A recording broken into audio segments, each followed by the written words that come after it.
જોઈ લે તો વહેલું આવી જશે. હા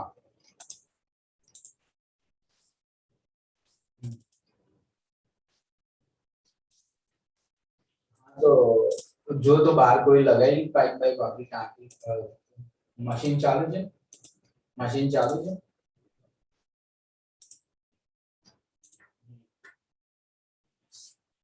સારું ચાલ હું ફોન કરું છું. હા ચાલ સારું સારું.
પાણી નથી આવતું તો ઓફિસે ઘેરથી હમણાં ફોન આવ્યો મને કે લોકો 2 વાગે કઈ ગયા હમણાં બંધ કરી એ જ ખાલી થઈ ગઈ છે કારણ કે સવારે લોકો કપડા આપડા ધોતા હશે ને પાછું વોશિંગ મશીન આવવાનું મને હમણાં જ ફોન આવ્યો હું તો ઓફિસે છું. સારું સારું.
Oh,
it's already started, yeah.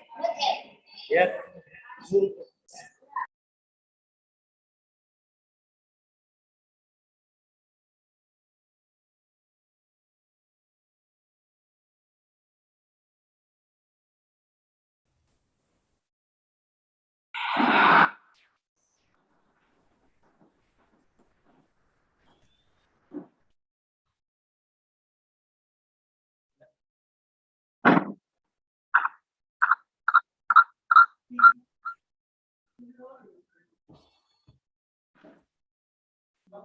Good morning, everyone. We are just waiting 2 to 3 minutes more to join the dignitaries. Then we will start today's conference.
Yeah. So, good morning. I think our BC sir has joined, waiting for Honorable Vice Chancellor sir of Assam University to join.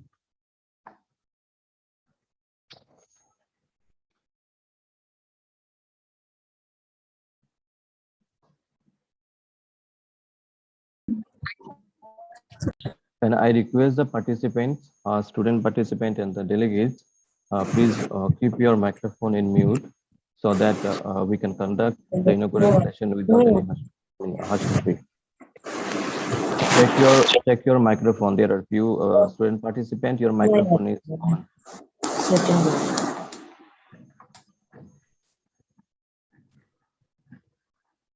Thank you.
बोले এতিয়া হ'ব চাগে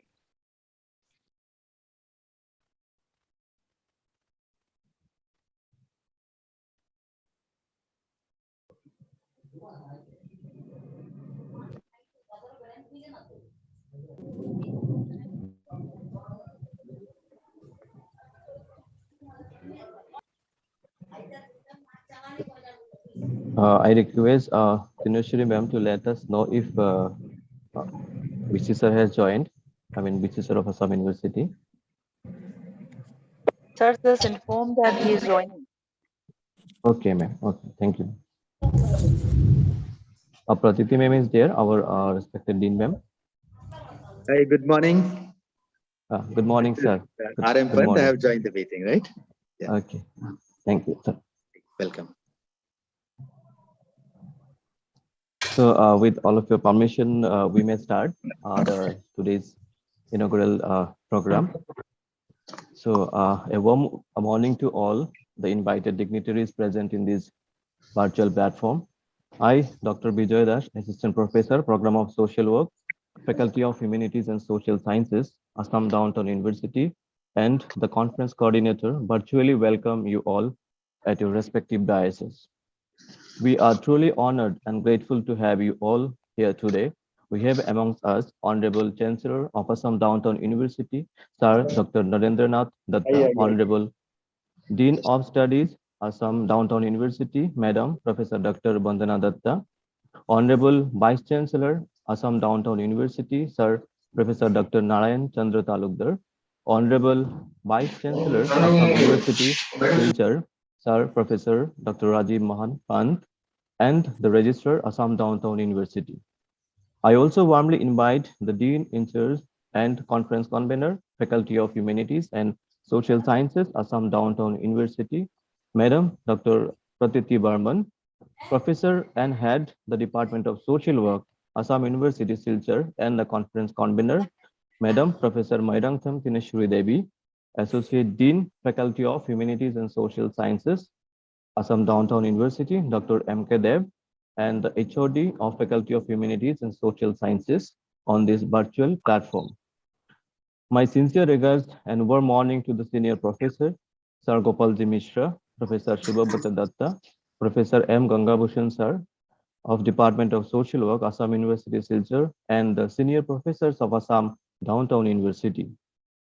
A warm morning to the distinguished faculty members of Assam Downtown University, faculty members of the Program of Social Work, Humanities and Social Sciences, my colleagues of the Faculty of Humanities and Social Sciences, distinguished dean, associate dean, and the HODs of all the respective faculty of studies, esteemed trustee members of the Downtown Charity Trust, delegates of this two-day virtual international conference from Indian institutions as well as the international institutions, and my dear student participants of this two-day virtual international conference on protecting children from multiple vulnerabilities, social work responses from community to global context.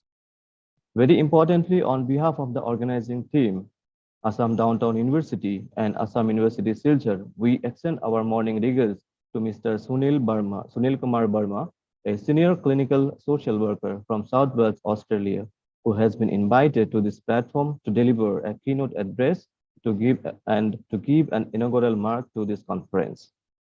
Let us begin with an excellent quote stated by the then Prime Minister, Madam Indira Gandhi, who said once that we must protect families, we must protect children who have inalienable rights and should be loved, should be taken care of physically and mentally, and should not be brought into the world only to suffer. We have seen various vulnerabilities that children confront around the world that require special attention and a special forum to debate and discuss on various issues from the bottom to, bottom approach. As academics, practitioners, researchers, and policymakers, we require such a platform to explore these challenges. Therefore, these institutions have come forward and hold this conference with a hope to have some positive outcomes. With this, may I now take this opportunity to welcome all in this virtual platform, and I take this opportunity to invite Dr. Pratiti Varman Madam, Dean in-Charge, Faculty of Humanities and Social Sciences, Assam Downtown University, come the conference convener, to deliver the welcome address to this gathering. Madam, please you may take over. Thank you, Vijay. Am I audible? Yes, ma'am, you're fine.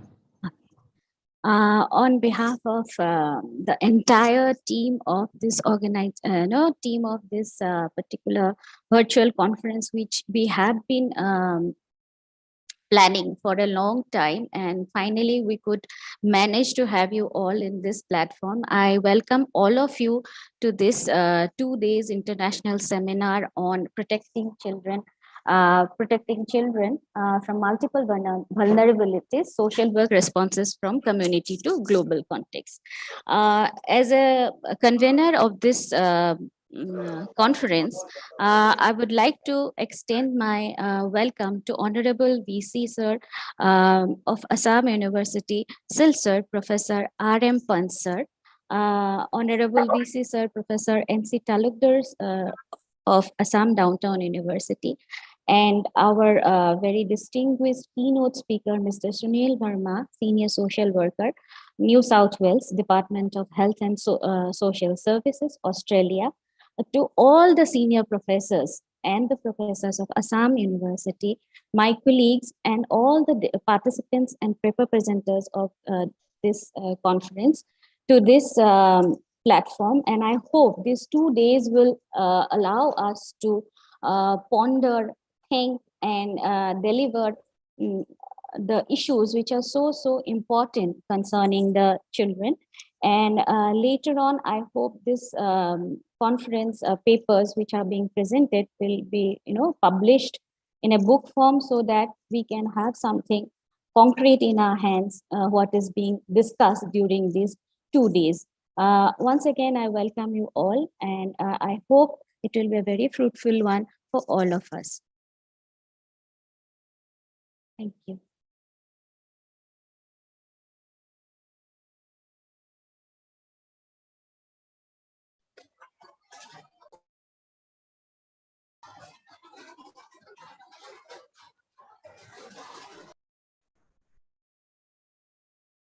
Thank you so much, madam. We accept, and we also expect that this conference will be a fruitful one. And with this hope, we shall proceed. Now, may I request Professor Madam Moiringtam Thineshwari Devi, Professor and Head, Department of Social Work, Assam University, Silchar, and the conference convener to share the conference theme, its objective and purpose to this gathering. Madam, please you may take over. Thank you so much, Dr. Vizoy. A warm welcome and very good morning to Honorable Chancellor Dr. Narendranath Datta, Assam Downtown University, Guwahati. Honorable Vice Chancellor Professor Rajiv Mohan Pan, Assam University, Silchar. Honorable Vice Chancellor Professor Narayan Chandra Talukar, Assam Downtown University. Professor Bandana Datta, Dean of Studies. Dr. Pratiti Varman, Dean in charge, Faculty of Humanities and Social Sciences. Dr. Sunil Verma, Senior Clinical Social Work, Member Australia Association of Social Work, Sydney. Esteemed delegates, faculty members, scholars, and their students. It gives me a great pleasure to give an introduction on two-day virtual international conference on protecting children from multiple vulnerabilities, social work responses from community to global context. Children constitute more than 400 million of the 1 billion plus population of India. The country has 20% of the age group of 0 to 4 child population of the world. Children are one of the most vulnerable groups in India due to hunger, ill health, lack of education, protection, shelter, and so on. Especially children from rural areas, slums, urban poor families, scheduled caste, tribal communities, and other disadvantaged populations often suffer from multiple deprivations related to poverty, malnutrition, access to quality health services, child marriage, poor school attendance, low learning outcomes, lack of sanitation facilities, hygiene, and access to improved water.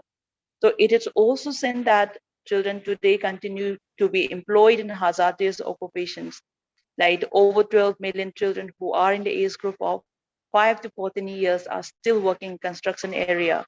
They are still engaged with manufacturing of berries, bangles, and fireworks industry. In fact, India has declared its commitment to achieve Sustainable Development Goal 5 on gender equality, and in particular target of 5.3, which calls for eliminating all harmful practices such as child, early and forced marriage, and female genital mutilation. Over the years, the government has taken many measures to eliminate child marriages through policies, laws, and many flexible programs. This is true that in spite of having so many government schemes and programs designed for their benefits, there are laws, policies which are formulated to provide them access, food, education, and many other entitlements. And in fact, their rights are also being guaranteed by law. But unfortunately, some of the harsh facts relating to children in India are still prevailing. In every second child under 5 years old is malnourished. 1 in 4 adolescent girls between 15 to 19 years old is married. 30 out of 100 girls who enter school do not complete primary level education. In fact, India is the only large country where more girls die than boys. If you look at globally, 7% more boys die under the age of 5 in compared to girls. But in India, 11% more girls die under the age of 5. And because of the pandemic, COVID-19 has totally changed our life. It has not only made the world pause, but reflect, rearrange, and prioritize in life. While we come to terms with COVID-19 induced changes, one can comprehend the damage that the pandemic will inflict on children indirectly. In fact, the long-term impact of the pandemic on economic and social systems remains invisible, but experts have begun to caution with worrying forecasts. According to the recent study by Lancet in the year 2021, UNICEF has warned that 3 lakh children could die in India over the next 6 months due to disrupted health services and malnutrition. And another report by Observer Research Foundation also stated that 15% of the total population in India is still in the hungry bracket, which is one of the most undernourished regions in the world.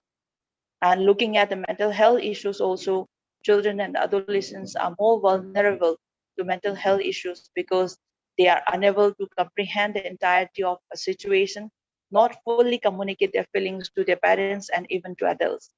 This vulnerability was heightened as the pandemic that disrupted their normal lives, and they are being deprived from their schooling. They are being deprived from different opportunities of socialization and even in physical activities. So today we all are here to discuss and debate upon the numerous issues and challenges of children. Hence, the conference will focus on community perception towards various issues of children and protecting their rights and social work responses from the community to global context through the implications of its diverse theories and practices. So I'm hopeful that in these 2-day deliberations of international conference on different themes, we would be able to bring out a way out against the vulnerabilities of children. So definitely we all are looking forward for your valuable deliberations in this 2-day conference. With this, once again, I welcome you all and thank you so much. Yeah, thank you so much, ma'am, for your orientation and introduction about the theme of the conference. And yes, we have received around a number of more than 20 paper and articles, and we accepted for this conference with different themes. Those will highlight, the extreme vulnerabilities of the children and also the policy measures and all. So thank you so much, madam, for your for introduction the conference theme. So in this precious gathering, our Honorable Chancellor, Sir, of Assam Downtown University, has sent his good wishes and thoughts to this conference. May I now take this opportunity to share the message from the desk of the Chancellor, Sir.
You all, I am very happy to learn that the program of social work. Good morning to you all. I am very happy to learn that the program of social work, Faculty of Humanities and Social Sciences of AdtU, in collaboration with the Department of Social Work, Assam University, Silchar, have organized 2 days international conference on protecting children from multiple vulnerabilities, social work responses from community to global context. Conference aims at focusing on various issues associated with children and their welfare.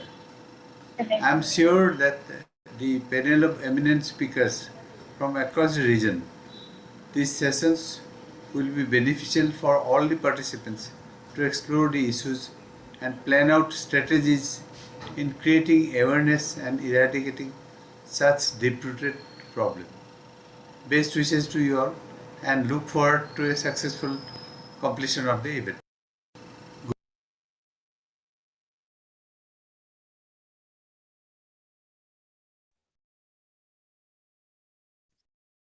Thank you so much, sir, for your good wishes to this conference.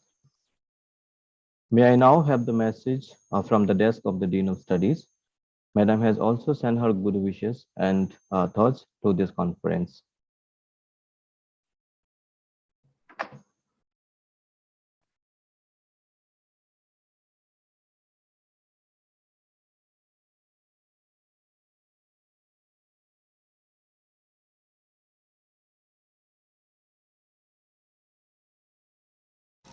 Very good morning to all of you present here.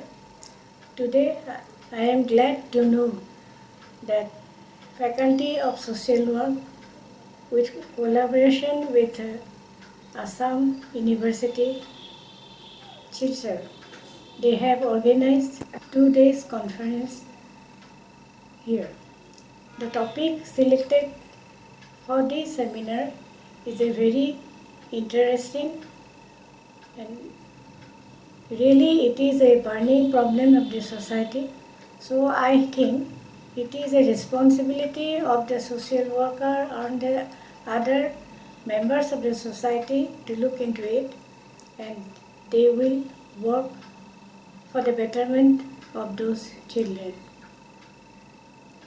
I would like to welcome the participant from Australia, from Gujarat, from Delhi, from Meghalaya, Arunachal, and others.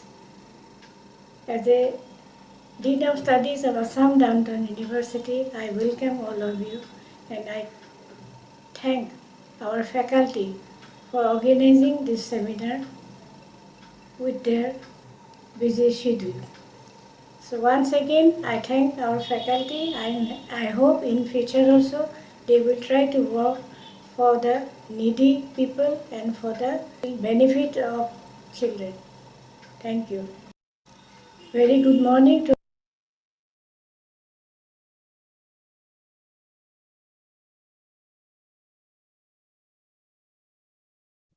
Thank you so much, madam, for your warm wishes to this and blessings to this conference. Now we feel honor and privilege to invite upon the Honorable Vice Chancellor of Assam Downtown University to address his thought and good wishes to this conference. I request sir to take over the platform. Sir, over to you. Thank you, and namaskar to all. Dr. Anandatta, Honorable Chancellor of Assam Downtown University, Professor Rajiv Mohan Pant, Vice Chancellor, Silchar University, respected Dr. Bandanatta, Dean of Studies, and Dr. Sunil Barma, the keynote speaker, a very esteemed, learned speaker. You have been able to get consent for this conference, and all other esteemed speaker, experts, students, research workers, and my dear faculty from faculty members of the Faculty of Humanities and Social Sciences. I'm extremely delighted that an international conference is organized collaboratively with Assam University, and I also like to take this opportunity to extend our heartfelt thanks to Dr. Rajiv Mohan Pant for agreeing to host or organize this conference together. Any activity done together, or it has a synergistic effect, and in that value to the overall efforts. This is extremely relevant topic you have chosen. Like, see, whenever you open the newspaper these days, the child abuse and the plight of children, particularly of the developing countries, we all know, like, it's very heart-rendering scene you see in the your Stone Curious. You'll find in this northeastern region, you'll find from this part of the country, their kids are taken and engaged at child labor in Bombay, Karnataka, different places. These are very, very scene that we all feel very compassionate about them. But to really help or to really do something, we need to have scientific research, scientific methodology, and a conference like this can only offer that kind of method tools for those who are involved in protecting the valuable resource of the society, the human resource of the society, the children who are the future of the countries. Like developing countries, like it has already been explained very elaborately while there was a speech on the theme content or deliberations that are going to happen over next 2 days. So I won't take much time, but I hope that the much required scientific research, scientific data. As I said, I personally feel very compassionate to help these kids, but I do not have a tools to do that.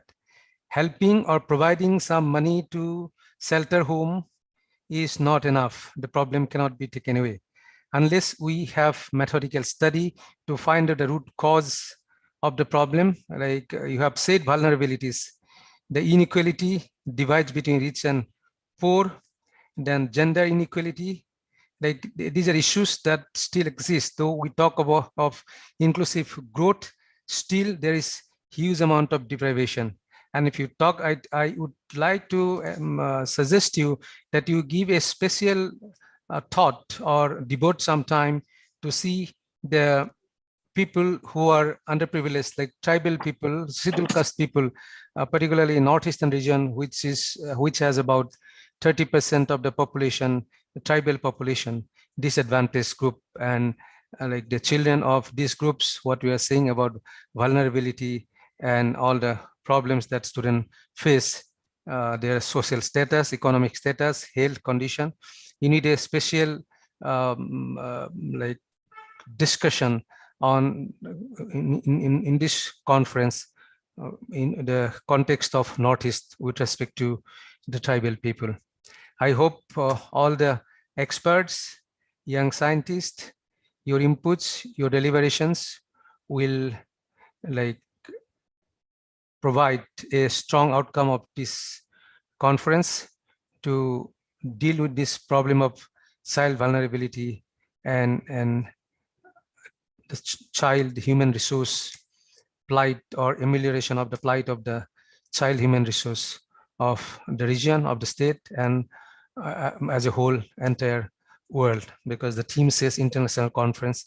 I'm sure you are going to deal in depth on the topic. With these words, I wish this conference a grand success and all the best. Thank you very much. Okay. Thank you so much, sir. Yes, we have also received, sir, a number of papers from in the context of Northeast, for example, Manipur and Assam, and then other different districts, particularly from the Northeast. So those will be addressed to this conference.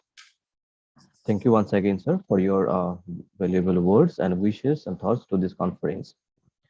Now, may I take this honor and privilege to invite Honorable Vice Chancellor of Assam University, Silchar, to share his valuable thoughts and wishes to this two-day international conference. The platform is over to you, sir. Thank you, Dr. Bijoy.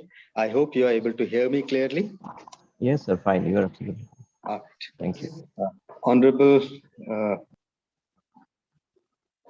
Dr. Narayan Nath Dattaji, the Chancellor of this university, Professor Talukdarji, the Honorable Vice Chancellor,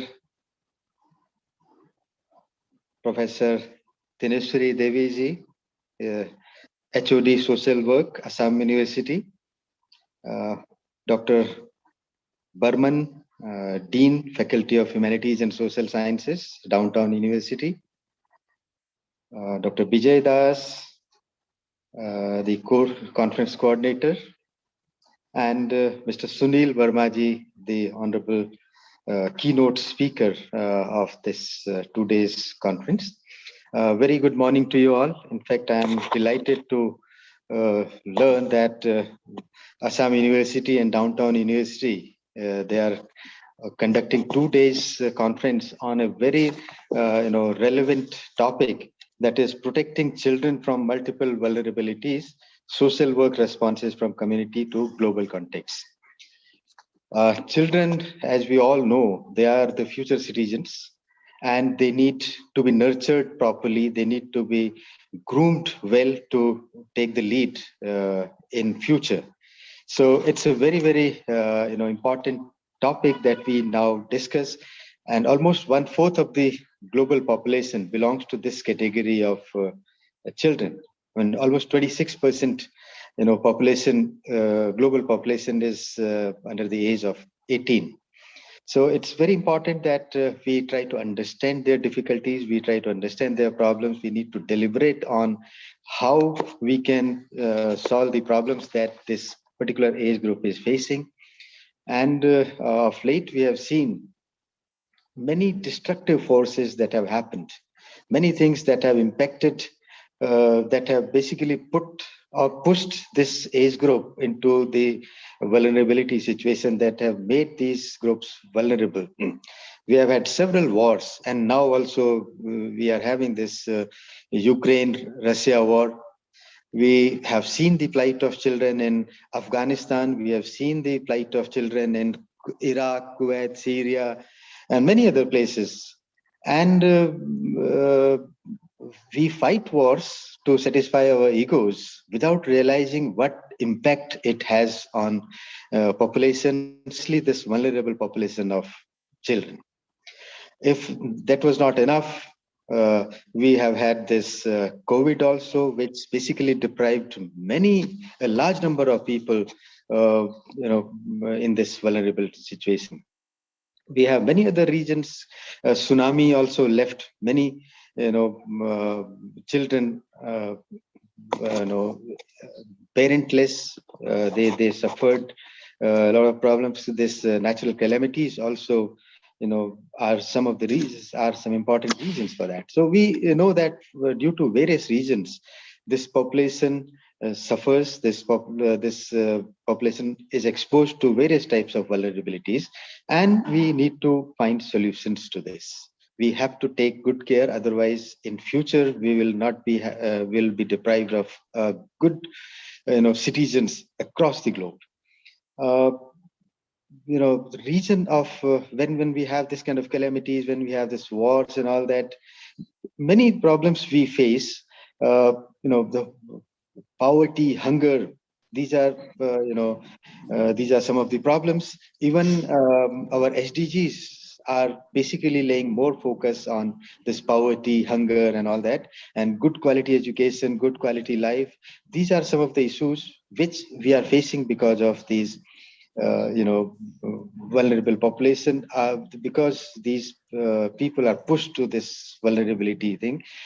People may not have access to schools if they are pushed to this category. If they are if they are poor, if they are deprived, they may not have access to good health facilities, good education facilities. They may face many types of humiliation, atrocities. Poor health, and as Honorable Vice Chancellor mentioned, that many times people, these young children are made to work in coal mines, they are made to beg on the streets, and many times we also see the cases of sexual abuses. So basically, when we talk about quality of life, these people are forced to compromise with the life, which I would not hesitate in saying that inhuman. They have to survive themselves under inhuman conditions also. And once this happens, they are left with just two options, flight or fight. Flight, they give up, they compromise, or sometimes they go for self-harming attitude. They develop self-harming image. You see many people commit suicide, many people, destroy themselves. And fight mode, there are some people who take it up as a challenge, but majority of the people, they go on the wrong path. We see the emergence of insurgency. When you have no option, you become instead of taking pen or other constructive things in your hand, you start taking weapons. Kasab was not a born terrorist. If you read the story of Kasab, he was born in a very poor family, and family could not sustain this large number of children that they had. And they fell into the wrong hand. They were picked up by insurgents. They were wrongly motivated for wrong reasons. They were motivated for wrong reasons. And then Kasab became a terrorist. Right? So nobody is born terrorist, but our environment, our situations put them on the wrong track. So it's high time we need to think how we can protect our children entering into the wrong path. So fight or flight, we have to ensure that we have to bail out our children from these situations. A lot of efforts are being made these days. There is a global consensus to bail out this vulnerable population so that they don't enter into the wrong path. We have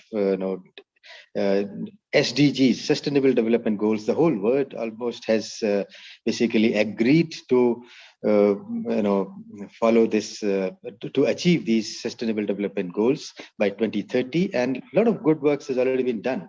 We have seen the success of MDGs, Millennium Development Goals. In India itself, almost 25 crore people were bailed out of acute poverty.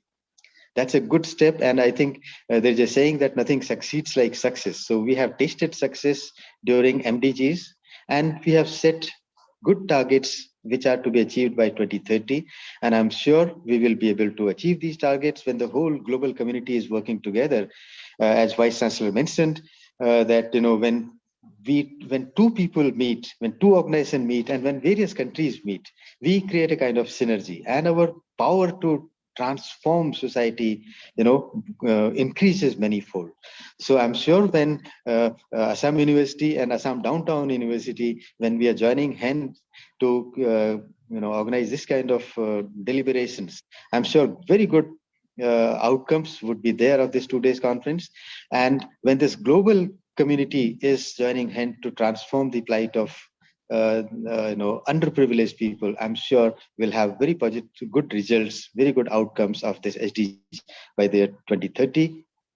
I again repeat that working for this vulnerable population is no more an option. No, it's not a choice. We have no option, basically. If we want good citizens to rule the globe in future, we have to nurture this population properly. We have to groom them. We have to provide them good education. We have to make them.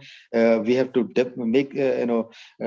we have to basically provide good health facilities so they develop themselves as a healthy citizens. And healthy citizens means productive citizens. They will be able to contribute more to productivity. If they are given good education, they will be able to bring good thoughts across the globe. So basically, it's no more a question of choice. We have no option. We have no option. So we all have to, work together to ensure that this vulnerable population is, bailed out, and vulnerable population doesn't succumb to these things. And we do not produce Kasabs anymore. We need to produce Swami Vivekanand. We need to produce APJ Abdul Kalam. We need to produce great citizens of this great nation across the globe. So I congratulate Social Work Department of Assam University and Humanities and Social Science Department of Assam Downtown University for this good initiative. And I'm sure every revolution starts with, intellectuals have played a very important role always in bringing revolutionary change in the society. And this thought process that we are going to start, or these deliberations, intellectual deliberations that esteemed delegates participating in this conference, they will be making here, I'm sure will have a far-reaching effect, and this world will not be deprived of good citizens in future. My best wishes, and once again I thank both the departments for this collaborative work, and I'm sure this will create good synergy and we will succeed. Thank you very much, and I hope that this conference will bring desired results. Thank you and namaskar. Okay, thank you so much, sir. That it's really amazing, and you already highlighted some of the very important aspects. I mean, from for a child, I mean, from the nurturing to the what he or she may grow in future aspects. And also we can say what is our role being an academician and practitioner, or now we can say social practitioner, what role we can perform in I mean, to give a platform where they can avail all the I mean, their rights and their for their well-being. So really, sir, these your words really encouraged us, and for this we are really thankful to you. Now, now it is a time to invite Sir Sunil Barma, sir, to this virtual dais, who have joined us all the way from Australia. Before handing over the platform to him, let us give a brief introduction about his work, his contribution, and excellences in the field. He is a member of Australia Association of Social Workers, working with New South Wales Department of Health as Senior Clinical Social Worker with Child and Adolescent Mental Health Services. Also, he is a casual academic teaching staff, Department of Health and Social Sciences with University of Wollongong, NSW, Australia. He has 24 years of experience as a professional social worker, of which 18 years as a well-known clinical mental health social worker in USA and Australia, specializing in child and adolescent mental health and trauma, child protection, and child well-being. During his early years as a new graduate in India, he worked extensively with the street children and child labor in and around Mumbai in India. I believe we would get a tremendous exposure through his talk on the topic understanding child mental health and the role of social workers in supporting child mental health uh, in supporting child mental health. So I request Burma sir to take over charge of the platform. Sir, over to you. Thank you, Vijay. Can you hear me? Yes, sir. Thank you. You are absolutely fine. First of all, I would like to congratulate Assam Downtown University for hosting such a very pivotal and very important conference. And it is truly a privilege to be part of this and also to talk to everyone about my experiences and share my thoughts and views about it. First of all, before I start, I would like to acknowledge and thank the convener, Dr. Pratiti Burmanji, Madam, and because I think I know Pratiti from my college days, and we have worked at, studied at College of Social Work and Nirmaniketan in Mumbai, and it's a privilege to see how we grow as a professionals over the period of time and make differences in the university. And also, I would like to acknowledge and thank probably the Honorable Chancellor, Dr. Narendra Dattaji, Honorable Dean, Dr. Bandana Dattaji, Honorable Vice Chancellor, Dr. Talukdarji, and Dr. Panji, and Conference Coordinator Vijay Das, and all the respected participants. I also like to acknowledge and pay my respect to those people who are living with mental health issues and mental illness, because I know that it is not a choice, but it has been developed over the period of time for various reasons. So it is very important to acknowledge them and respect them, because unless we don't respect them and acknowledge them, we will not be able to make a difference in our community and in our society. My journey as a social worker started probably 24 years ago, and my interest in child mental health came in because when I started working with street children in the street of Mumbai, child laborers, I realized that even though we provided them safe place, like shelter homes and place for food and accommodation, clothing, education, everything we provide them, but I realized that the children were not feeling safe and they run away from the shelter homes. I never understood the concept. What is the difference? The street is so chaotic, so dangerous. Still, they prefer living there. Why when we are providing them a safe place, in a shelter home, where are they not living? It was hard for me to comprehend those things. And I always discuss this with my professors. And what is happening? Why is my work not making difference in the child's life? Because I work with them, build a trust, bring them to the shelter home, and they stay there for a month or two, and again, they run away from there and back to the street, and it's back to the same environment. It was hard to comprehend, hard to understand, and was very frustrating as a young social worker. So it was pretty chaotic journey for me from there to try and navigate. And very less I knew at that time, the mental health aspects of the child. And I didn't get much of the knowledge and skills or exposure in the area of mental health. And that's when I got an opportunity to work in America in a child and adolescent unit. And that's where my knowledge and understanding of mental health started to explore. And this journey has not ended yet. Every day, even in my practice today, I am not an academic person, but I'm a practitioner. Even in my practice, I see that there are a lot of challenges that I used to see 20 years ago is different now with the technology and other things coming up, how it is impacting the child and development and child's mental health. So I would like to share the slide, and hopefully we will start from there. And probably we will have at the end of the session sometime question and answers. So you can put it in the chat, and I'll try to answer as much as possible. So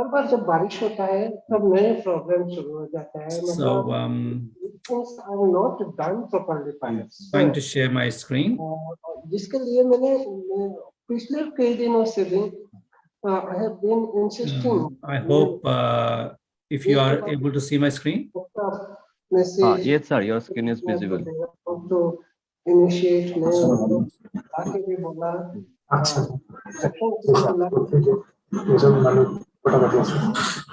So for me, it is very important for us to understand what is child mental health, and as a professional social workers, what is our role in explaining, in understanding the child mental health.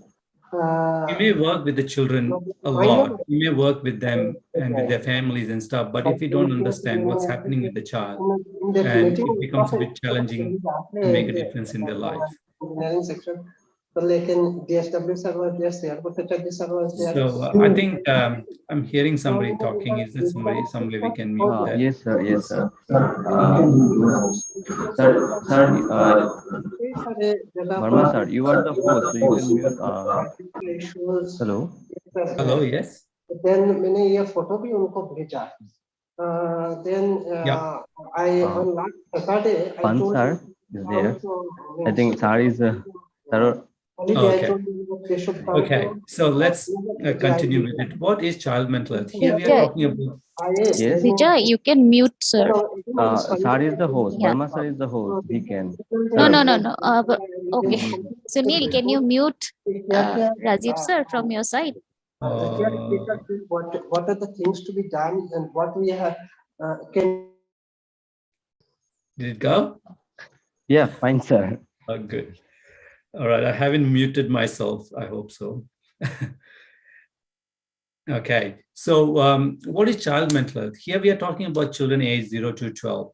And in child mental health, what we see is like child mental is a way of child feels and thinks about themselves and their environment and helps to build their resilience and coping with life changes and stress. Most children who are growing up, no matter in what situation, they develop a good mental health. If they are living in a safe, caring environment, they develop effective coping mechanism to deal with everyday and express their emotions and regulate them effectively in a confident enough environment. So in broadly speaking, like challenges and adversities are important for us to grow, because if we don't encounter these challenges and adversities, we don't know how to handle them and how we grow about them. But at the same time, we also need to know that there are some safety parameters in place for the children. And also safety is not physical safety, but also the child should feel safe inside, in their heart, in their mind. So it's very important to how to make them feel that safe. So child mental health is about feeling safe within their mind. And why does child mental health matters? Why are we talking about these things? Because we have so much of work we do in our country, in India and over the globe in area of providing food and nutrition, a healthy lifestyle. And we focus a lot on the physiological development of the child. But at the same time, we ignore the mental development of the child, the brain health, we call it, or we call it as a behavioral health. So it's very important to understand that the brain is a pivotal organ and which helps us to resist and helps us to grow in our careers, in our world, in our as an individual. And when it's very important for us to look after them very well. And today, the research has shown that the adverse childhood experiences that people had in the past and how, as an adult, it impacts us today. So many of the adults who has experienced the adverse childhood experiences as a child has a mental health difficulties today as an adult. So it doesn't go away after the childhood. It grows with you as an adult, and it comes through your journey throughout your life. And it will interfere in your day-to-day working environment, day-to-day in your relationships, in your overall living environment. So it is important to understand that in a bigger manner. So it does matter, child mental health, because at any given point of time, nearly the statistic says that 50 million Indian children suffer from mental disorder. The number will increase if we add the adolescent population. So is considered. If a child develops good mental health, it complements their overall development, their emotional, cognitive, how the child thinks, explore, and figure out things, and their language and cultural development. So all these things come together in order to help them to grow and develop. So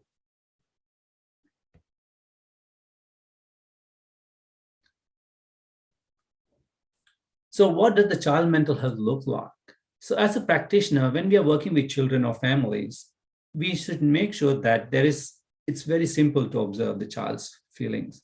Children taking interest in play, curious, who engages well with the families and friends, children who achieves physical and psychological developmental milestone, children who is able to express his or her feelings and emotions, large or small, able to relate with her or his parents, siblings, and extended family members.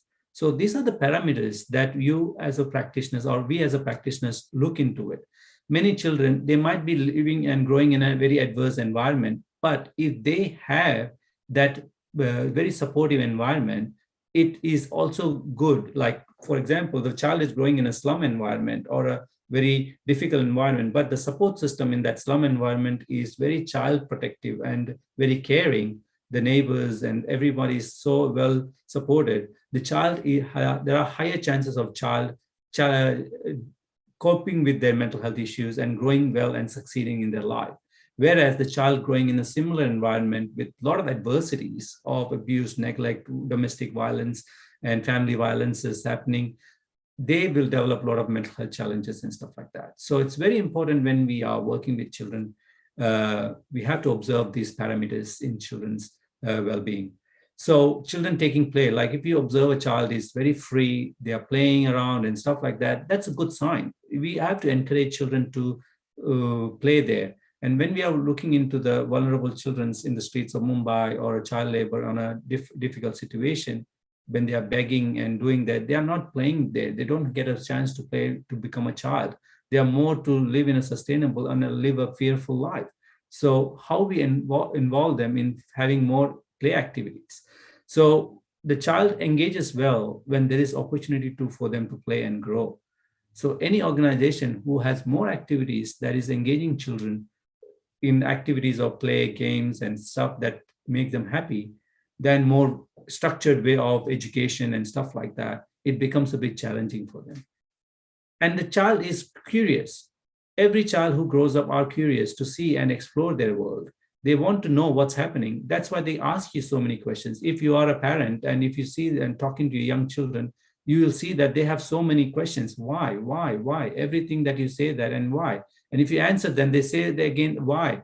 So that's coming from their curiosity to know what's happening, and the consistency of these answers and stuff like that help them to help their brain and help their mind to understand what is right and wrong. And when you see that, even it is very important to know that mental health also impact their physical and psychological development and their milestones. What we know about milestones is a child who is 6 months old, what is the 6-month-old child's capacity to do, and what is the child capacity of a 1-year-old child to do. So it could be the milestone, physical milestone should be like of a 1-year-old child will be like able to stand up, holding and able to stand up and able to try to walk and try to grab things, try to identify things. So these are the milestones, and that child grows into a 5-year-old when you see that they are able to socialize with their peers, able to feel safe to go to school, is excited to go to school, engages in school activities, engages in studies. So these are the milestones we see in a child when they when they are progressing in their life. So every age, every term of the age has a different milestones, and that's a way of gauging how the child is developing. So those milestones will help. Children who is suffering from mental health issues will have challenges in those developmental milestones. So that's when you realize that there is something not right. Either there's something going on in the child's environment or in a physical self that is affecting the child's well-being. So that's another way of engaging and guiding for us to understand these kind of aspects. And you see that whenever you see there are children who are very free and safe, feeling safe, they are more expressive. They express their emotions, they express their feelings to everyone. So it is so much observation that we need to do as a practitioners to see that these are the observations that helps us to gauge the mental health of a child. Because if the child doesn't feel safe within themselves, it is hard for them later on in their life as they become an adult to feel safe within themselves. So they look for safety somewhere else. And whatever negative thing that comes in, they grab into it as a safety parameters for them. So that's why it is important to understand that child's mental health is so important to look into from an early developmental stage. And able to relate to his or her parents and siblings. Many times, parenting is a very challenging job, but a lot of vulnerable parents don't know how to struggle with parenting because they have so many children, or they have children and they're daily laborers. They have to be at work and stuff like that. There is nobody to care. They leave the kids somewhere with the neighbors and stuff like that, have to go to work. So the parenting can be very challenging. In Western society, we see that the parenting is based on mother, father, or the caregiver who is there. But many communities, if you see that in Eastern communities and in India, in other developing countries, the parenting is a community effort. Many times, or extended family effort. The parents just not look after the kids. The grandparents are there to look after. They are looked after by uncles and aunties. They are looked after by the community, the neighbors, and everybody is involved in the parenting framework in a Eastern countries. And the child's relationship with the siblings and extended family members also has a very important role. So looking into all those aspects, we'll see that this is how we look and gauge the child's mental health. I hope I'm making sense. So yes. Here, yes, anybody has anything to say? Okay. So here we showing the picture is very important to understand that child's social and emotional well-being is a product of complex neurobiological process. Neurobiological process is like in biological is physical self, and neurological is basically what's happening in their brains. And interactions of these characteristic of physical and social environment. So these interactions help them to grow in physical and adapt to the social environment, beginning from conception, before the conception, and continues through the beyond adolescence age. So the child's development starts right from the mother's womb. That's why in a lot of countries now they started looking into a program called First 2000 Days, which is basically from the time of conception of a mother to 5 years of the child, to how a program can support throughout the journey of that 5 years, because that's very important and a great important milestone for them to manage. Now, while working with the children and families, it's very important for practitioners to understand and keep in mind the whole child approach, because adapting the whole child approach in understanding child's mental is a very good term to understand child's mental health. So what is whole child approach looks like? By in every level of a child and family-centered practice, we can see that what is going on in one area of the child's life can affect the other areas. So for example, if the child's parents are having problems or alcohol issues or violence issues and stuff like that, how is that going to affect the child? Or if the child has no families, they don't have a parents, he's been raised in an orphanage, what is the child's environment looks like in that orphanage? So these are the factors that is very important to understand that, and who is the interactions happening? Who are the people involved in the child's life? Who are their physical abilities like? What is their physical symptoms? What are the health issues that they're going through? What is the disabilities they are going through? So each and every factor of the child is important, because that is one that impacts their mental health. We cannot separate child's mental health from physical health or social or emotional well-being or their environment, because everything is holistic. Everything comes together to become a whole child. You cannot say like, oh, okay, if we are given all the physical things, the child should be better to grow. No, you have to see that the social environment is safe for the child. Their emotional well-being is taken care of. Their environment is safe and nurturing. So these are the factors we have to put together other than the physical health issues that we look into it. So when we are looking into working with children, wherever you're working, you may educate the community, you educate the family, you educate the parents, how it is important. Just not feeding the children and sending them to the school is just a part of child development, but how you engage with that child, how you talk to them, how you give them open options to express and talk and ask questions and share. Our community, growing up, we didn't have an expressive society. Growing up, for me, it was more of a suppressive. You're not allowed to argue with the elders. You're not allowed to talk to discuss with any issues. If they say something, you have to listen. You cannot ask why we are doing that and what you're doing that. So that needs to change. That needs to change, because we need, as a parent, to give opportunity for a child to express and to know why certain things are safe and certain things are not safe, why certain things are right and why certain things are not right.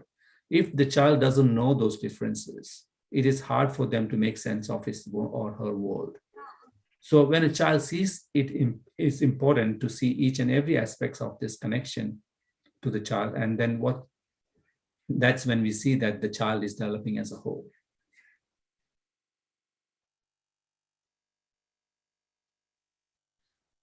So as a practitioner, what we look into it, the key things to consider to have insight into child's world and to understand child mental health. So no matter you're working with the children in a slum or streets or in a home, on a big family, mental health affects each and every individual, no matter rich or poor, no matter you're living in a developed countries or developing countries or a poor country.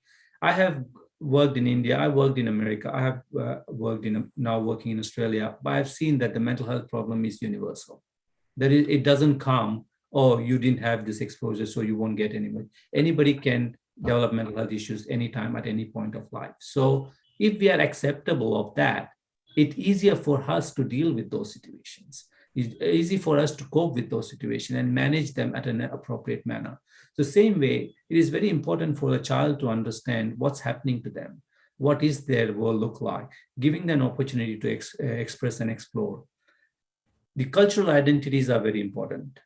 One of the bigger important is like, what is my society look like? What is my culture look like? It is very important for them to know those kind of things, because identity is a bigger part of human development.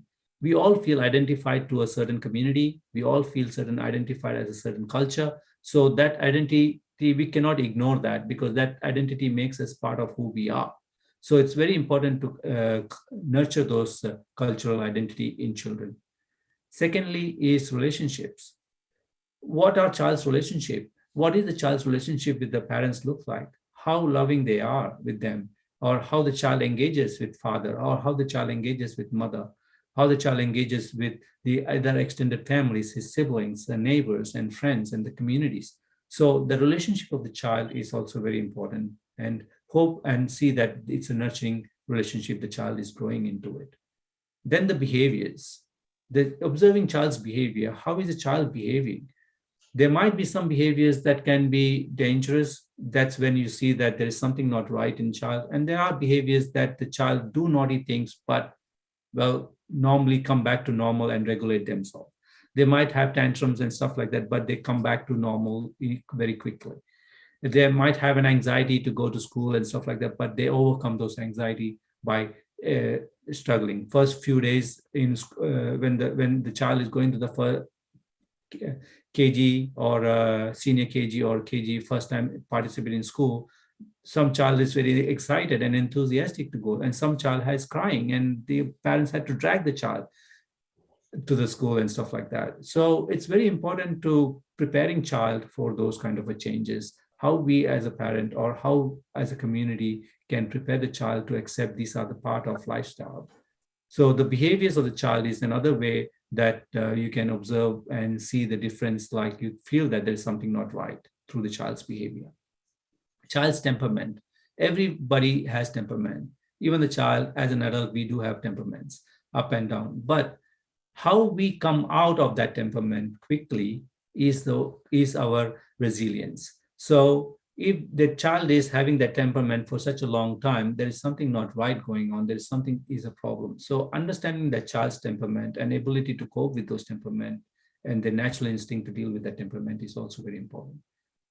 Their development is very important. Seeing that how the child is growing, their speech, their language skills, they're able to communicate, ask for things, curiosities, and their motor systems like, walking, playing, running, catching, cognitions, all those things, all those developmental issues. You monitor those things over a period of time and see that how the child is progressing.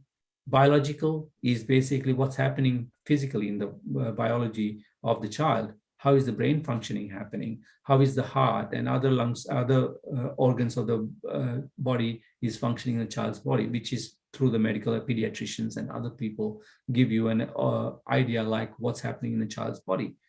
And then at the end of, and the last one is learning. How is the child learning things? What child makes sense of things that you teach them? How they comprehend those informations, how they identify colors, how they make a difference between red and blue and green and yellow. So these kind of a learning in a young age to an adult age where they can sense like what is safe and what is not safe, who is a safe person to go to, who is not a safe person to go to, who is an abuser and who is a carer. So these kind of things the child will learn when they are open and they are given opportunity to talk about it and share their expression and feelings. I'm sorry, I'm going a bit fast, but please feel free to ask me any questions later when I finish. Yes, sir. Yes. Later, after the completion of your presentation, we will have. Great. Thank you. Now, when we talk about the role of social work in child mental health, as a social worker, we are trained to work with and support individuals, families, groups, communities, and organizations with a range of social issues. And that is part of our curriculum. And that's what we are learned for our 3 years bachelor's degree or 2 years of master's degree and everything. That is the same thing, same training that we learn. And as a part of the social work training, we are always encouraged to have a holistic and non-judgmental approach in our practice. We don't discriminate among peoples. We don't discriminate among race, religion, culture. So we see as an individual, as a person as a whole and his environment. So it is in our practice that we are always encourage our professors and teachers always encourage us to look into all this aspect. As a change agents, these approaches come handy when you're working with children, especially in the area of child mental health, because these practices, this training and education helps you to see a child as a whole. That's why the social work role is so profound and unique, that we see an individual as a whole person, not as a person who has mental health issues or physical health issues or this problem and that problem. We see an individual as a whole and everybody that is involved in it. And in Western, I didn't know much about it, but when I started working in a Western country in mental health, especially, we use a tool called Biopsychosocial Model, which is like, I bet most of them you might be aware of Biopsychosocial Model, which is basically comprehension of biological aspects, psychological aspects, and social aspects of a child, of an individual. How each and every aspect of this is complementary. And this model is encouraged. This model is very holistic, gives an holistic perspectives on child mental health and well-being. Because when we look into a child as a whole, and then you do an assessment from the biological, psychological, and social aspects, we're able to understand the whole child's mental health. So this is how the biopsychosocial model looks like. In a biological aspect, you see the gender of the child, physical health of the child, genetic vulnerabilities, if they had anything in their parent in a hereditary, which can be complementary, which child might be having it in their own, their immune functions, their neurochemistry, their disabilities, they have certain disabilities and stuff like that. What are the factors? So those kind of things. So then secondly, then in the middle, there are IQs and stuff like that also plays a pivotal role in mental health. And then the psychological aspects comes in, where the attitudes and beliefs, how the child perceives things, how the child makes sense of what's happening around them, their family, how they are confident to talk about it, their self-esteem, how they talk to parents, how they talk to their friends and peers, their emotions, how they manage their emotions, how they regulate their emotions, if they are hurt, if they cry, how long they cry, how they console themselves. So those emotional aspects, and their coping and social skills, how they cope with different challenges in certain age, like if they fall down while walking and they cry, and how they cope and get back again and start walking again. And again, when they become a young person, when they get teased or bullied in school, how they cope with those kind of coping strategies in schools and in their environment. And what is their social skills look like, how they engage with their peers, how they make friends, how they connect and make that social groups, and their personalities, what kind of person they are, and what kind of behaviors they bring into it. So that's all comes in the psychological aspects of it.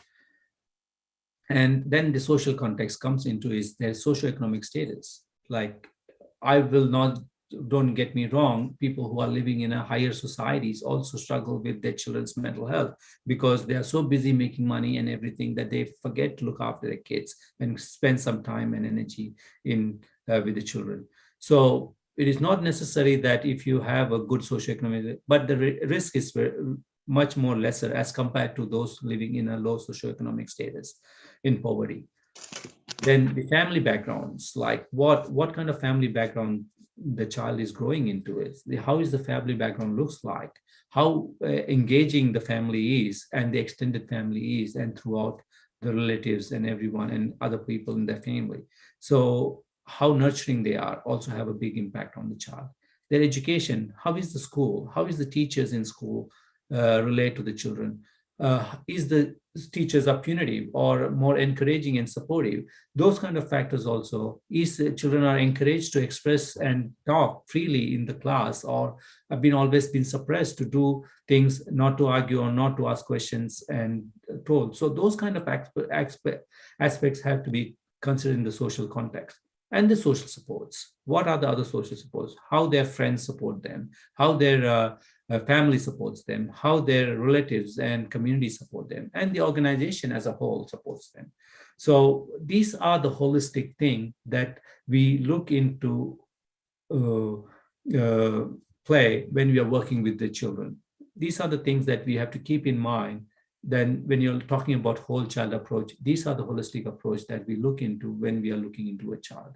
When we look into all these aspects, makes sense of the child's mental health. If there is there might be ups and downs in different areas of biological, there might be a child who might be disabled, but if they have other good psychological and social support, that disability may not impact as much their mental health. They might outgrow themselves. They might be more flourishing and they grow well as an individual. Whereas people, the biological aspect, they might be fit and healthy and everything, but their psychological and social contexts are very dangerous for them and not a good one, then that also affects the child's mental health. So you cannot pinpoint on one thing and say that, okay, this part of the child is good, so he will be all right. No, all three sectors of the child well-being has to be balanced and has to have impact on it. And that's when the child grows mentally well and healthy.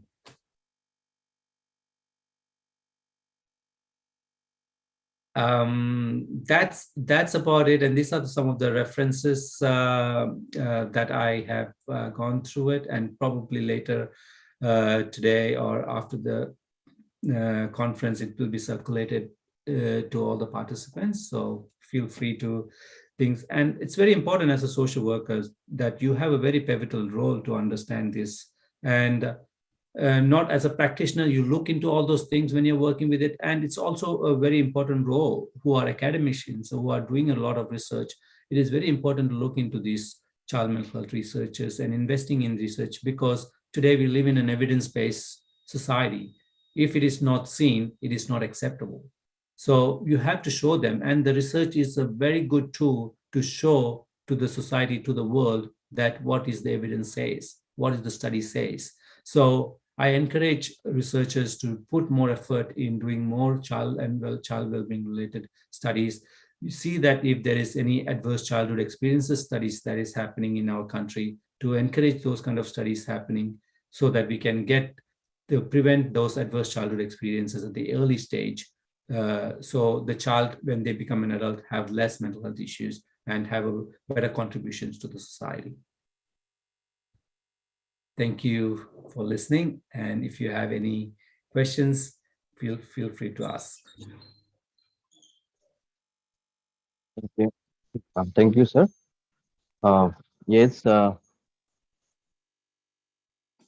Thank you for this wonderful, deliberation. And we do believe also that what actually, how important the mental health is for a child.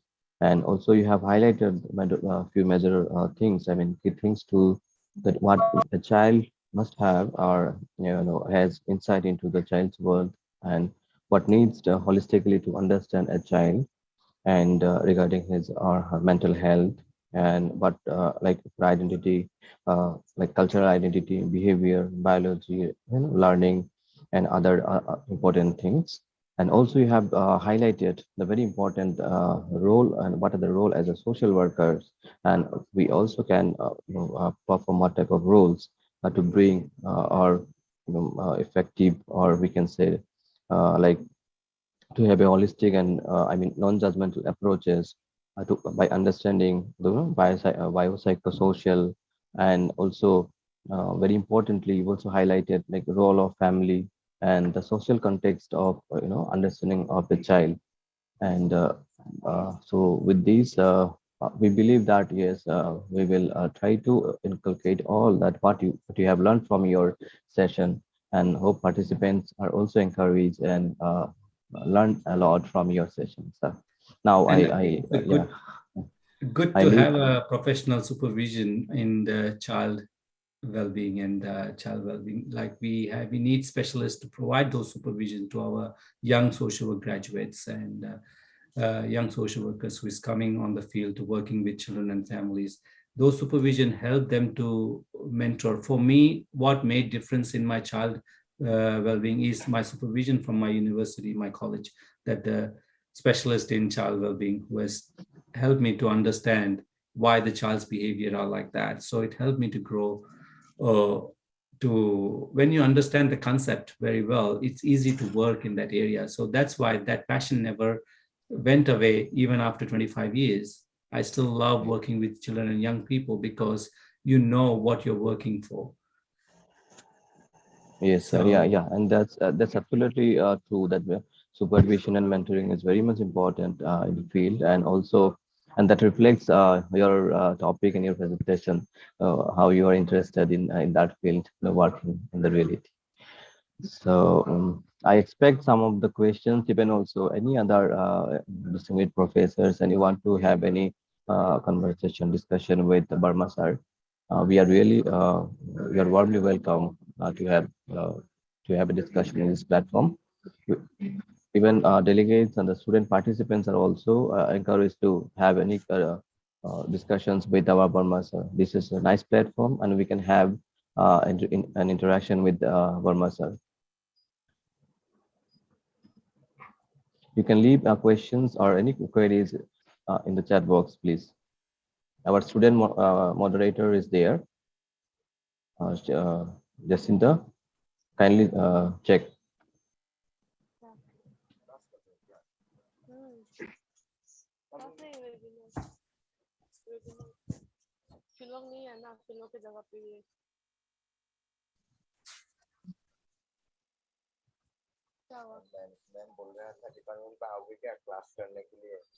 Student, please. हाँ अभी अंबिकापति ये सब में रास्ता है ही नहीं निकलने का Ambikapati Miss Junashri, please mute yourself.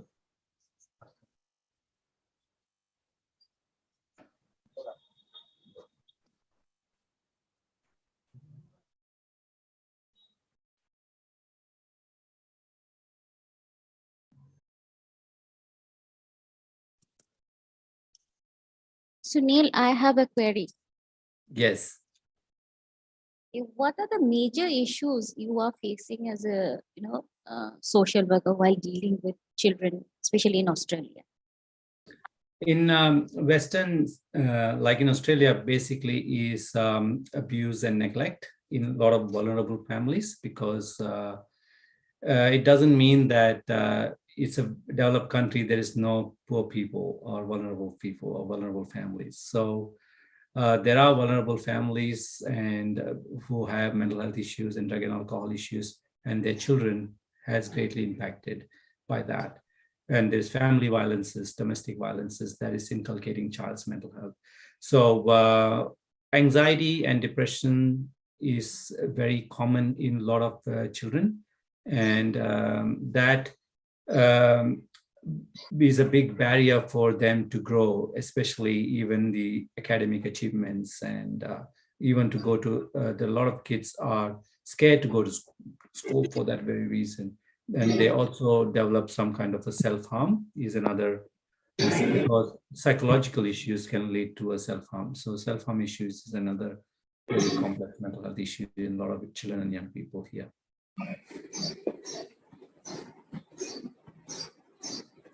We all feel like feeling anxious is normal, but having anxiety is the problem. So anxiety is from the fear. And if a child is constantly feeling fear, then it becomes a barrier for a child to grow.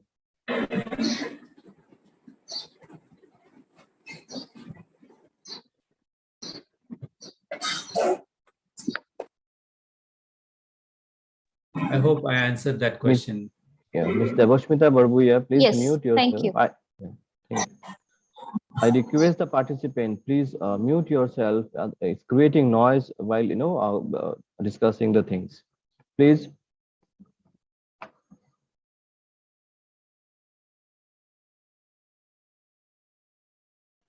Sir, there is a question in the chat box. Yes, I'm having a read. Okay, sure. That's a very interesting question. Is a child who is given a holistic education, which is reading holy books or like Bible, and a child who is given a more scientific education, how will the different types of education affect the behavior of an individual? Diruba, I just wanted to say holistic doesn't mean it is religious. Holistic means the every aspects, psychological, emotional, behavioral, so physical development. So not from the religious perspective. So culture and religion is one aspect of child development, but there are other aspects of child development. So if not to confuse from my word, holistic means something to do with the religion.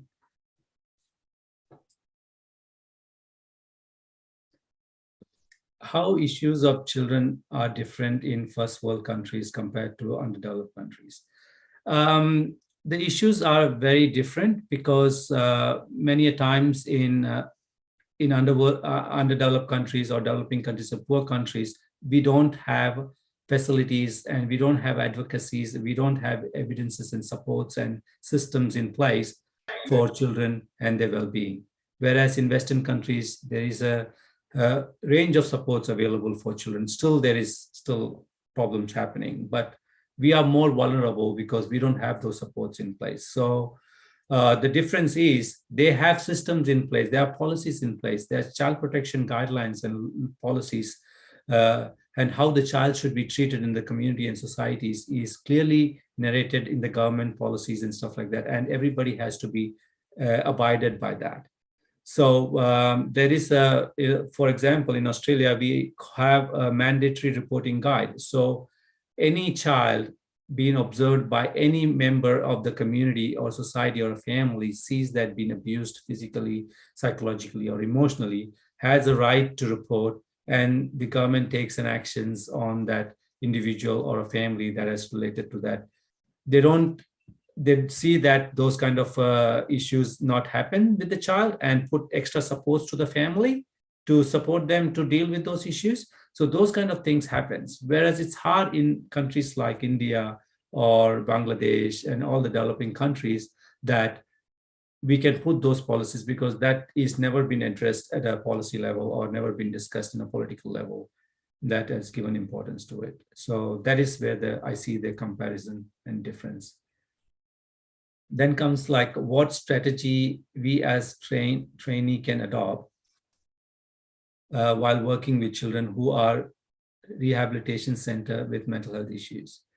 See, sometimes one is to understand their mental health issues. The best thing as a trainees you can do is like spending more time and understanding child, what's going on, what is happening to that child, and listen to their stories. Where is it coming from? It is very important. Sometimes you can be a good listener.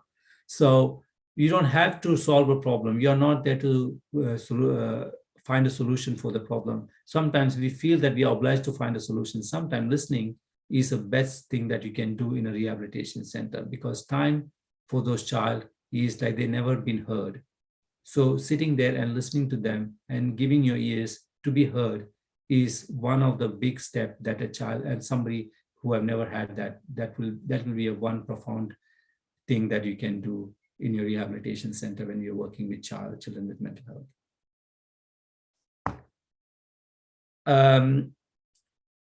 Do you think that if it is quite important to train parents to rehabilitate their children with special needs psychosocially?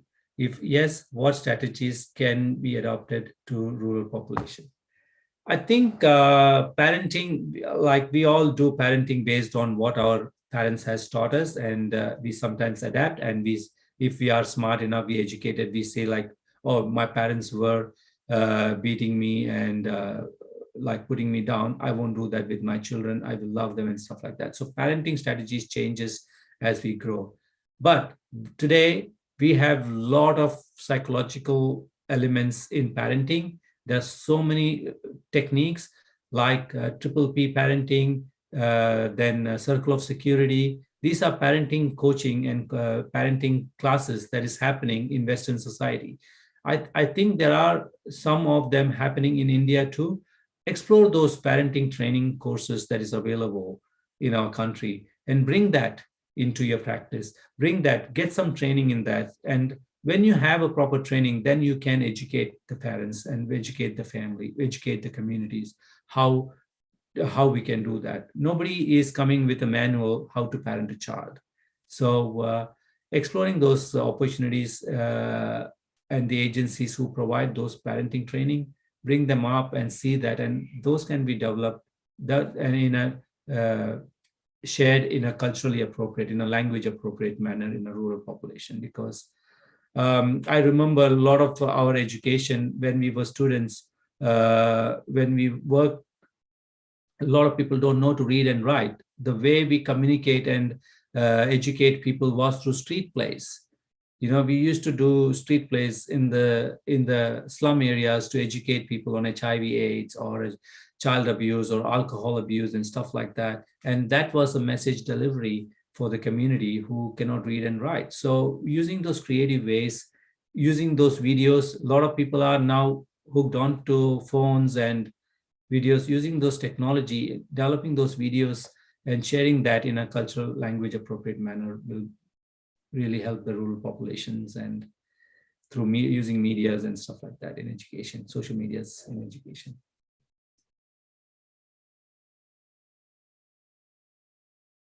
Okay. Thank you, sir, for clarification. Clarifying the doubts and the answering the questions of the participants. I don't think there are more questions. If no questions are there, so we can proceed to the next. Yes. So we have already come to the end of this inaugural ceremony of this 2-day international conference. Now, I take this opportunity to invite Dr. Laljo Esthangjam, Assam Assistant Professor, Department of Social Work, Assam University, Silchar, and also one of the coordinator of this 2-day conference, to deliver the vote of thanks to this gathering. Sir, over to you. Oh, very good afternoon. In fact, very good morning to all of you. Hello, can you hear me visually? Is it audible? Yeah, yes, sir, you're audible. Okay. That was a very good deliberation by Mr. Verma. I would like to begin my word with a word once said by the great Nelson Mandela. Children are our greatest treasure. They are our future. So this 2-day virtual international conference be a benchmark where we all pledge that protecting children from various adversity be our religion. So I take this opportunity to thank our Honorable Chancellor, Dr. N.N. Datta, Honorable Vice Chancellor, Professor Rajiv Mohan Pant, Assam University, Professor Narayan Chandra Talukdar, Assam Downtown University, then Dean Professor Bandana Datta, Convener, Professor M.T. Devi, Assam University, Dr. Pratiti Burman, Dean in Charge, Assam Downtown University, Dr. Bijoy, Coordinator, and most importantly, our keynote speaker, Mr. Sunil Verma, Senior Clinical Social Worker, New South Wales, Department of Health and Social Sciences, Australia. And I would also like to thank all the participants, technical team, and special thank goes to those whom I inadvertently missed. So Jai Assam, Jai Hind, and best of luck for all the 2 days program. Thank you once again. Yeah, thank you, Dr. Laljo, sir, for addressing the vote of thanks. And it's really, I believe, this inaugural session and the address given by the Honorable Vice Chancellor, sir, of Assam University, as well as Assam Downtown University, and very importantly, the keynote speaker, Verma, sir, and our Dean, Dean Madam, and the head of the Department of Social Work, Assam University, Silchar, Professor Madam Kanchana Devi, and we have this sessions. I feel very good, and already a few questions and doubts have been clarified and answered in these sessions. I mean, those have been asked by the participants. So, yeah, with the permission of Vice Chancellor, sir, of Assam Downtown University, as well as from Assam University and the conference convener, we may declare the session closed. With your permission.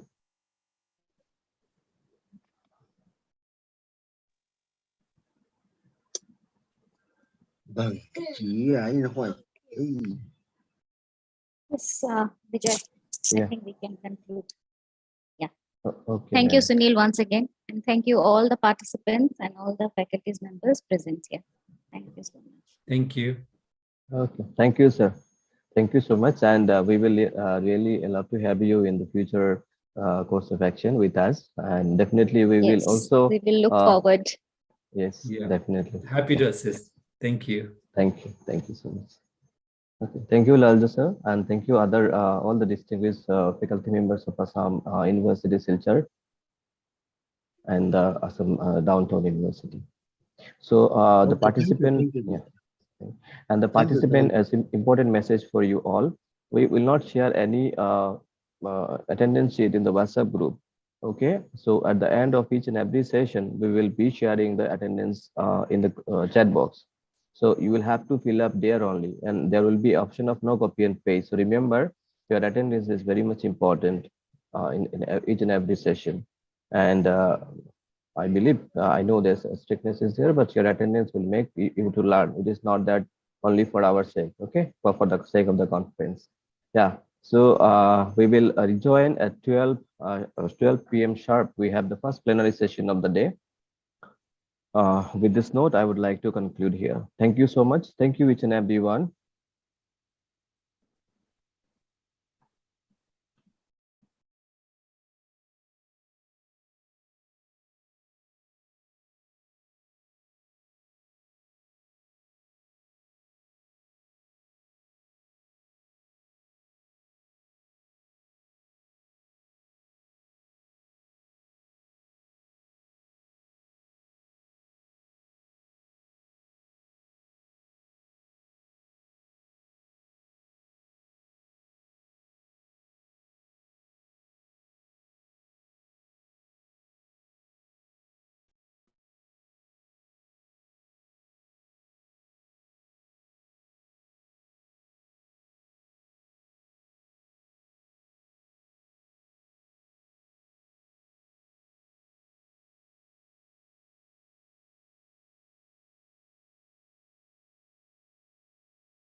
Now we'll move.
So video video to usarlo. Vamos a ver. Basta, me uses.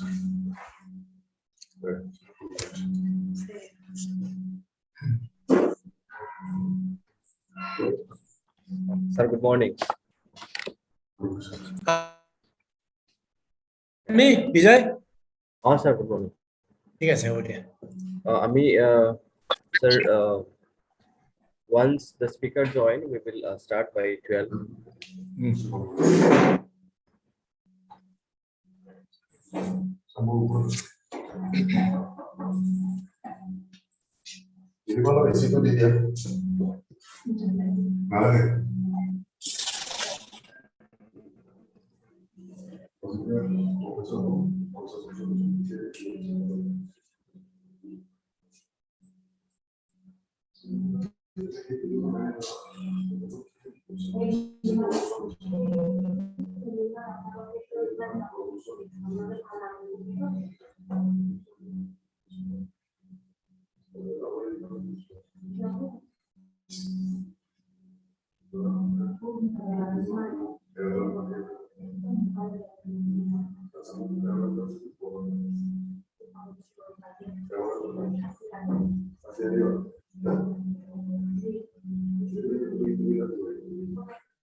Abu Qasim to ki hai?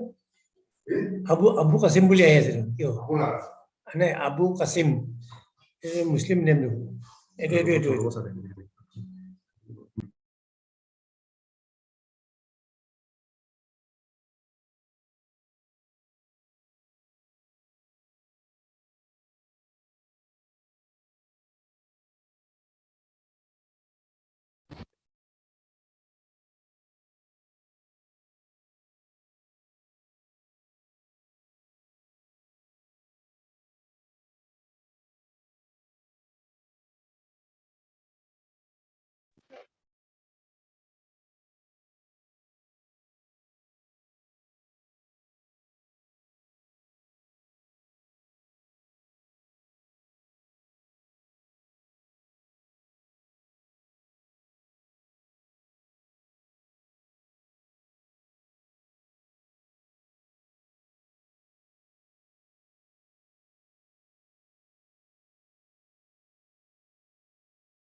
So we are just waiting for Satish sir to join. Yeah, he's joining, sir.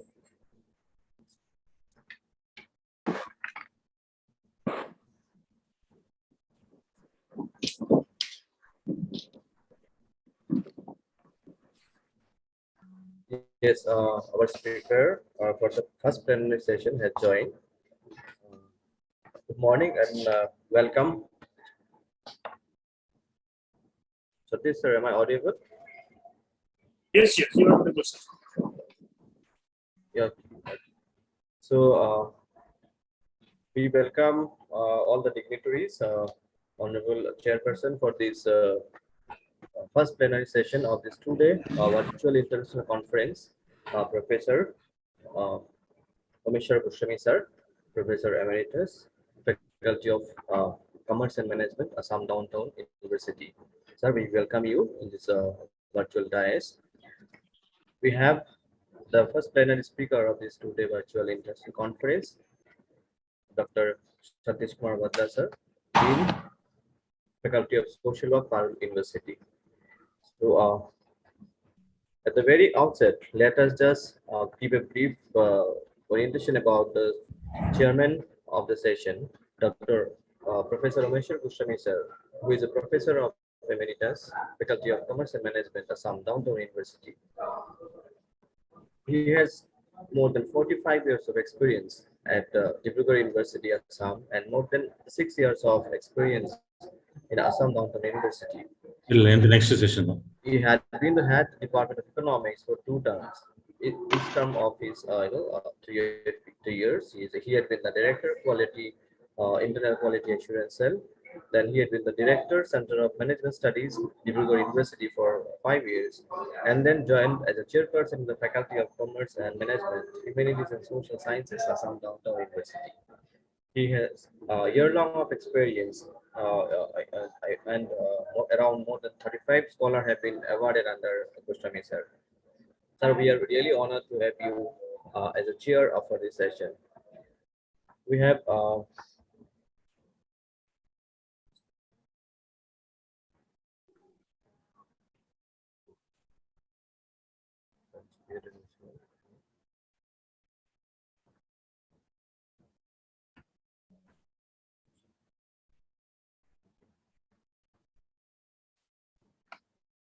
Now, may I take this opportunity to introduce the speaker, plenary speaker for the first plenary session, Dr. Satish Kumar sir, who is a master in social work, who is a PhD and also special education and B.Ed. Dr. Satish Kumar sir, presently working as an associate professor, principal and dean in charge, Faculty of Social Work, Paru University. He's having 17 years of experience in the field of research and social work practice. His area of interest is rural development, health and development, mental retardation, special education, addiction, CSR and human resource management, and labor laws. He has delivered around 27 talks, presented more than 65 papers in various national and international forums, has 33 national and international publications, and he had been the author of 2 books, 8 chapters in the books, and 10 minor and major research projects. So this is a very brief orientation about the speaker for this first plenary session, and we are really glad and honored to have you, sir. So now I over the session to Satish sir and chairperson of this session. Sir, over to you, please.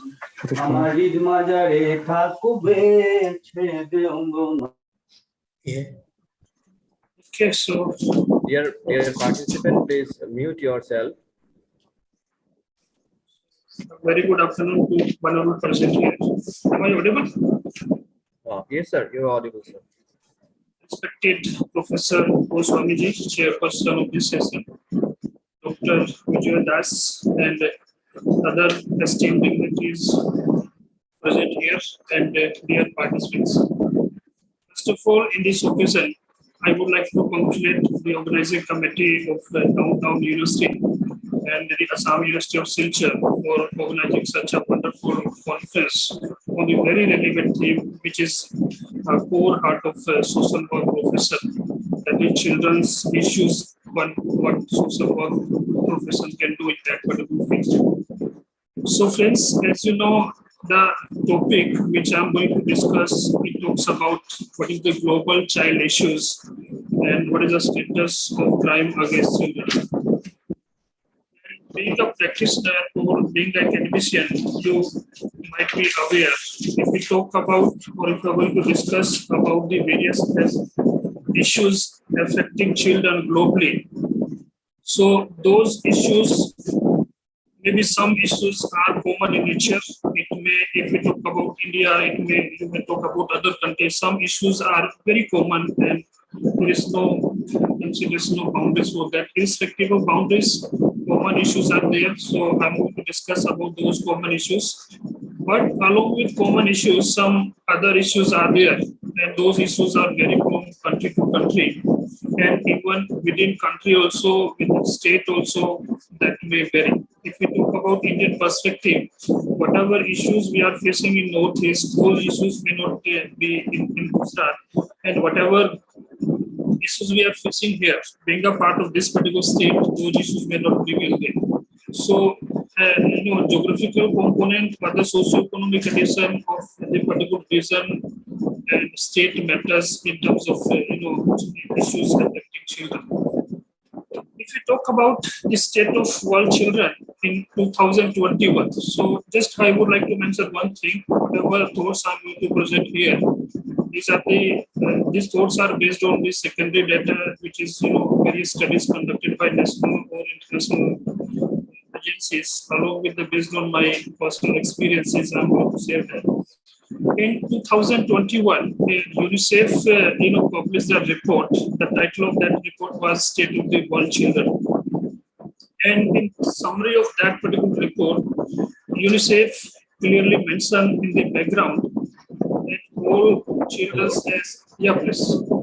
Sir, some noise is there, I think. I mean, your fan is moving around. Just.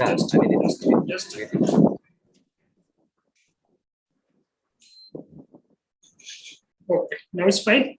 Fine, sir, fine. Okay. So the report talks about the children has right to health. The first of all, irrespective of boundaries, we need to ensure the health of all children. Second concern is related to education. That is, the universal phenomena is there. In every country, issues related to children's, that is education is there. And third component in the report talks about the protection of the children. So if we talk about the global scenario of child issues, these are the three major areas where we need to concentrate. The first is health of all children, irrespective of the country, then education component, and third, how the protection of rights may be there, life protection may be there, and other kind of protections we need to ensure. And in the report, further, it is mentioned that it is the responsibility of the state or respective government.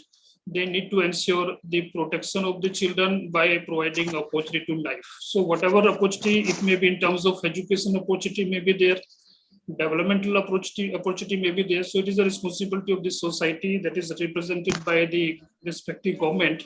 They need to ensure that. And if you see around the world and at the international level, the children are denied for their rights. And because the rights might be denied on various grounds, some grounds may be based on gender-based discriminations are there. Then we have another circumstances that may lead to due to some reason, whatever different conventions are passed by the international agencies, by the national agencies, those may not be followed. There's some circumstances may lead towards that.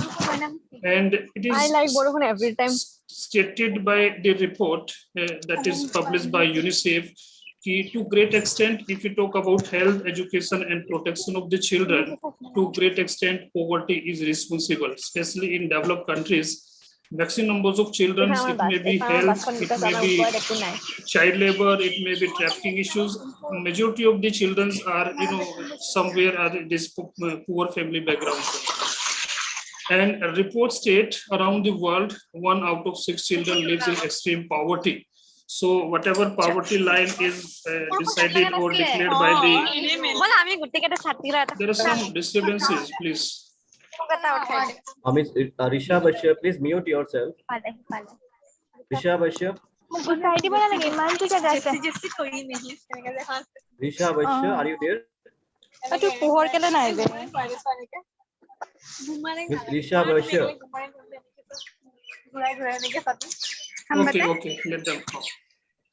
So World Bank decided this particular line, that is $1.95 a day, and the report published by UNICEF state that 1 out of 6 children are living in extreme poverty, and due to poverty, that healthcare facilities are not provided because families not in a condition they can provide the healthcare facilities to the mark to the children. Then nutritional needs of the children are not fulfilled. So to great extent, the reports highlighted that poverty is responsible. It may be health, it may be education, it may be if a family or society is not able to protect their rights, to great extent, poverty is responsible for that reason. And further, the report stated in 2019, in total, 149 million children under the age of 5 were stuck. So they were not able to develop fully due to some, as I told you, some unavoidable circumstances were put in, and that was vary from country to country. And even in school enrollment, a report mentioned in school enrollment in many parts of the country, progress is there. But since more than 75 million children are not enrolled in preschool education, and majority of the cases are associated with developed countries only. In Sahara Africa's countries, it is India is also the part of that, and we are missing a critical investment opportunity for children. And further, the report stated, which was published by UNESCO in 2017. The report quoted that 6 out of 10 leave primary school without achieving minimum efficiency. So it also highlights the school dropout rate is very high, and due to again some socioeconomic reasons are there due to that child is not able to complete their primary education. So they are not able to achieve their minimum proficiencies also. This is another report findings. If we talk about the global issues, challenges faced by the children. So these are the 6 to 7 major areas are there, and in every country, maximum these issues are, prevailing. So first, we have health issues are there. Second, issues are related to survival of the children's. Next, we have lack of education is there. Then child labor issues are there. Violence and abuse is there. Then conflict, children and armed conflict. This particular issue may not prevail in every country, but where the country is under conflict with different kind of, right now, like Russia and Ukraine war is going on. So again, that war is going to affect the children. I'm going to discuss in consequences slides in detail. Then nowadays, the two major areas, two major concerns are there that is again identified by the international agencies. The first is children mental health in digital era. How digital era is going to affect the mental health of the children, and another recently that COVID-19, how COVID-19 affected the mental health of the children. So these are the various global issues the children are facing. If we talk about in detail the health issues, so in developed countries, developing countries, not developed, in developing countries, diarrhea and malnutrition are the biggest killers. The reports of the government shows the maximum numbers of children under the age of 5. If we talk about infant mortality rate and child mortality rate, and even our Gujarat state is also affected by malnutrition. So malnutrition is the biggest cause, and that is, is affecting the health of the child. And for every 1,000 live birth, 42 children are dying, and every 22nd a child dies from preventive causes. So whatever causes mentioned by the various government reports, those causes can be prevented. Some means, preventive measures we need to ensure, and preventable causes were there, but due to some reason we were not able to do that. And if we see the recent report published by the National Family Health Survey, and they also mentioning is trending, and despite mentioned improvements is there, but in spite of that, in the year, if we see the report in 2019 to 21, 35.5% of children below the 5 years age turned, and 32%, 1% was underweight. This is the latest report published by the National Family Health Survey. Again, reasons are also mentioned. It's not time may not permit us to discuss in detail. Reasons are also mentioned why the underweight is there, and to great extent it is clearly indicated the causes are somewhere associated with poverty. And India ranks 116 out of 174 countries on Human Capital Index. And you might be aware that Human Capital Index talks about how countries are able to mobilize the economic and performance potentialities of its citizens. So to great extent, we are not able to do that, and that's why our ranking is very low. Then second issue that is faced globally, survival issue is there, and especially in developing countries. If you see the report published by WHO recently, a report is published by WHO, and in that particular report, it is mentioned that in 2020, approx 5 million children under the age of 5 years are died.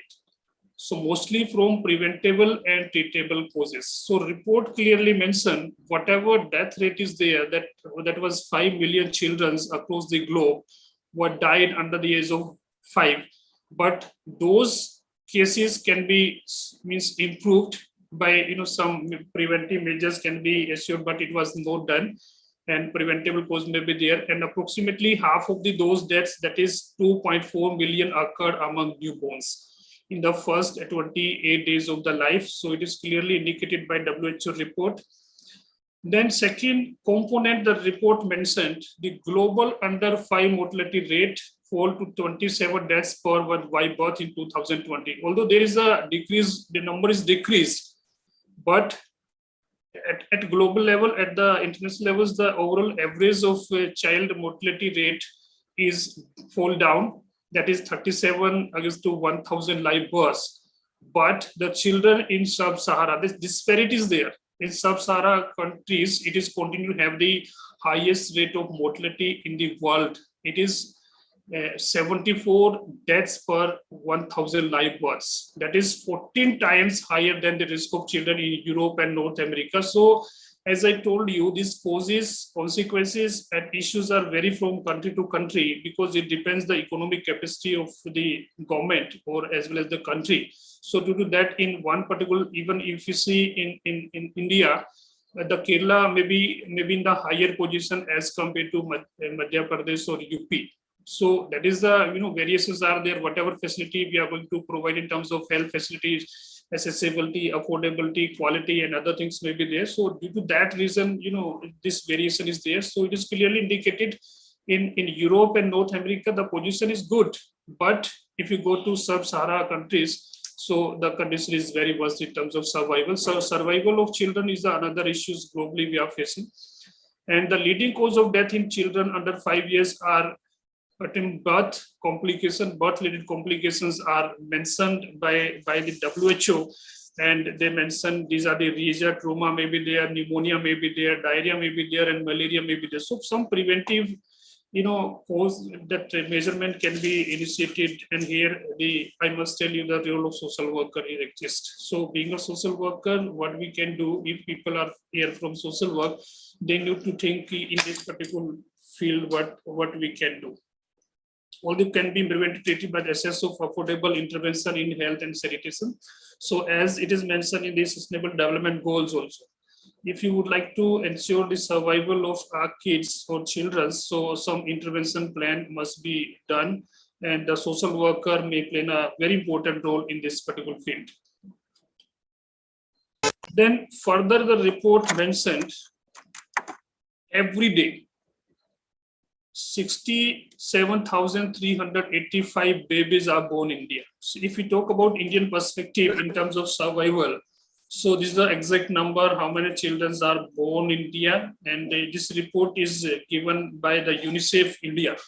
And 1/6 of the world child births, that is the world as compared to world scenario, and every minute one of these newborn dies. So whatever numbers of babies born is there, along with that, every minute one of these newborn child is dying. India is the only largest country in the world where more girls babies die than boy babies. So being a social worker, being an academician, being a researcher, we need to find out why the death rate of babies is high as compared to boys. So again, some socioeconomic components are associated with that, and that is gender differentials in child survival is currently 11% in India. So whatever socialization process do we have, so in that particular process, we need to ensure gender equality. And it is clearly mentioned Sustainable Development Goals also. So this is another area of social work. I'm trying to cover social work intervention, as per issues only.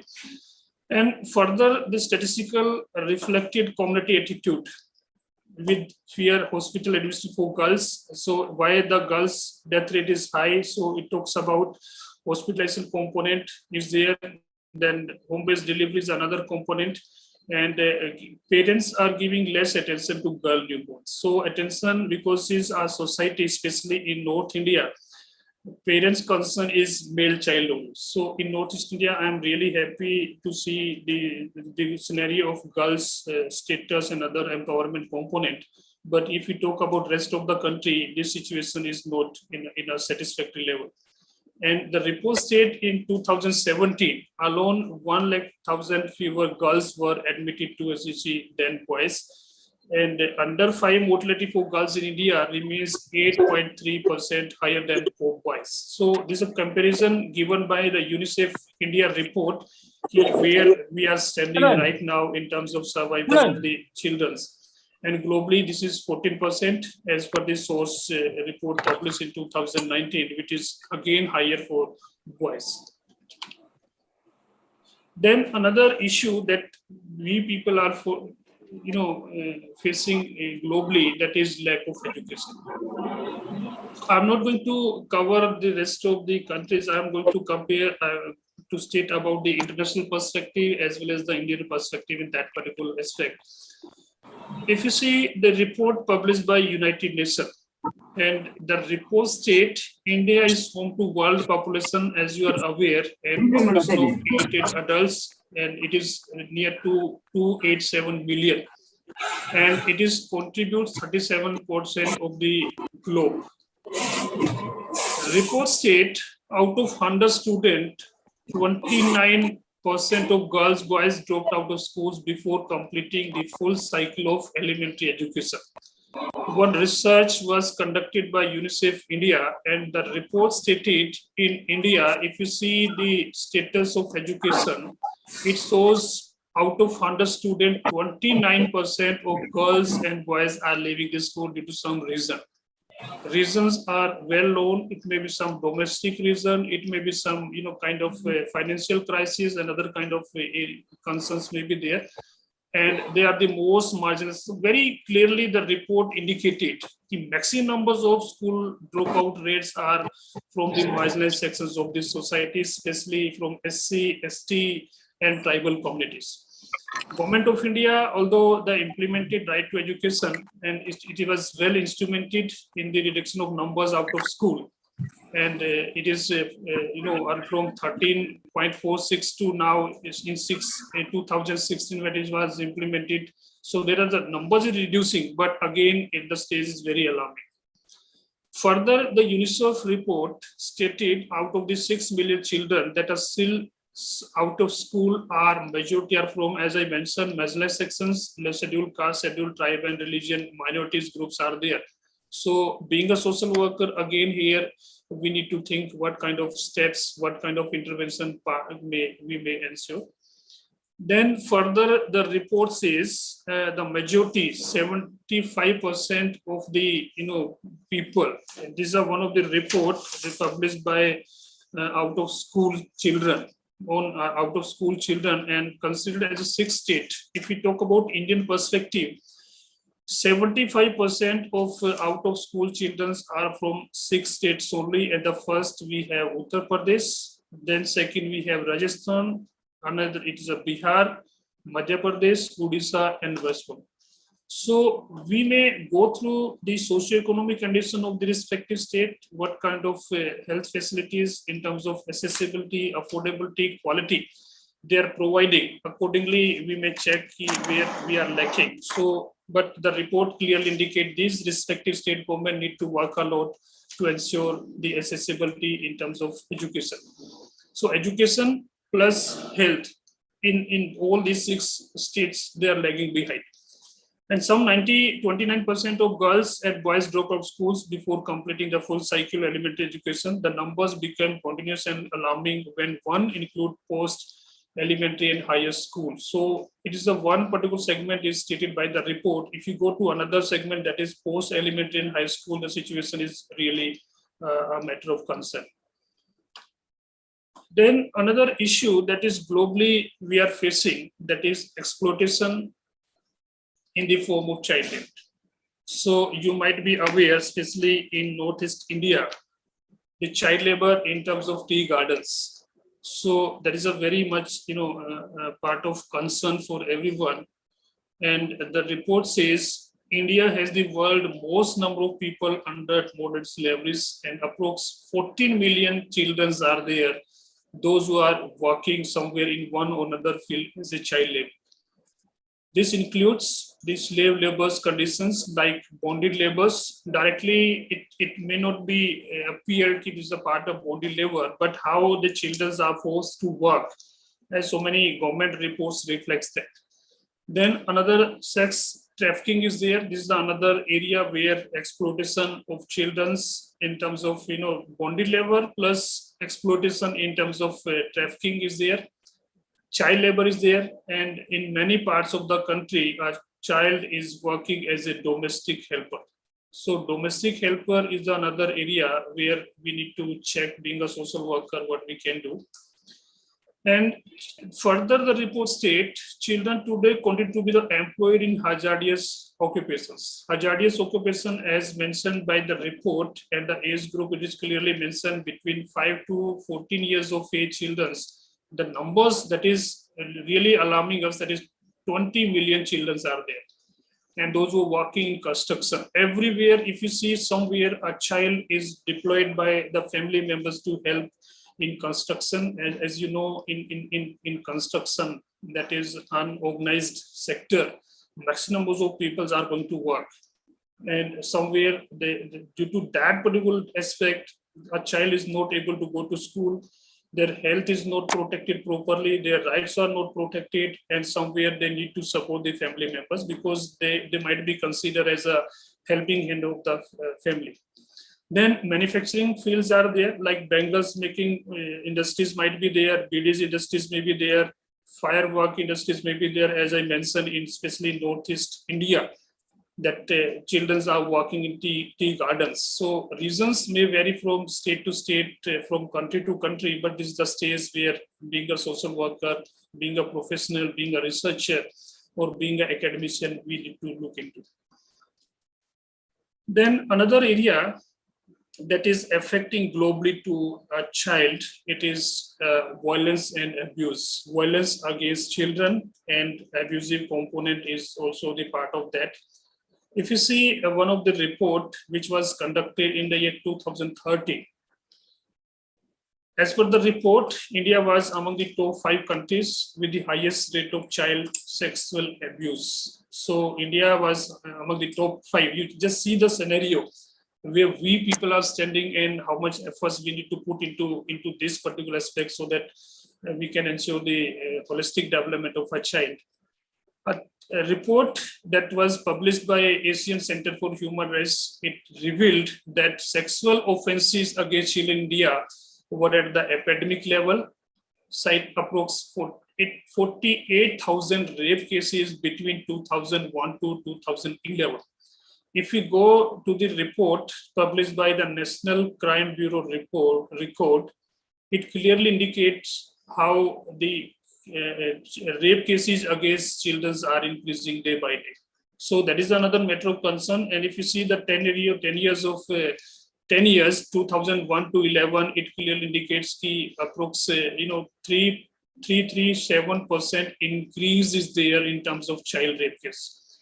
So again, I'm not going to discuss what are the causes, but somewhere we, being a professional academician researcher, we need to find out in which particular direction our society is going on and what efforts can be taken so that this particular phenomena can be stopped.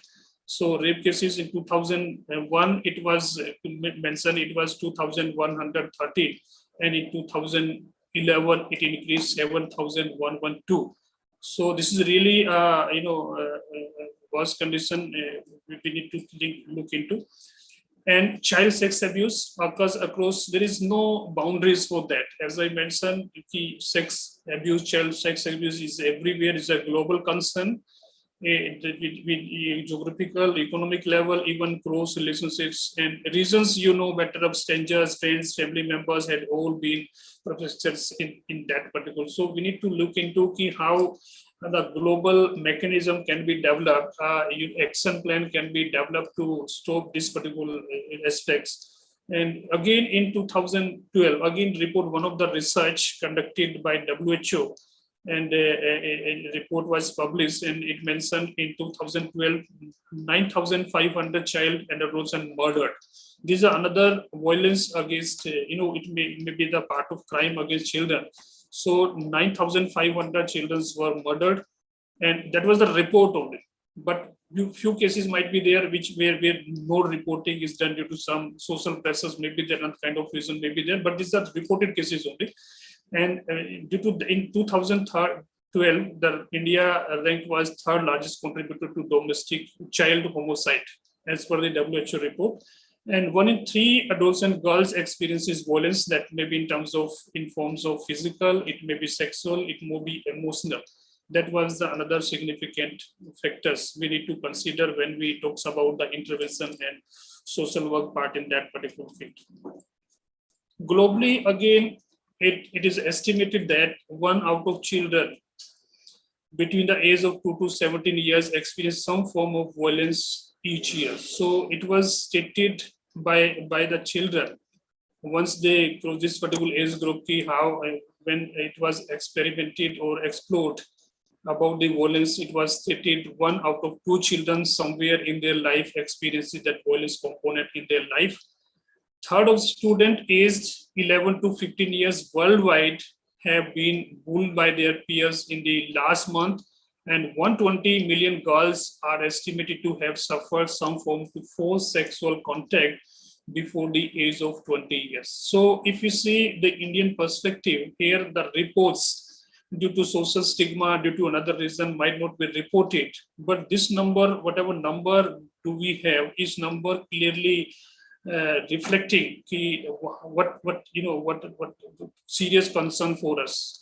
And emotional violence is another thing which affect 1 in 3 children, and worldwide 1 in 4 children lives with a mother who is the victim of intimate partner violence. So not only a kid, but there might be violence towards a mother, and that mother violence may affect the mental health and emotional health of the child. So that is another area key. If you're going to talk about the intervention part, so you need not to work only with children, but we need to work with families also. This is another area, so where we social worker may look into. Then another area which is may not be concern with us, like it's a part of conflict, armed conflict. So in India, very few cases are there. Some cases might be related to Northeast India. I'm not much aware how many childs are affected in Northeast India due to these armed forces. But if we talk globally, approx 20 years ago, the world united to condemn and mobilize against the use of children in armed conflicts. And at that time, one action plan was mandated by the United Nations Security Council, and others, stakeholders were there.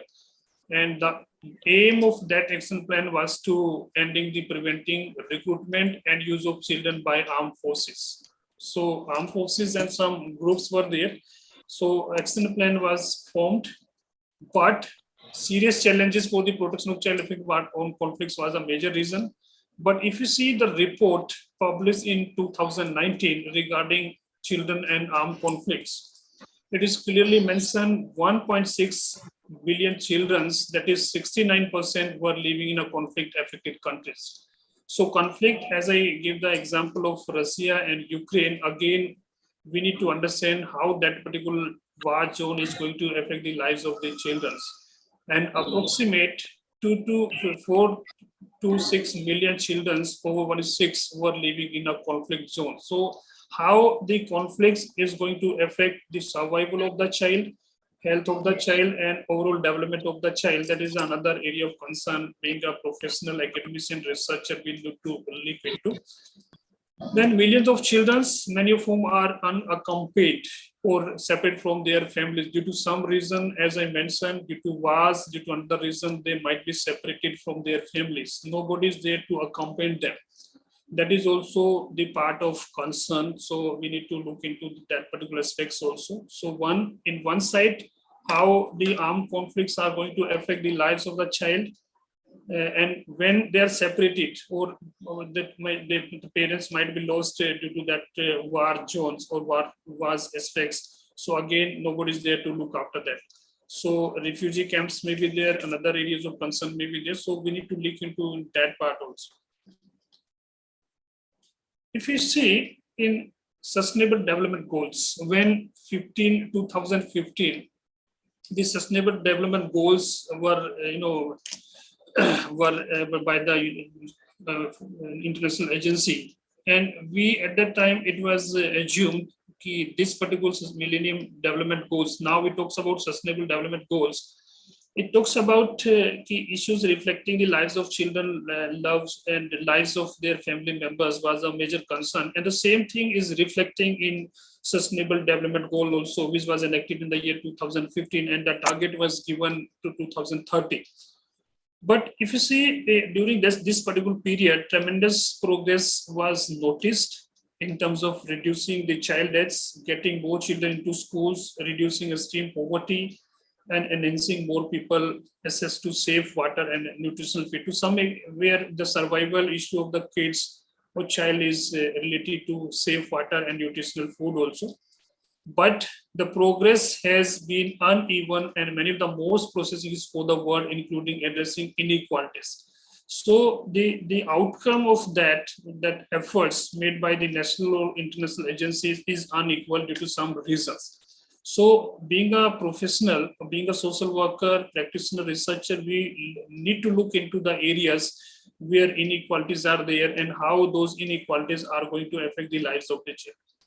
So why the inclusive economic growth is not assured, why these particular agendas, these 7 targets just mentioned in the Sustainable Development Goals are not able to protect and how much rights of the children are protected. It may be in terms of violence, it may be in terms of climate, or it may be recently another areas of COVID-19. So we need to look into that part also. This is another area of concern. Being a professional, we need to look into. This is another major concern. Recently, one international agency, that is OECD. It talks about Organization for Economic Cooperation and Development. In 2017, this Organization for Economic Cooperation and Development published a report. And in that report, it is clearly mentioned that right now, along with other issues, one more issue is added that is has a international face, that is how this digital aspects is going to affect the mental health of the child. And the report clearly mentioned that almost half of the world is connected to the internet. In 2015, a typical 15 years old from a country had been using the internet since the age of 10. And you might be aware of a phenomena I'm observing. Nowadays, what parents are doing, whenever a child is crying, due to some reason, and parents might be busy in other domestic tasks, what they are going to do, they may give mobile to the child. And through that particular process, they are going to develop the habit. And that may lead towards addiction also. It is not like a use of digital, that internet or mobile is always in a negative aspect. Somewhere it might be helping in developing the IQ of the child, but the report clearly mentioned how much time a child is going to spend on that particular device. 2 hours every weekend online after school, and it's another phenomena you might observe during COVID also, where the child need to spend 5 to 6 hours on a device to attend classes and other things, and child might not be interested, but somewhere they need to spend time, and many times it may be more than 3 to 5 hours in a week. And the reliance on digital technology, as I told you, it is a matter of concern for parents. Nowadays, as I told you, that parenting is also changing. So whatever form of sports activity do we have, that activities totally converted into some video games. Maybe they are another kind of things. Maybe that even parents are teaching their child what kind of rhymes maybe there, some games maybe there, because they want to ensure the child must be engaged somewhere so that they can perform their domestic and another kind of activities. So it is a matter of concern for parents along with teachers also, and then government, how the young people in this digital area can be, because ultimately it is going to affect the anxiety component is there, and depression is there, and disturbed sleep, because many researches were conducted by the scholars how the use of social media is going to affect the young minds and children. So it is clearly mentioned the first component that maybe it is going to affect the sleeping pattern. And when sleeping pattern is disturbed, it definitely will lead towards the impacts on health, that is anxiety, depression, and cyberbullying. Maybe there you might be aware in day by day the cases of cyberbullying is also increasing. There are limited hard evidences, available data, whether this is, so there is no clear-cut evidences how many children are affected, because these are the part of some researches only. And in 2017, UNICEF India clearly mentioned evidences are not there, but obviously problems are there, which is going to affect associated with the internet use, mental well-being. So whenever some behavioral problems are noticed by the scholars, and when it was explored, somewhere child was associated with the use of digital devices. So we need to concentrate on this particular area also.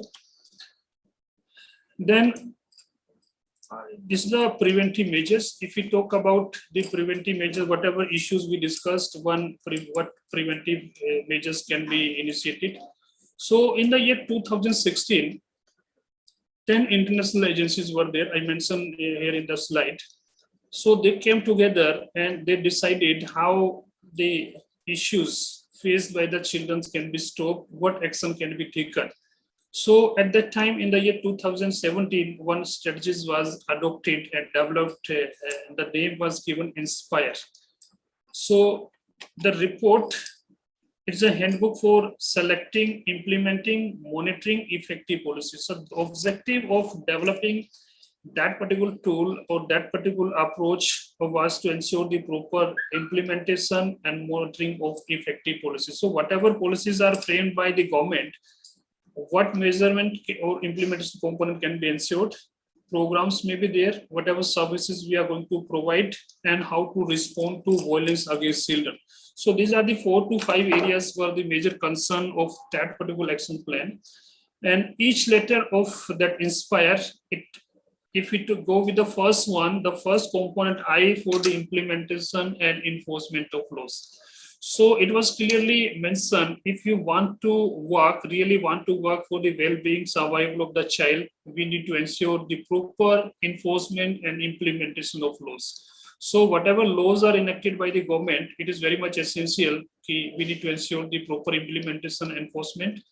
Second, what letter is that is N works for norms and value system. We need to inculcate the norms and value system among the citizens. As I told you, abuse against children, maybe there are other kind of things, maybe there, whatever social practices do we have in terms of gender based discrimination. So we need to work with norms and value system. Then we need to provide a safe environment for our kids.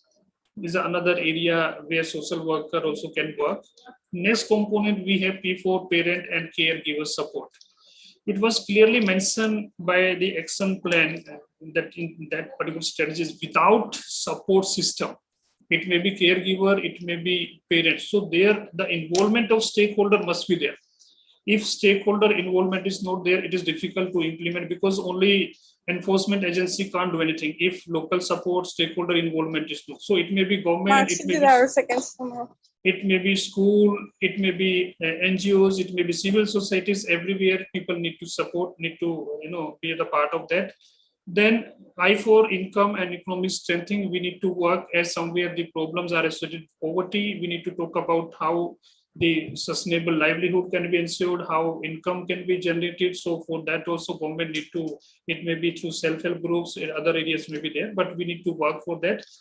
Then we have R for response and support services. It talks about we need to provide some special services with a focus on kids only, that is some preventive services may be there, but we need to work how to respond, whatever challenges we are going to face, so how to respond those challenges. So we need to develop a mechanism. Then for education, we need to impart education. It may be education for kids, education for parents, education for other stakeholders, and we need to develop life skills also. This is the 7-step strategies are adopted by the 10 international agencies. This is the only one slide I'm going to cover regarding crime against children in India. So if we go to the latest report published by the Crime Bureau of India, and if you see the data from 2018 to 20, so in that particular report, the actual children population is given as in 2011. Then rates of child crime against children in 2020, it was to 8.9%. Then charge sheet rate, if we in that particular report, if you go through the details of the report, it is clearly mentioned that charge sheet rate was 65.6, means to say more than 40% people's, 35% people are not reporting the cases. In 2018, as per the IPL, the total cases were as per the 1 lakh population was given, approximately 1,41,764. In 2009, you just see the scenario how the crime against children are increasing. In 2019, it was in approximately 30,000-40,000 was greater, but in 2020 somewhere it is go down. Again, some reasons might be there because it was the COVID component was there, so that's why somewhere the cases will go down. Otherwise, if you see the latest report published in 2021, again the cases are very high.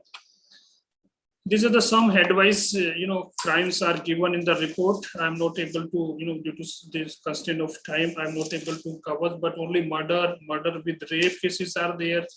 Along with that, we have another cases related to human trafficking, then suicide, infanticide cases are given. So you may go through the website, all details are mentioned there, and it will reflect the real picture of status or crime against children in India.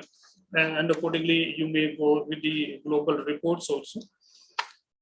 So last component, that is the part, very important component for social worker, what being a social worker we can do. The first, I must tell that first is preventive component. Whatever issues we discussed, the first component being a social worker, preventive component is there.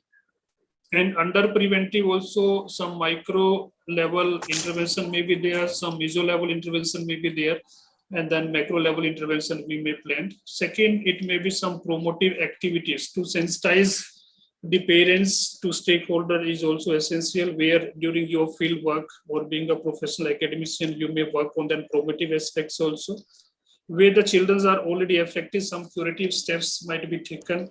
And last component, it talks about rehabilitative. So somewhere we need to, with the support of government, with the support of civil societies and community-based organization, we need to ensure the rehabilitation of children.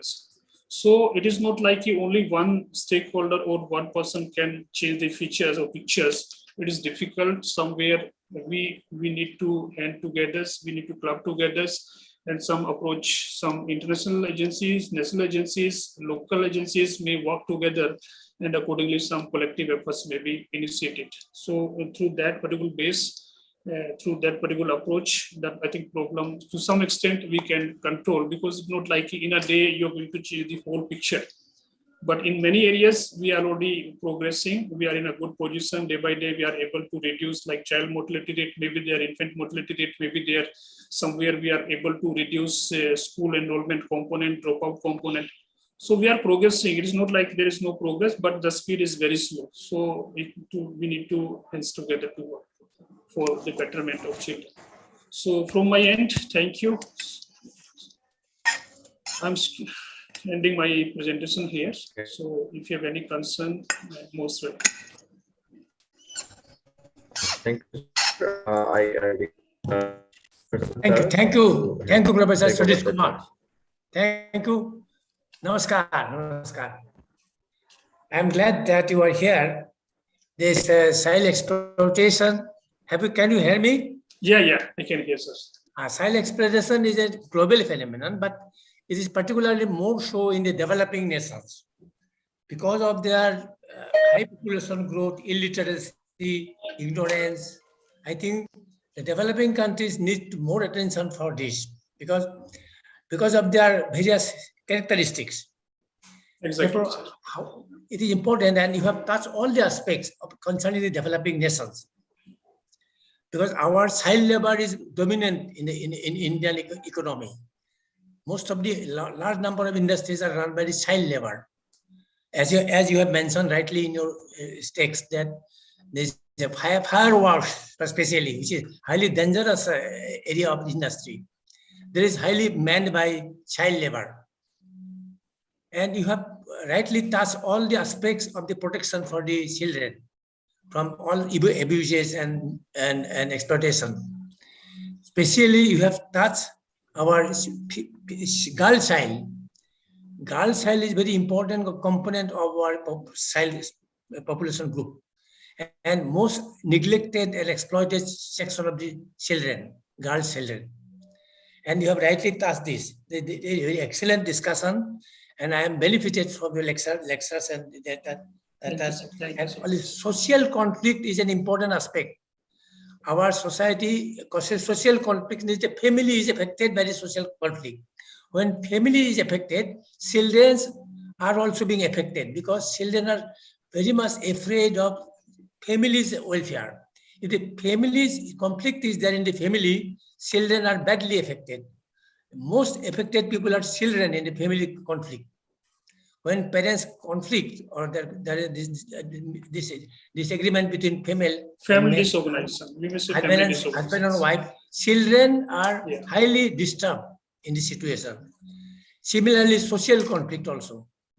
Therefore, social conflict, we should give more importance the impact of social conflict or familial conflict on the children.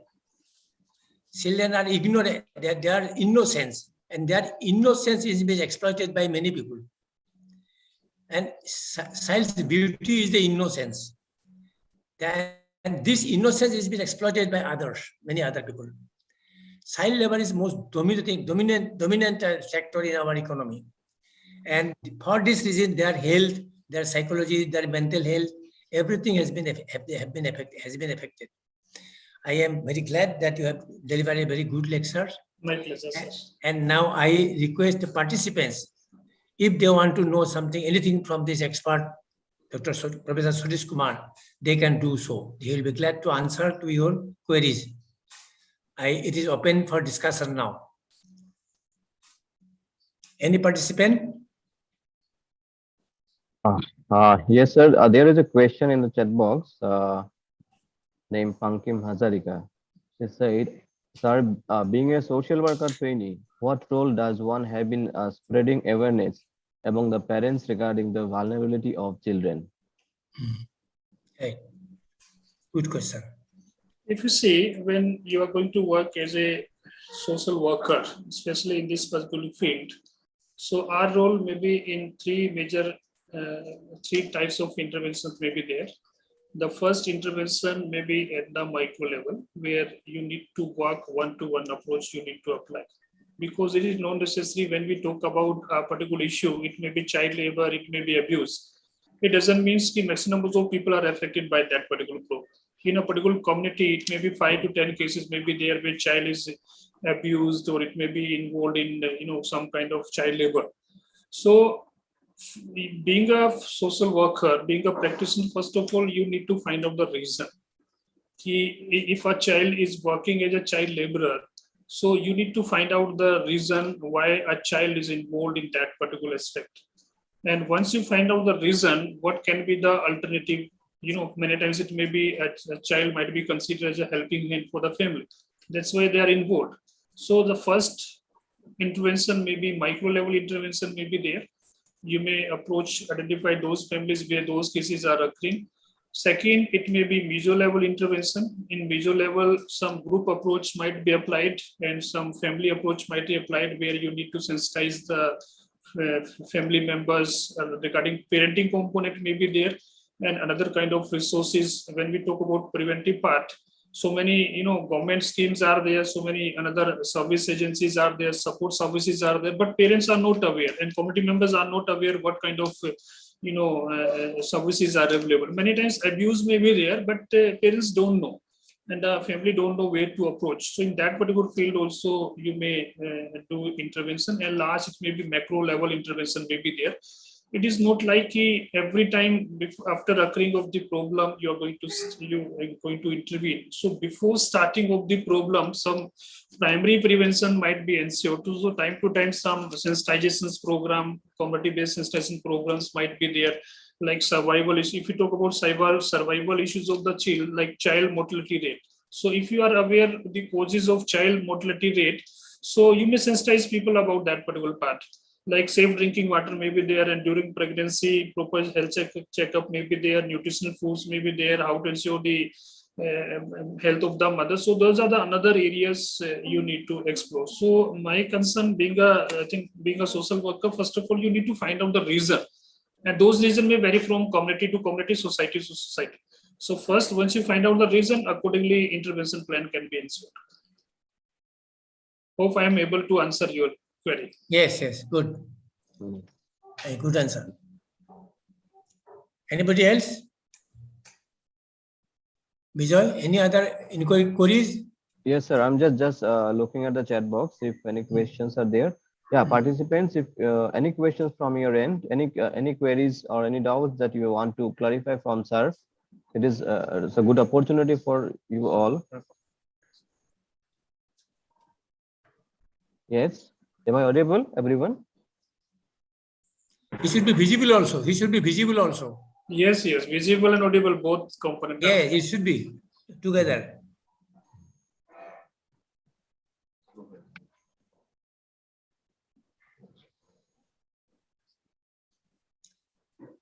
I think some internet problem is there. Yeah, sir. I'm just. We can go to some- next query. Another PC. Yeah. Any queries from the students, participants?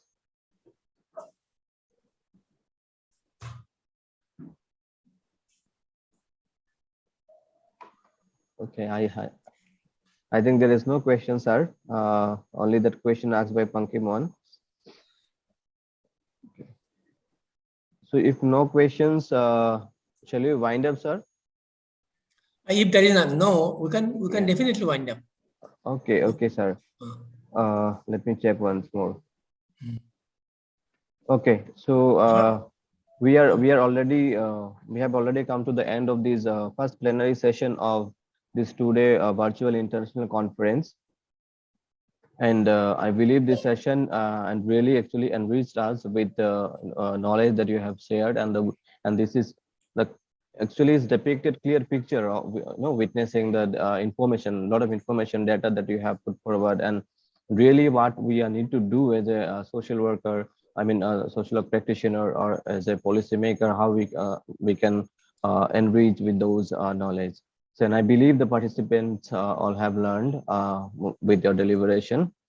So with this and with the permission of chairperson, I really extend my heartfelt thanks to both of you, Professor Mr. Goswami sir and Dr. Satish Kumar sir.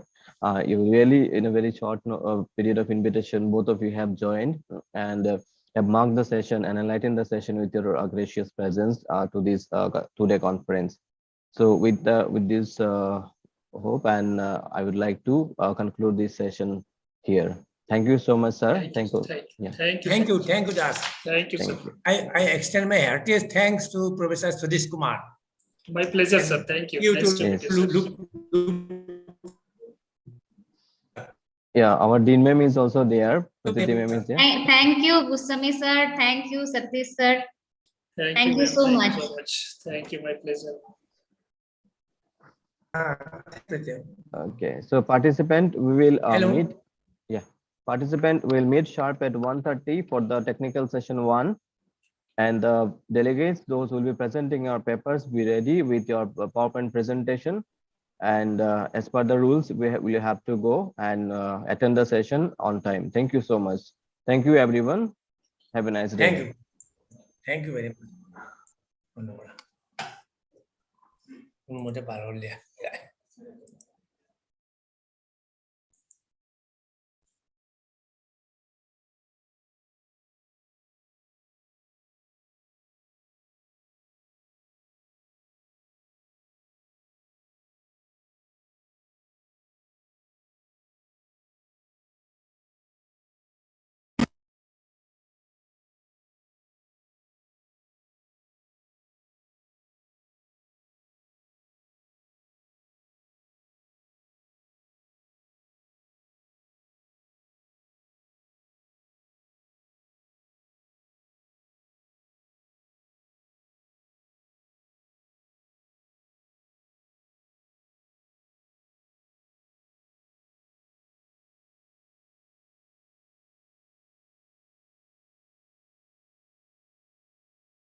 Done.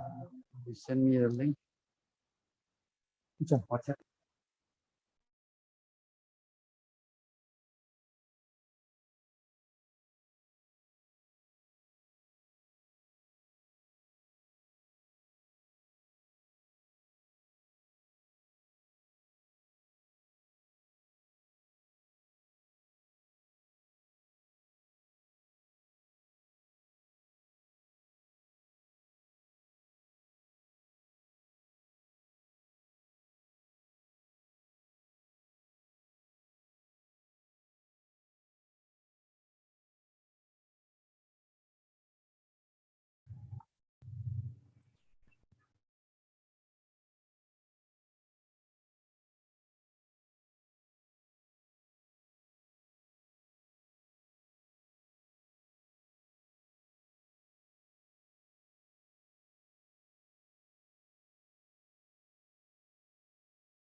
Have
a good time or something.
Okay,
so once again, good afternoon, everyone.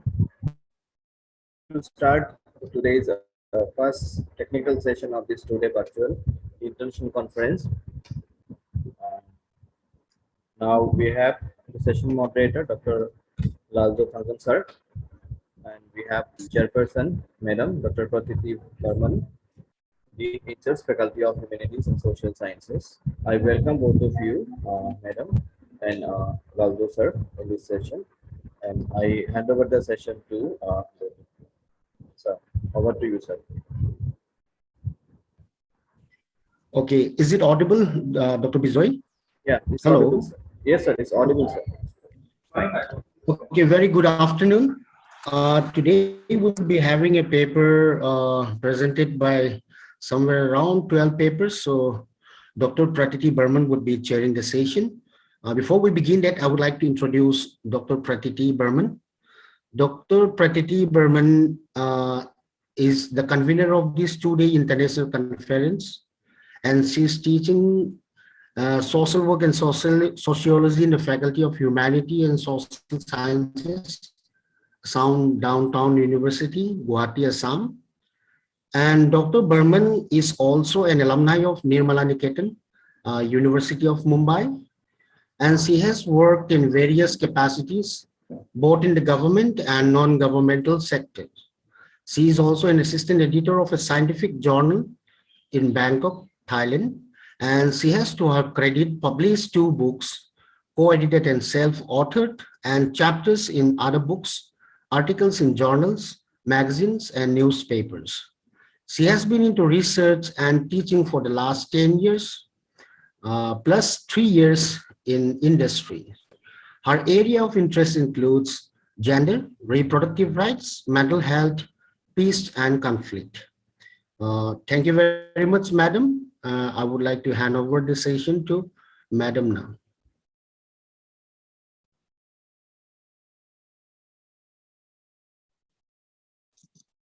Hello, Madam. Thank you, sir. Thank you, sir. Am I audible? Yeah. Thank you so much for your Clear. kind words. Yes.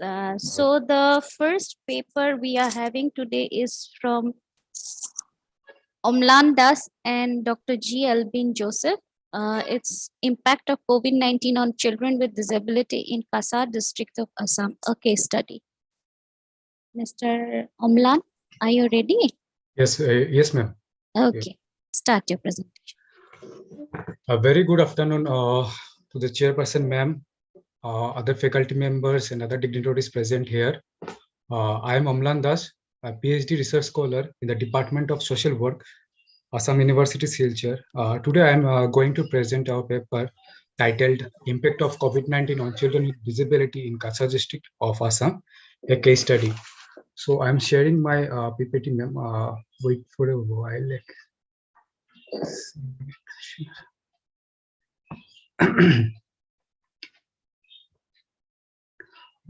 Whether my PPT is clear, ma'am? Yes, it is. Yes, yes, But it's you have to start from the clear. beginning. Yeah, it's perfect. Okay. So we all know that the COVID-19 pandemic has disrupted our lives in various aspects, but its grim impacts are especially acute for the children with disability. They are most vulnerable. We all know that they are marginalized and stigmatized. The COVID-19 has added more vulnerability to children with pre-existing vulnerabilities. However, the children with disabilities face numerous issues to be included in the mainstream. They are struggling for getting proper rehabilitation services along with other disadvantages, leading them to isolation. Therefore, it is crucial for children with a disability to rehabilitate at early stage. The children with disability not only face the problem in the society, but also their family suffers stress and anxiety while taking care of them due to lack of proper institutional services at the community level. As the COVID-19 pandemic has increased more vulnerability, parents of the children with a disability under multiple stress, where on one hand they are struggling financially and at the other they are worried about their children. So it is seen that globally more than 168 millions children have been completely out of the school due to closure for almost an entire year due to COVID-19 lockdown. Furthermore, it is also found in various studies like conducted by UNICEF that around 214 million children globally have missed approximately 3/4 of their in-person learning as per the data that conducted by UNICEF in the year 2020. So in the case of children with disability, sadly, there is no clear data available till now in India. How many children with disability affected by COVID-19, how what is their struggle. So there is no such clear data available in till now. So now I'm moving to my objective. The main objective of my study is to find out the impact of COVID-19 on children with disability in Kachar district of Assam. Then the research methodology. The case study method was employed for this study, for which the two cases were conveniently selected with the help of local NGOs. In that time, those NGOs who were working with this persons with disability area, with the help of them only, I have selected two cases from Kachar district. Now moving to the part of review of literature. So there are various studies that emerging researchers on COVID-19 shows that that coronavirus pandemic has increased psychosocial distress both in the general population and also among the high-risk groups.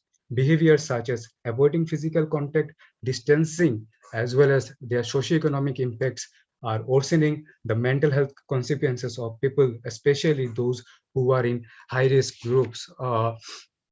And and it can be said that this COVID-19 has also not only worsened particularly the persons with disability or children with disability, also has a grim impact on the family as well.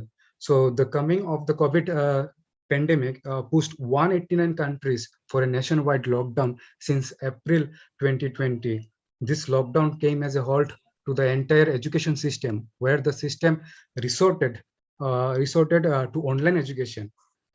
So Patel 2020 in her study found that online classes helped the student to attend their classes, but the sudden suspension of offline classes had a psychological impact on the children with disabilities. Teaching became difficult because the online platforms lacks the technologies used to teach the children with visually impairments or hard of hearing. Along with teaching the motor or physical activities these children used to engage themselves in their schools came to a complete halt, which was frustrating for them to deal with. With social distancing, no access to schools, no physical activities had not only impacted them psychosocially, but also affected their development and skill. So Goal 2021 found in the study that children with special needs have become more sensitive to the effects of pandemic due to disruption of a special education process. The pandemic, which is not yet clear when it will end, will continue to affect mental health of both children, adolescents, and adults in the coming years, not only now. And Gatraj 2020 found in his study in Nepal, persons with disability have been facing numerous challenges in their healthcare system. Persons with disabilities develop more stress and anxiety due to poor health condition. They suffer more than those who are non-disabled. Two aspects which is identified by him of a direct effect on the lives of persons with disability. Firstly, being more anxious of life-threatening, and lastly, it is the hardship they face due to countrywide lockdown. So this is the a few literatures I have put it here in the PPT. Yes, there are no such significant study of impact of COVID-19 on children with disability by government or other the state government as well as central government. So there are less studies conducted, particularly in this regard. So for this study, I have selected two case study cases. So here I'm giving a brief background about the cases. So first one, Joydeep Bhattacharjee, name changed, 15 years old young boy living in Sonai Road area of Silchar with his parents and their sibling. He is a special child suffering from cerebral palsy and intellectual disability since his birth. His father works in an electronic repairing shop, and his mother is a housewife. He is the elder son, and his brother studies in class 2. In the second case, that is Asif Ali, name change, a 9 years old boy living in the Jaipur village of Udarban, Kachar, with his mother, who is a widow, and two siblings aged 14 years and 11 years respectively. He is the youngest among them and is a child with hard of hearing disability since his birth. His father passed away when he was 4 years of age due to some prolonged illness. His mother does not work and stays at home to look after them, to take care of their siblings. They receive financial help, like supports from their extended family, sometimes from their neighborhood. So they with this some amount of money and a little support, she is managing her house. And Asif is registered in a Pathshala, like LP school, nearby LP school in their village, where he is enrolled in class 3. So this is a brief cases. I didn't put whole case study because it will not be easy to complete this session with the time. So here I'm put some major findings from the case studies. We will know that COVID-19 brought not only the healthy threats, but also other challenges which impacts on the lives of people and women's more also the lives of children with disability and families. By analyzing the case studies, I divided into broad themes, assessing the impact of COVID-19 on children with disability. First one is on psychosocial impact of lockdown on children with disability. The effect of social isolation, physical distancing, and child well-being, including increased anxiety, depression, stress, anger, are placing children at increased risk for mental health issues. The schools, institutions are closed from a long period of time, which has adverse impact on child development, as they are not in touch of regular activities at school centers and no scope of meeting their peer group, which affects their cognitive growth. The new normal system of education is totally based on ICT, online mode of education, but sadly, the children with disability could not make their place in that policy. As in our place, like, we all not in rural place and rural LP school, there is no such infrastructure facility for person like children with disability or CWSN children. So this is very much difficult for them to engage in education process in ICT based online mode education. So this is the sad part we can see. So they are abandoned and not been included. So this is the thing that they are facing. And they have faced. Then financial insecurity. These parents were under immense stress to manage their day-to-day functioning, as they do not have a proper income opportunities during the pandemic, and managing the differently able child as well. We have seen that during COVID-19 pandemic, many people lost their job. They switched their jobs to a different kind of different kind of opportunities, like they engage in vendorship or other things. So their parents, they lost their job, with their little saving amount, they run their house during that hard time. Though that one of the parents where he worked in a electronic repairing shop, there that owner helped him with a little amount, but it was not for a long run. So he had to manage with his savings. So it was a mental pressure as well on the parents to manage household, because having two children with a family, so it is very hard to manage. So somehow he managed, and it show that their study shows that the financial pressure was there on parents, as well as they had to manage the child with child having difficulties. So none of them have received any financial help from the government side. Indicate a necessity of proper implementation of government schemes at the grassroots level.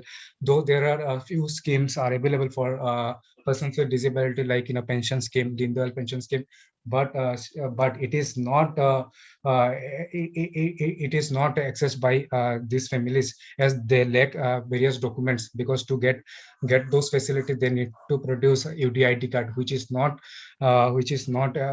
with them. So because for making that card, they have to travel a long distance from from a rural place to they have to come to Silchar, it's almost 20 or 25 kilometers. It's not possible for a single mother to to keep their keep her child at home alone, and she has to come to the Silchar social welfare office to get that card. So these are the various difficulties are there for the parents who are facing this kind of problem to get that facility. So this is the financial that constraint they faced during that lockdown, that emotional burden. That increased emotional burden on parents. The COVID-19 crisis has increased family burdens, especially on mothers, as they are the primary caregiver of children with disability. Along with the household chorus, mother has to give more time and attention to the child with disability than the non-disabled child. The confinement measures resulted in heightened stress in the household, added tensions, anxiety placed on parents, economic uncertainty of parents, disruption to livelihoods, and social isolation of the family, and especially the child with disability. All this contributed to a bizarre condition which put impacts on the psychosocial condition of children with disability and their family as well. And lastly, that barriers in accessing formal institutional support. There are no provision placed to ensure any kind of distance and open or home-based education for children with disability, particularly in that time. The COVID-19 had disrupted the normal functioning, which is evident from the cases, and added to that lack of formal and special school in that particular area. Because in our area, like in a rural area, Kasar district, there is no such well-trained human resource are not there. There is even in the Silchar Medical College, there is no no speech therapist is there. There is no such institution having a proper human resource, well-trained human resource are there. There is no such functional organization is there. Though there are few organizations, they are working with persons with disability, but still their human resources are not well equipped, nor not well trained, or no, they have no certification, they are not well qualified to deal with such a type of children. Because to deal with autism, to deal with cerebral palsy child, to deal with learning disabled child, the person have to have this one well-designed course, or he has to that kind of knowledge to deal with such children. So these are lacking. So in our area, Kasar district, in entire Barackville, I can say that there is no such institution are there to look after this child with a disability, or to rehabilitate them, particularly in that period, like COVID-19 crisis period. So after doing these case studies, I have came up with some suggestions. So there should be proper research. First of all, we need a proper data to look after the children with a disability, because there is no such data from government side, not from the NGOs, like those who are working in that field, that how many children with disability are affected with COVID-19, and what is their condition, the struggle, and there is nothing so there should be proper research, scientific research should be there. Then government authorities, in collaboration with the local NGOs who are working in the field of persons with disability, can organize awareness program on COVID-19, considering all necessary protocols in an accessible format. Then home-based education through special educator should be promoted. Though in Sarva Shiksha Abhiyan, inclusive education department is there. In that department, resource persons are there. So they are responsible for home-based education to severe CWSN children. But it should be promoted. It should be promoted so that they should learn, or they should be educated enough so that they can live their life smoothly. Then inclusive education, inclusive ICT based education strategy should be promoted and implemented in a feasible manner. Though that government is saying and putting pressure on digital education or digitalization of everything, so, and in private colleges and private universities everywhere, this ICT based education is there. But in the I don't know how it will be possible. So it should be promoted, like in the government schools, to include them in ICT based education mode. So these CWSN children can be included in that format. Then psychological needs of the children with disability from socially and economically marginalized families should be addressed with utmost importance and care, as their mental growth can otherwise likely to get seriously affected. So psychological counseling should be there.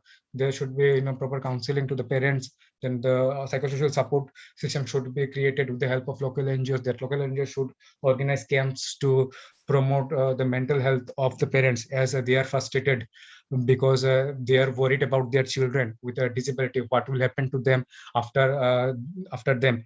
So what will they are constant in a worry, who will look after their child after them. And this COVID-19 also impacted Ocean Oasley. So what happened, they are worried about their financial as well as their children with a disability. Then special care must be given to the children with disability and orphan children. Juvenile homes, NGOs, and child care institutes should undertake systematic and periodic audits to ensure that vulnerable children are able to access healthcare services during this pandemic and are not subjected to exploitation. Public health department needs to ensure that persons with disability have all the access to vital goods services even during the lockdown. Persons with disability, especially the children, must have access to health. Primary health center, with the help of tertiary health care system, should take initiative in telephonic counseling, especially for the family of children with disability, so they can utilize the Asha worker, Anganwadi worker. With the help of them, they can provide this one telephonic counseling to the parents, because it was a very hard time and stressful time for them as well. So it would help them to reduce their stress. So in a conclusion, with the COVID-19 pandemic, announcement of lockdown, physical distancing, closure of schools, institutions, health hazards, and so on have not only increased the plight of people, but have adversely impacted the disabled children and their families. These children are always in a distress, and this pandemic has doubled their grip. Many factors such as non-inclusion of these children in policy making, lack of proper amenities and strategy for e-learning, online education, financial instability of their parents has taken a toll in their lives. Thus, To combat the situation, feasible approaches must be initiated immediately at a micro level, which may include changes in the policy, inclusive ICT-based teaching and or home-based education, counseling, and the educate researchers on the children with disability to undertake the impact of COVID-19. These measures would not only help the improving the psychosocial condition of children with a disability in pandemic situation, but also in the long run. So thank you very much, the Assam Downtown University, for giving us the opportunity to present here and share our experiences here.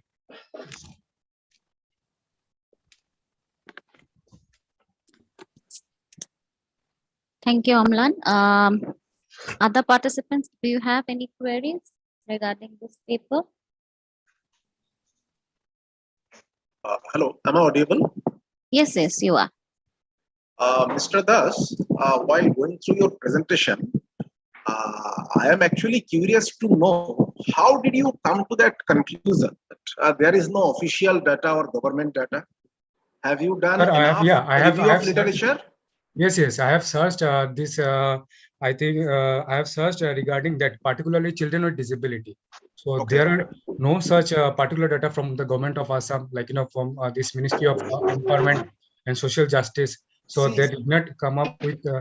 Mr. Das, I strongly disagree with your statement. First of all, I would like to suggest you to go through the website of Census. Census 2011, you will find the data of. No, sir. Sorry, sir. You are not getting my point. I am telling from the perspective of COVID-19, sir. There is no such data on the COVID-19. How COVID-19 has impacted the children with disability. No. COVID. Yeah, children with disabilities. Okay, that is fine. Yeah, then data UNICEF, is there. I know. UNICEF and the ministry. And Ministry of Social Empowerment and Justice. Recently, they have come up with a statistics called. I'm just forgetting this the title of this report, but it's there. But in your paper, first of all, while analyzing the situation of Assam, you should have given a comprehensive picture of the number of disabled child in Assam, and even disabled breakups are also there. Yes. Okay. Thereafter, only you can assess the impact of COVID-19. Yes. Actually, I put more pressure. Number one. And while analyzing the impact of COVID-19 on disabled child, so your emphasis was on education. In this regard, I would like to say you just go through UNESCO website, and there is a study called State of Education Report for India, Children with Disabilities, released by UNESCO. So that this data will help you in your study. Yeah. So in response to your this one, sir, suggestions, I want to say something like, while doing this case study, that my analysis is on from this case studies, like, where I'm from Silchar. It's a rural area from this one. I was talking about Udarband area. That is a rural place of Kachar district, where there are no such special schools available. The SSA has inclusive education department, resource persons are there, but it is not at all this one working properly. Though data are there, sir, but I am talking practically because I have also done 2 years research program under ICSR project, where I put contradictory findings that these are the things the government data, the UNICEF and UNESCO says this, and the practical things are this. For example, like, though the government is saying, like, for severe students, severe children with disability should get home-based education in a regular mode.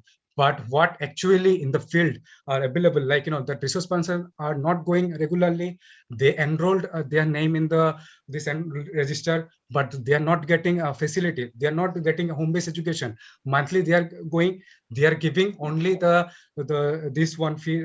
They have some this one escort fee and other these scholarships they are giving, but they are not teaching. But what the policy says to implement that policy in a proper manner, so that children with disability can be included in the mainstream society. They can be educated. They should be educated like the normal child. But what is the status? The data are saying that they are included. We have this one. Okay, Amlan, I'll stop you here. I got your point, and what Dr. Dev has suggested that maybe to give a more comprehensive picture, you can include the data before COVID. Yes. Okay, related to disabled children, and after COVID, definitely we cannot get any data because nothing has been done so far. And if it has been done also, that will be little questionable. And your experience is very much evidence-based, field-based experiences which you have portrayed here. But I also feel that somewhere you need to mention the data which is showing disabled children before COVID-19. Okay, that will make your paper more comprehensive. Yeah, thank you, ma'am. Okay. Is there any more queries?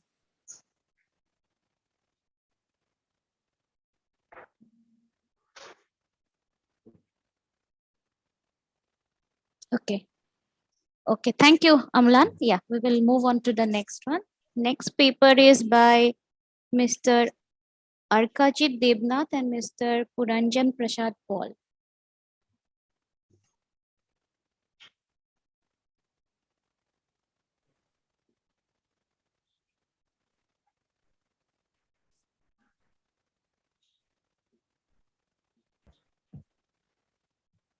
Arkajit, am I audible to you?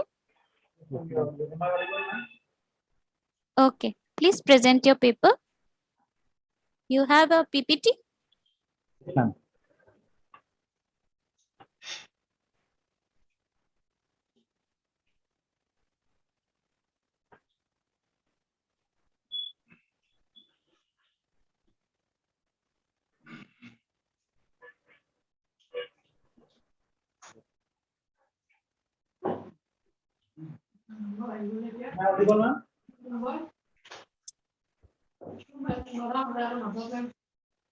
Yes, Arkajit, you can present. Good afternoon. I will take a dignitary, respected chairperson, and all the esteemed speakers of the conference. You're not audible. You're not audible.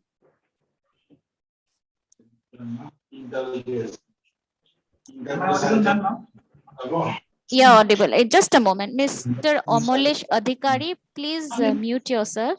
Amalesh Adhikari, kindly mute yourself. Okay. Thank you. Okay, Arkajit, please go ahead. Am I audible, ma'am? Yes, now you're audible. Good afternoon, ma'am.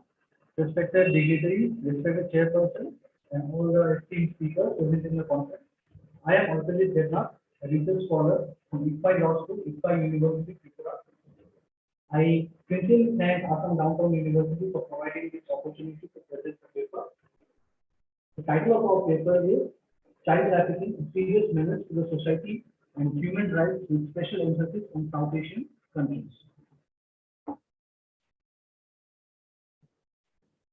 First of all, if we go to child, the definition of child comes from the United Nations, and according to the United Nations Convention on Child Rights of Children, it defines child as any human being under the age of 18 years, unless the age of majority is attained by either any other national legislation.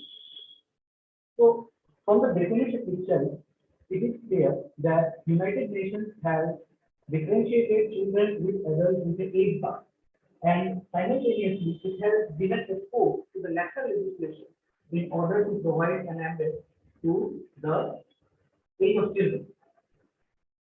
In global context, Arkajit, your slides are not moving.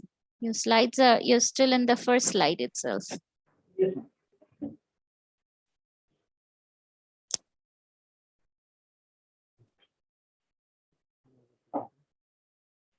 The research objectives, the research objective of the paper is to analyze various factors which are responsible for the legal practices of Maybe you have to go manually. It's not moving.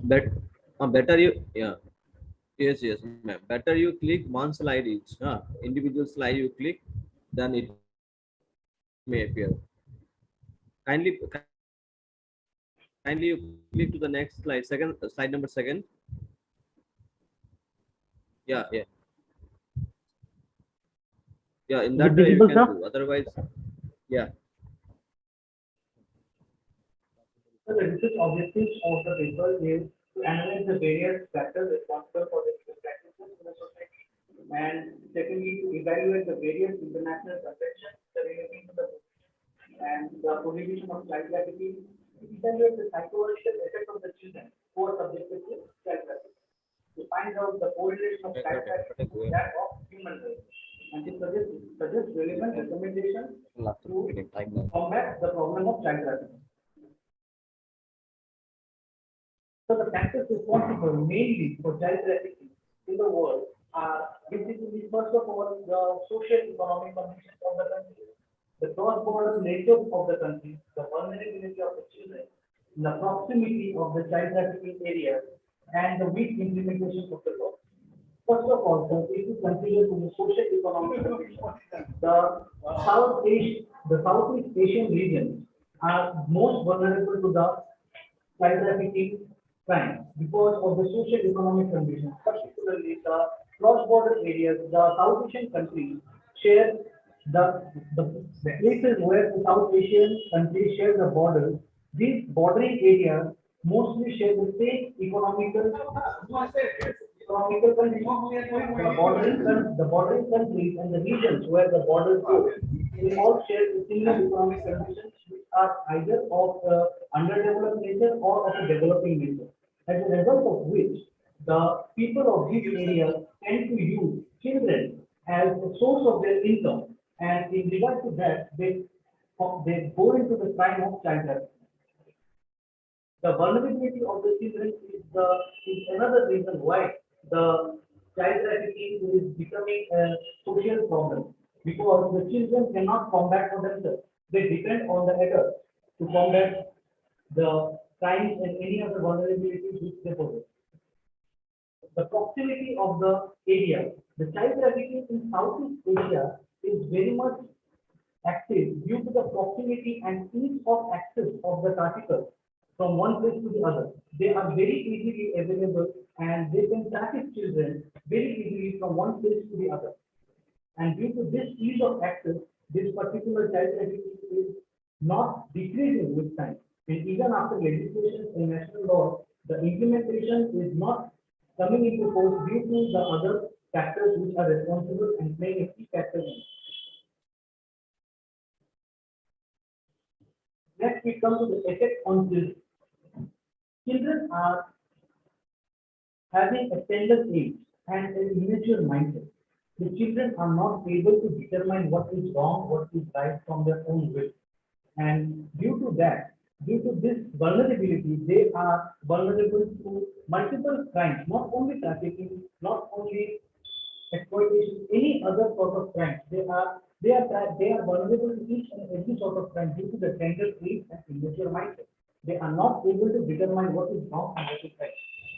And the atmosphere in surrounding to which a child stays plays a very vital role and contributes much to the mindset of the children and how the child is brought up and what is the mindset of this particular child. Child trafficking consists of a lot of violence, trauma, and exploitation. And such kind of violence, trauma, and exploitation ultimately leads to the child to have a lifetime of scars.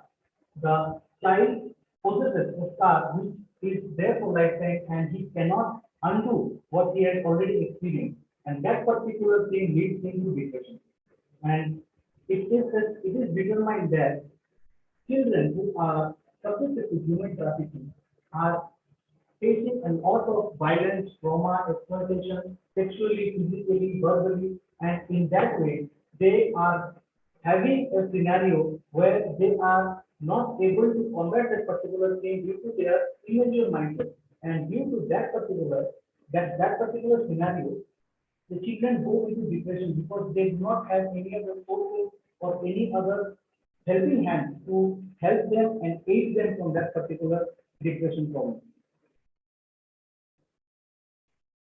So in human trafficking, the trauma of the child, first of all, initiates from various factors. The first factor is the separation of family. When that particular child is subjected to human trafficking, the first thing which disturbs the child is the separation from family. Secondly, the breach of trust. The people who the child has trusted in order to protection of his life and protection of his integrity, these persons are mostly the people somewhere. These people are the reasons why the child has been subjected to human trafficking, and the breach of trust at that particular age leaves a very valid scar in his life. And due to that, in his near future also, that child faces a lot of problem in trusting people. The lack of protection of the children. The people who are needed to protect the children are not actually protecting the children. A child, if a child is depending on a person to protect his integrity or his life, that particular person he tends to sell the child to a person for a certain amount of money. So that is where the lack of protection is lies. In trafficking, the children are subjected to a procedure called the seasoning procedure. This particular procedure is a process by which a child is indulged into the child trafficking and he is psychologically broken so that he does not retaliate the particular process of human trafficking. In the seasoning process, it includes the physical, mental, and emotional violation of the child, sexual exploitation, rape, to which the child is subjected to, and this kind of act basically breaks the psychology of the child, and in regard to this, the child suffers a traumatic experience.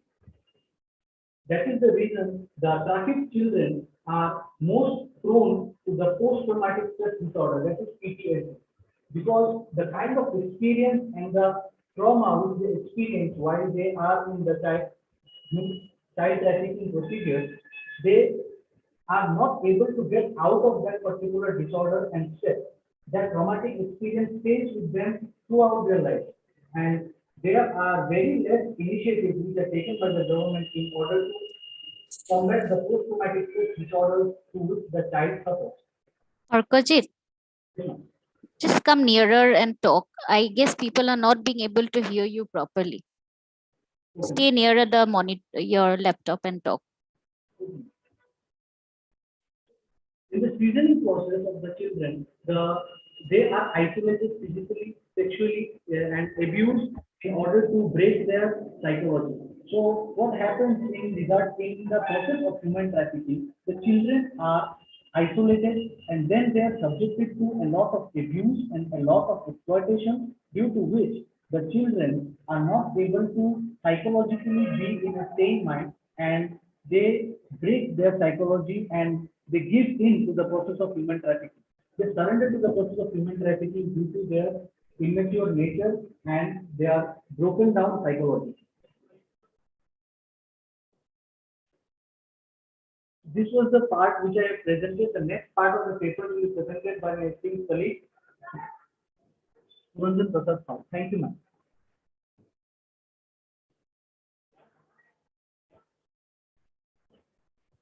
Hello, ma'am. Am I audible, ma'am? Yes, you are. Yes, ma'am. Ma'am, so I will proceed with the, firstly, I will proceed with the human rights aspect of child trafficking.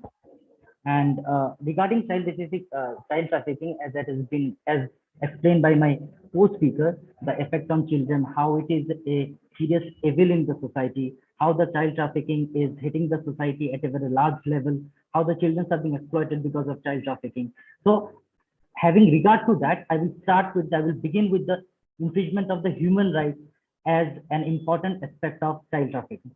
So ma'am, if we look into the basic meaning of human rights, so human rights is something which has not been recognized by the state. So there is a difference which exists between fundamental rights and that of with the human rights. If we talk about the human rights, then human rights are the basic rights which a children which any person is getting it as a matter of his birthright. It is not something which has been granted by the state. And human rights is a right, is the basic right that has been given to everyone, irrespective of any kind of deprivation or discrimination.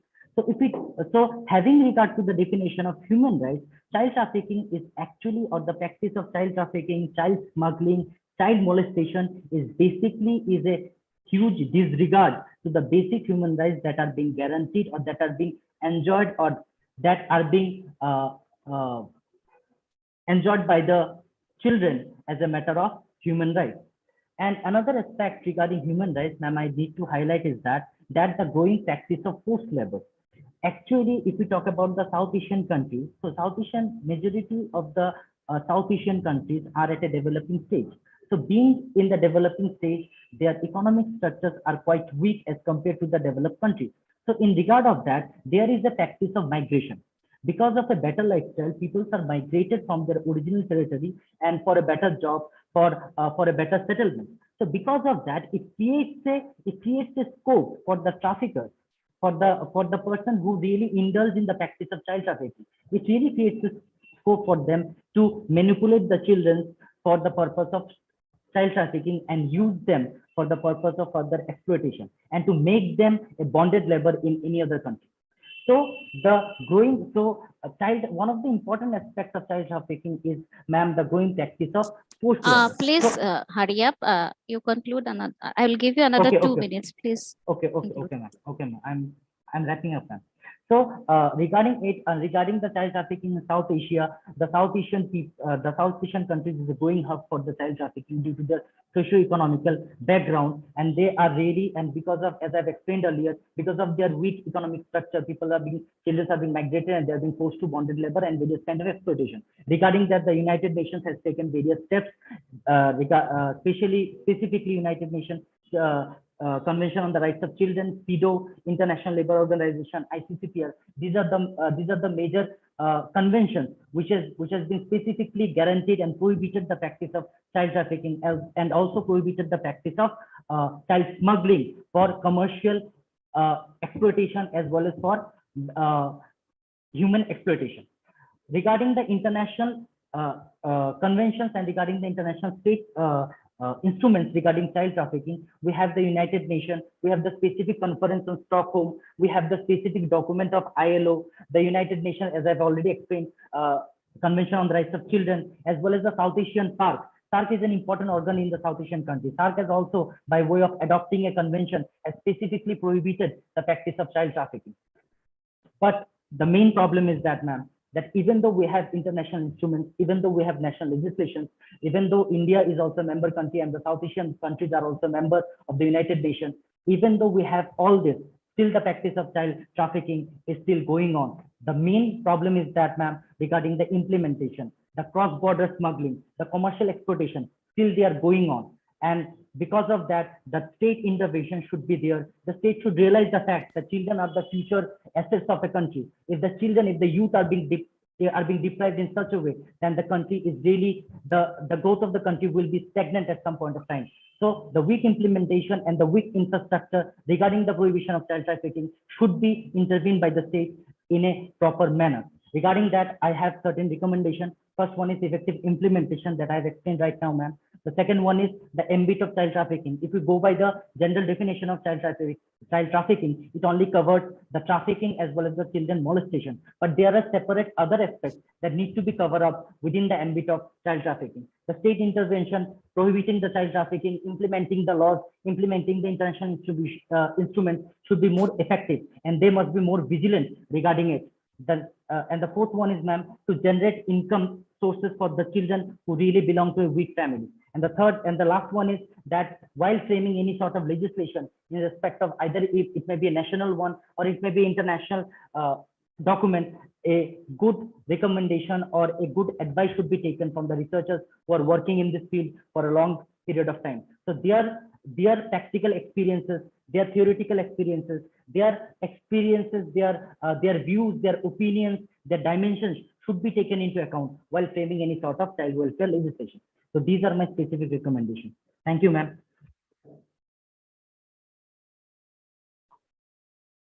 Hello, ma'am. Thank you. Thank Any you, ma'am. queries from the participants?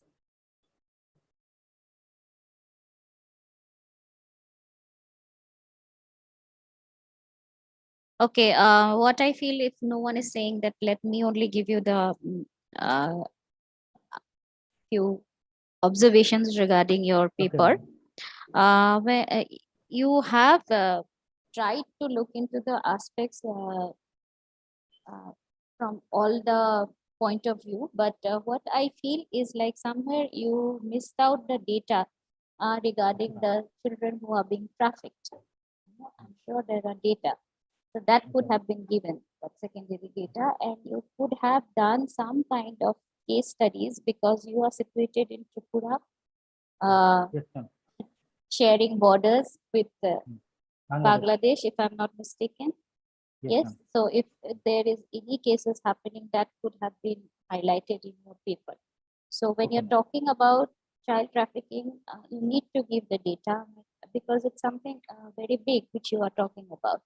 And what are the, it's not that there is nothing much has been done. There are work has been done, but which are the initiatives taken by the government, which are the initiatives taken by the non-government organization that could also have been highlighted. And in that point, you could have analyzed the other aspects which you have recommended. Okay, ma'am. Okay, ma'am. Thank you, ma'am, for your kind suggestion. Thank you. Okay, ma'am. Thank you. Our next paper is by Rajdeep Datta.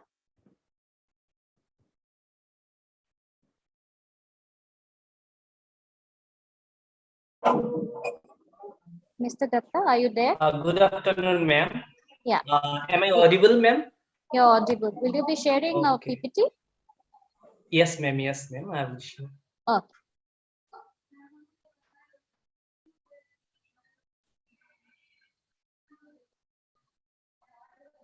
Arkajit, you need to stop sharing.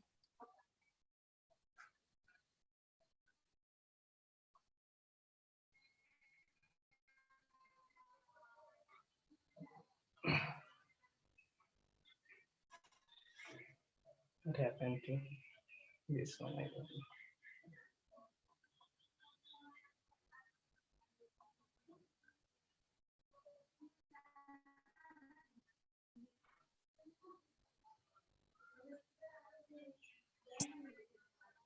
Arkajit?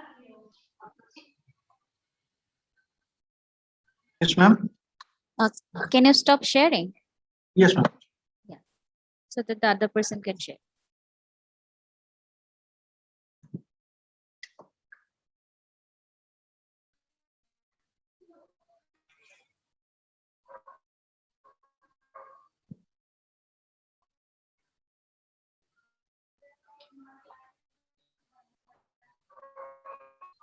My screen is visible to you, ma'am.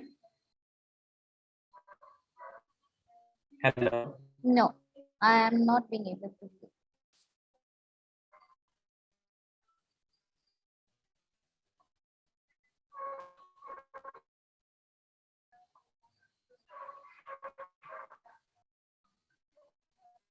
Yes, it's visible now.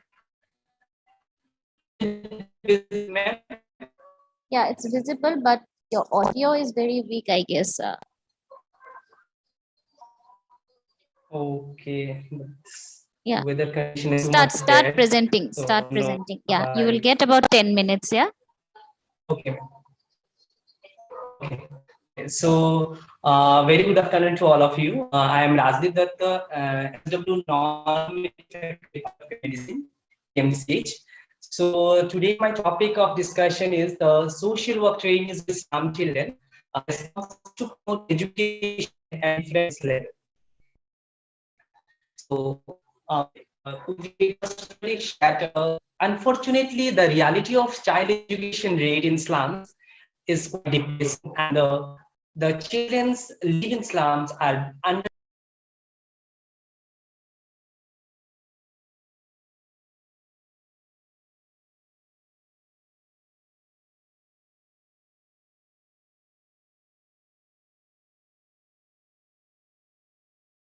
I think we lost the connection with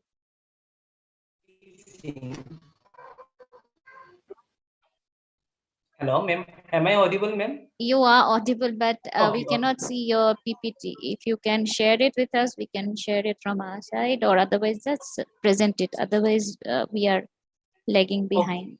Yeah. Okay.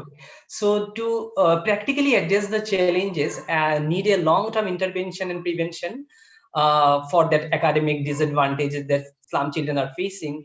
So social work, education, and initiatives for slums have never captured the government interest and attention, and it is also exists very little in the literature also. So the present study try to describe the experience and understanding of social work trainees during the fieldwork practices with slum children.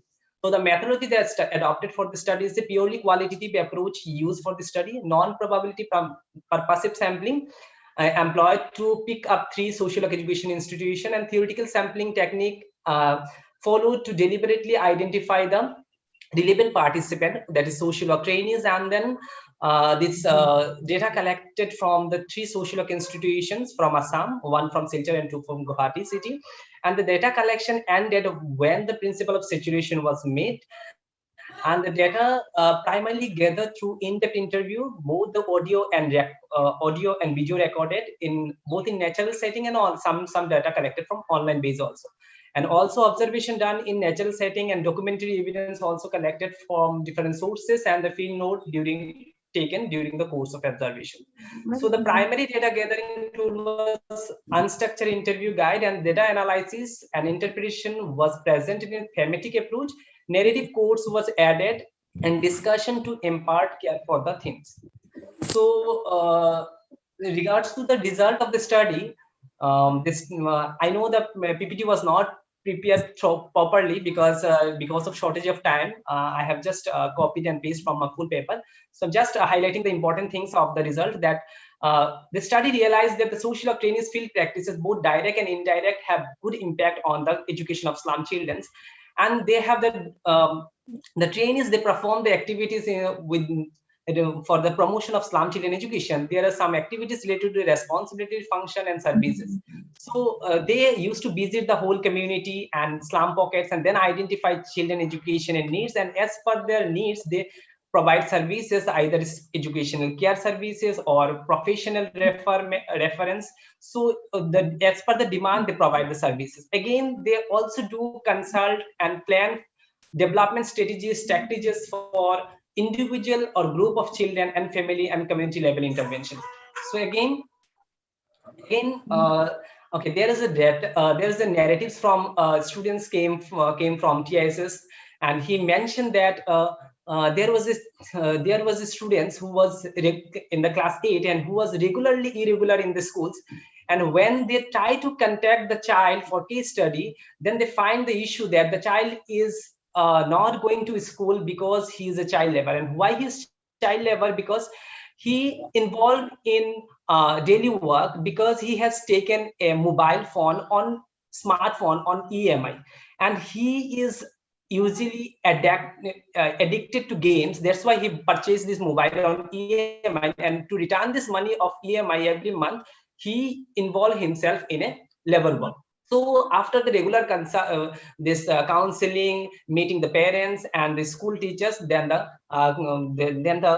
child came back to the return to the regular schools. So the social work trainees like this, they are working with the slum children, and they play the different role like teaching assistant, behavior modification. They have done also group activities, and mostly they focus on the children cognitive, emotional, behavior, and social growth.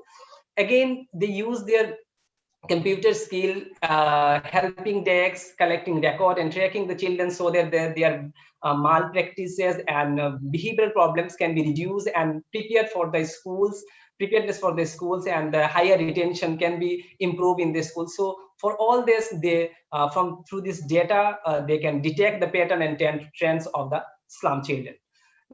Again, they also develop some innovative ideas, hub like children's parliament and children's evening study from in the school, through support through parents and youth of the slum areas, then Saturday club activities, children parliament, and the class captain leaders. These are the different innovative ideas they create in the slums level for improving the retention and then school participation. Again, they use, when they work through the NGO-based organization, they organize some participatory approach to interact with the stakeholders of the community, slum community, like parents, community, then school management community and local NGOs, and then utilize their local resources like educated youth to facilitate the comprehensive development of the slum children.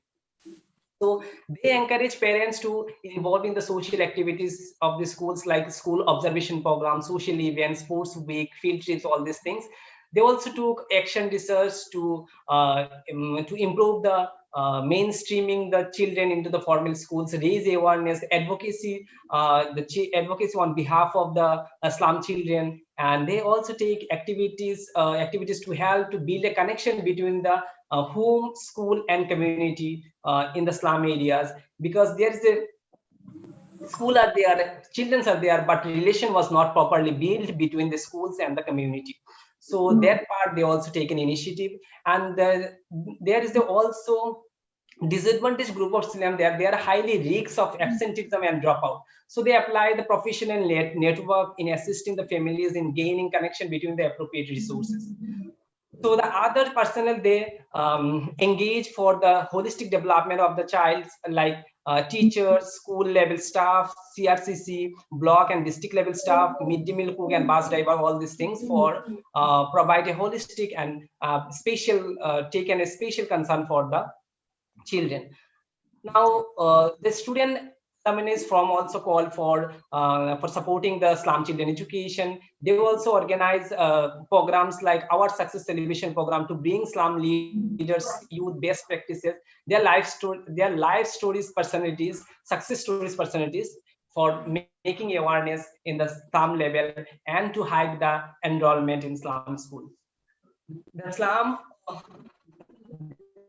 need like vocational training facilities and linking the youth in the industries so that their youngster can get employment. For that they also used to give counseling to the youth of the slums.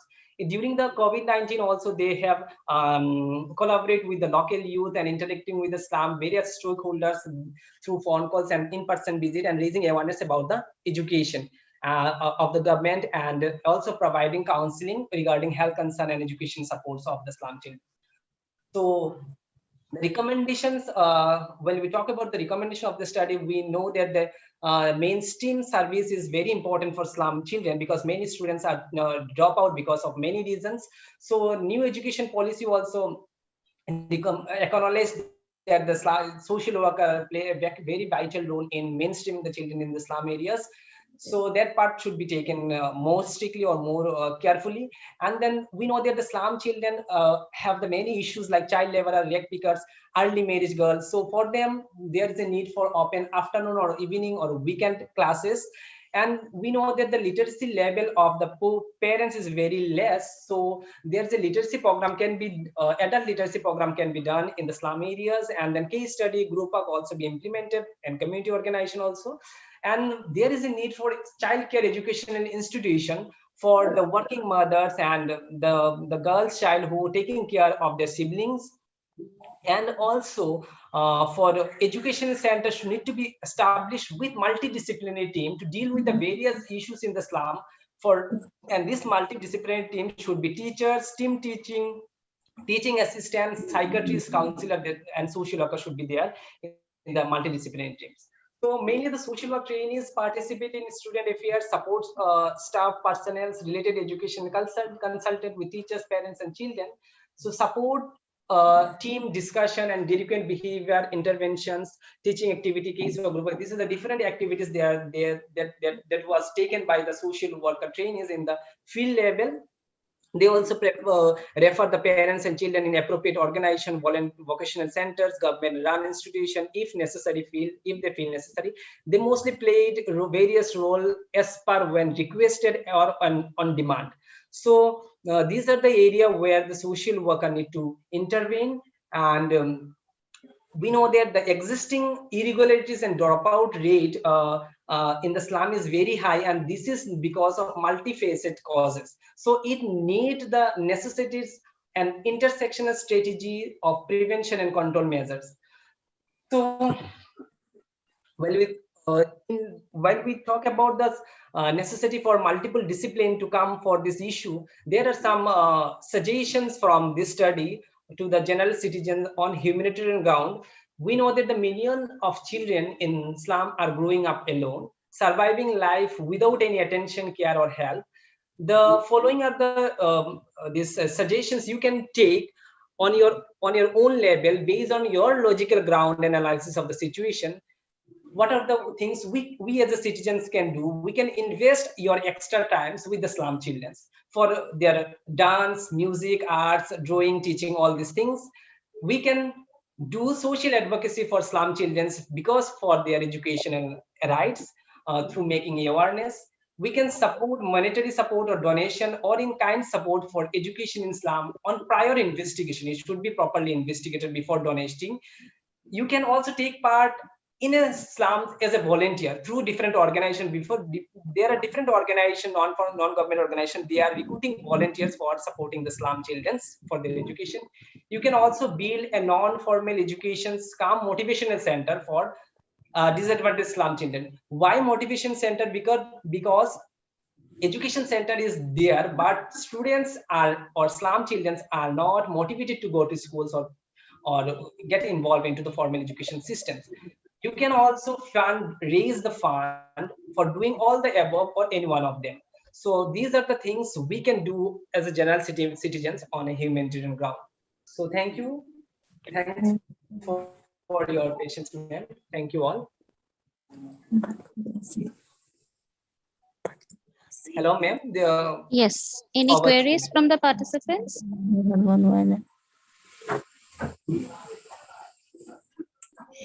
Anyone? Deepshika, please mute yourself.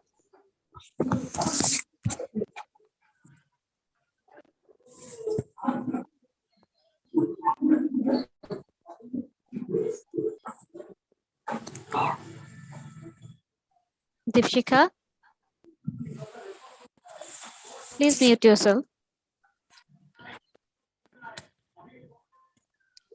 Okay, as Nana saying, let me just conclude, Mr. Rajdeep Datta. First of all, what I could gather listening to your deliberation is that it's a qualitative study which you have tried to get data from various social work trainees from, I think, 2 different places. One is from Guwahati, 2 institutes, and one from Silsar. Yes. Yes, ma'am. Yeah. So what I feel is like you talked about responses to providing education at different practice levels. So somewhere in your deliberation that was missing, because when we are talking about social work intervention, we will be talking about micro, meso, and macro level interventions. That was somewhere I feel was not there. And Yes, when you ma'am, are yes. talking about slum children, I think you could have given some data on slum children. Yes. Yes. And one more thing is like there is this scheme called National Child Labor Project. Okay, it is run by the central government of India, and even in the state level also we have it.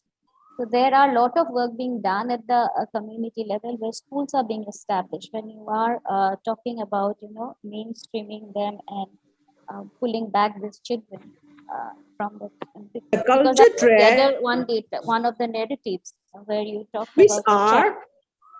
Yeah. What I could gather from one of the narratives is like one child dropped out from school because he was hooked to a smartphone, and he paid he took loan, and he had to work as a child laborer. Is other. So is other and having a collective function. Miss Bimola Devi, I think.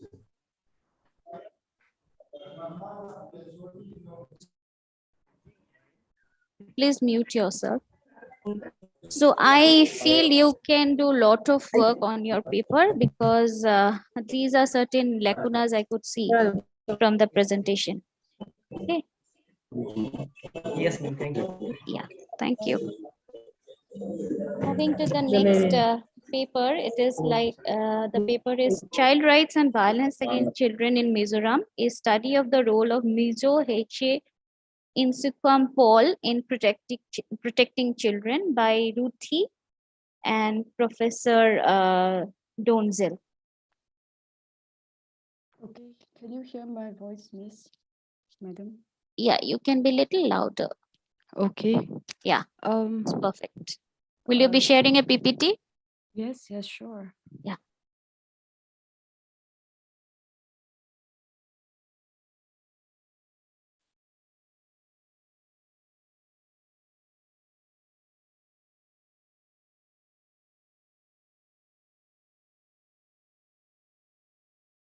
Okay.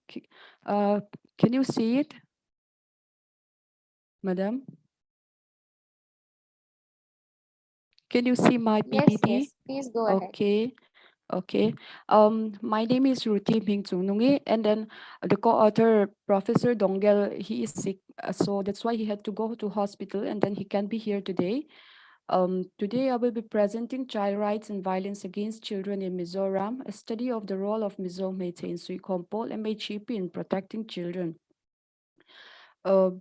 The development of a country depends upon how children are treated, as we know, and then it cannot take place unless children's rights are protected. Child marriage, crime, child trafficking, illiteracy, and other factors impede societal and national development. So we will go straight to protection of children in Mizoram. The Mizoram State Commission for the Protection of Child Rights Rule 2017 was passed by the state government, and Mizoram State Child Protection Society was also established along with this, and the Mizoram Juvenile Justice Care and Protection of Children Rules 2019 was also passed in order for the protection of children. Under Integrated Child Development Scheme ICDS project, the Social Welfare Department, Government of Mizoram has established Anganwadi and Daycare Center. At present, there were 2,244 Anganwadi centers and 201 daycare centers in Mizoram. Here we have a child line 1098. This was started from 2010 in Mizoram under the initiatives of Center for Peace and Development and organization. During the 2015 to 2022, they received 1,527 calls. Here I have made a list on which part they have getting calls. Like 167 is neglect. This take most of the part during 2015 to 2017. Trafficked and kidnapped rarely happen here in Mizoram, even in the IPC and all. So we have only one trafficked and one kidnapped records here. And then during the 2020 to 2022, COVID has happened. So most of the case goes to COVID. 452 are COVID cases. So I will move on to the next slide. Child-related cases in Mizoram, most of the data I get are from 2016 to 2020. So here also the total cases records under the Indian Penal Code and special and local laws are here. And in 2017, it gets the highest 220. And then in 2020, it was 198. This was the POCSO Act, which we all know, that is Protection of Children from Sexual Offences Act 2012. Here, the sexual abuse or that thing has happened also here in Mizoram, and in 2016, 167, 194 in 2017, and 138 in 2018. 2019, 79 cases, and 2020 is 105 cases under the POCSO Act 2012. The Juvenile Justice Care and Protection of Children Act 2015, here we have only a few cases from 12 in 2016 to 12 in 2020. Bizomit in Suikompo, MHEP in working for the protection of children.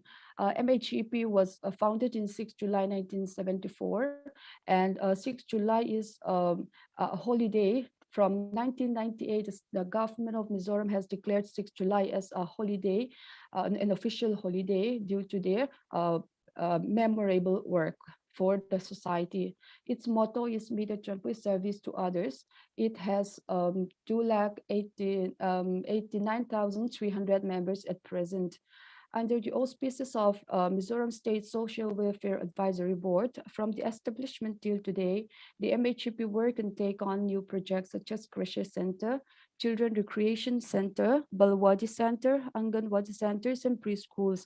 Because of their notable work for the children's rights, the MHEP received funds from the United Nations International Children's Emergency Funds, that is UNICEF, between 1985 to 87 to repair and purchase materials for their centers.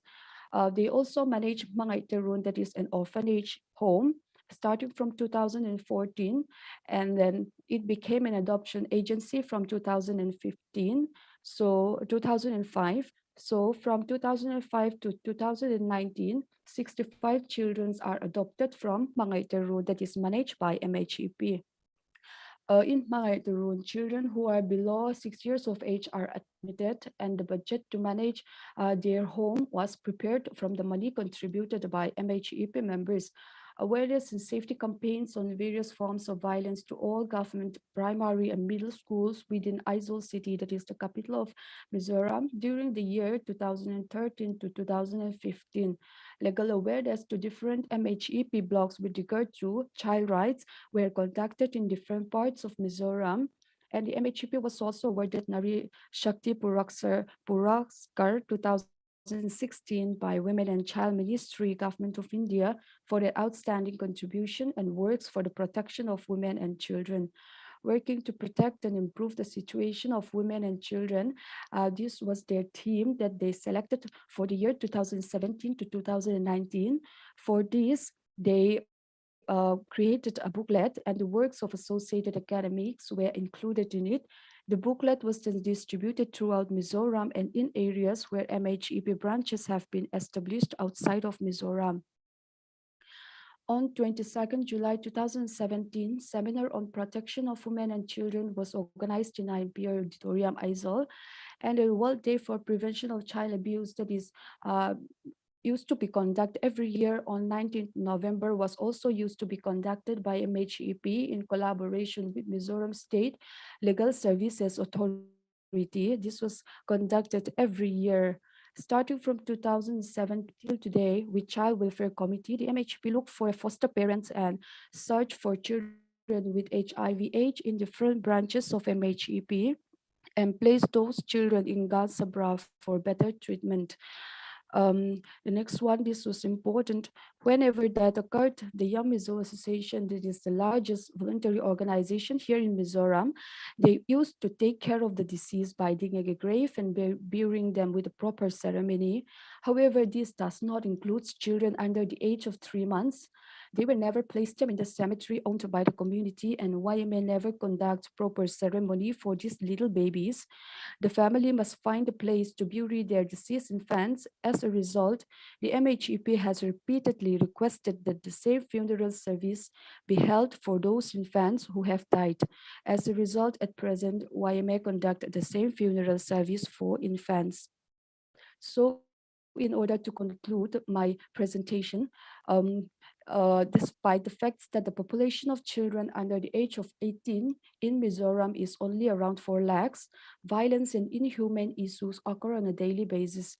To address these issues, the state government and civil societies collaborate because the thing is that the state government alone, it's hard to deal with these issues. So civil societies are extremely important and beneficial to the government.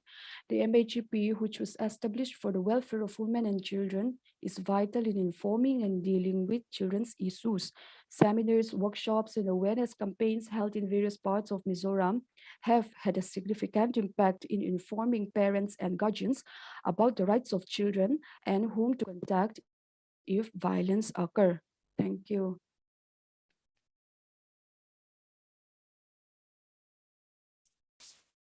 Thank you, Ruti. Is there any question concerning this presentation?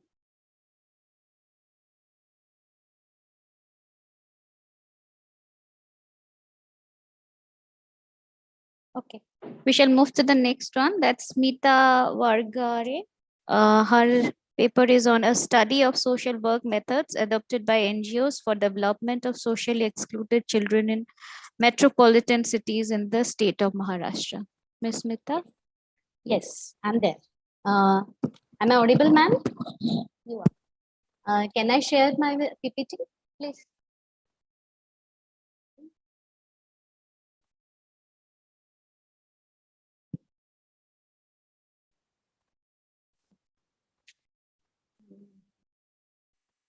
Sorry, this is not my sharing. Are you able to see? Yes, we can see. You can see the PPT or paper? Both are coming. You need to minimize the paper, then your PPT. Okay, okay. So,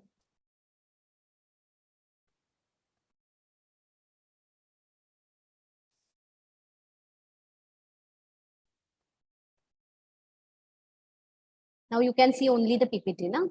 Yes. Okay. Yes. Good afternoon. My name is Smita Vargade. I'm from Maharashtra. I'm studying PhD. I'm a research scholar at Chandrapur Women University, Maharashtra, under the able guidance of Dr. Rohini Sudhakar. Today, I'm sharing my research with you. My research topic is a study of social work methods.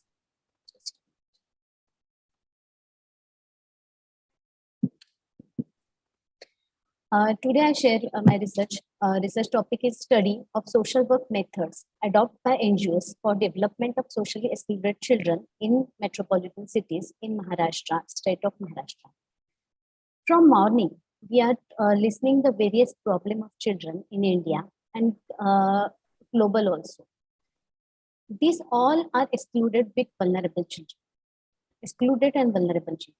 I am living in Mumbai.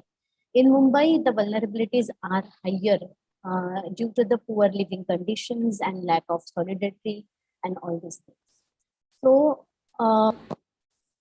for understanding this, several NGOs are actively engaged in providing various type of support to these socially excluded children.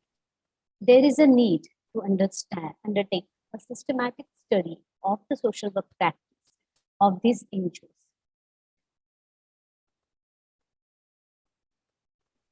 So there is a need to undertake the NGOs. My research question is, what are the different social work methods used by NGOs? What is the opinion of the NGOs on the effectiveness of these social work methods? What are the rigor in implementing of these social work methods? And what are the different social work approaches and functions applied by NGOs? From these questions, I've framed the research objective is to understand the social work methods and approaches used by NGOs in addressing the problem of socially excluded children.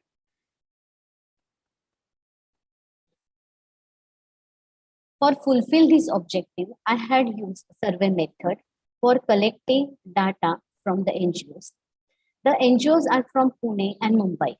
Total 30 NGOs were responding my questionnaire. I use the like a scale and analyze the data. You can see the profile of NGOs under the study. Total 30 NGOs are there. They are responding. These NGOs are working for various type of excluded children. 13 bifurcation of that 13 excluded children. Most of the NGOs are working for institutional care, migrant children, child labor, child worker in the Pune and Mumbai city. These NGOs are So now we are going to look the findings. I'm sharing 4 or 5 findings with you all. You can see my first figure of that. The study clearly shows. Just a minute. Addressing the first research question, social work methods used by NGOs, the study clearly shows that higher emphasis given by the NGOs on use of casework and group work methods with socially exclusion. After that, the community organization, research, and administration, social action is very less they are using. Figure 2 is showing that specific effectiveness of different social work methods as per the opinion of the NGOs. The opinion of the NGOs of the effectiveness of various social work is more balanced and shows variation of the range of 68 to 82%. The result shows that the NGO perceived individual work as the most effectively. This can explain why the NGOs are engaged in casework more than other methods. Comparing figure 1 and figure 2 to provide interesting findings with regards to explain the use of method of perception of effectiveness. The NGO's opinion about the effectiveness of community work and social action and other higher sides. While the extent of use of these methods is one lower side, this may highlight the NGOs feel the relevance of community and mass action, but lack resources and capacities of engage through these social work methods. The same you can see about the social work research. The gap between the perceived effectiveness and the actual use is much higher to social work research. This clearly indicates that the lack of resources and capacities of NGOs in conducting social work research that may involve systematic study of various interactive impacts. Then we go through the next findings. The figure 3 provides the data on various indicators of the rigor of implementing of social work methods. The analysis of rigor of use of social work methods shows that the NGO are good at planning but are less focused on making interim changes, improvements, and methods used by social work. Another important finding is that the research and use of literature is improving social work methods. The figure 1 and 3 clearly shows that the NGOs spend less time on use of social work research and also use a literature of improving methods. This points towards the overall gap in terms of research involved orientation of the NGOs. Now we see the research question 4 findings. The findings emphasis on where the different social work approach and functions applied by the NGOs. Social work function or social work functions are applied the figure 4. The study shows that NGOs are most of the time guided by development functions and approaches in their social work among excluded children. The development functions and approach emphasize on strengthening the capacities of potential of the children to overcome the problem of exclusion. The NGOs are working under the development and prevention functions more than other approaches like correctional, curative, and rehabilitation. Correctional, corrective, and rehabilitation functions require deeper engagement with the children to understand and solve the problem. For example, the correctional approach requires engagement and improving at the level of the value system of the children, while creative and rehabilitation functions require working on the root cause of the problem and resetting normal social functions. The study shows that the NGOs are not taking engagement with deeper functions of social work. This indicates to the limitations of the NGOs working currently on the field. For this, doing this, the conclusion is that can't see that. The conclusion is that the research paper is the finding here to understand the potential and limitation of the NGOs while addressing the complex problem and exclusion of these children. It is found that NGOs are spending more time on individual and group work as compared to community and social action. The emphasis of NGOs has been to development function and approach less on right-based rehabilitation approach. The study contributes in form of gaps of social work methods that need to address while developing the multi-dimensional social development program. And these are the references which I used. I can't see that slide. Sorry for this. These are the references which I use for the literature review. Thank you. Is there any questions?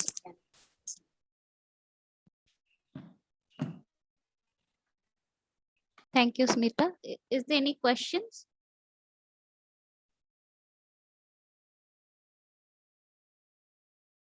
None?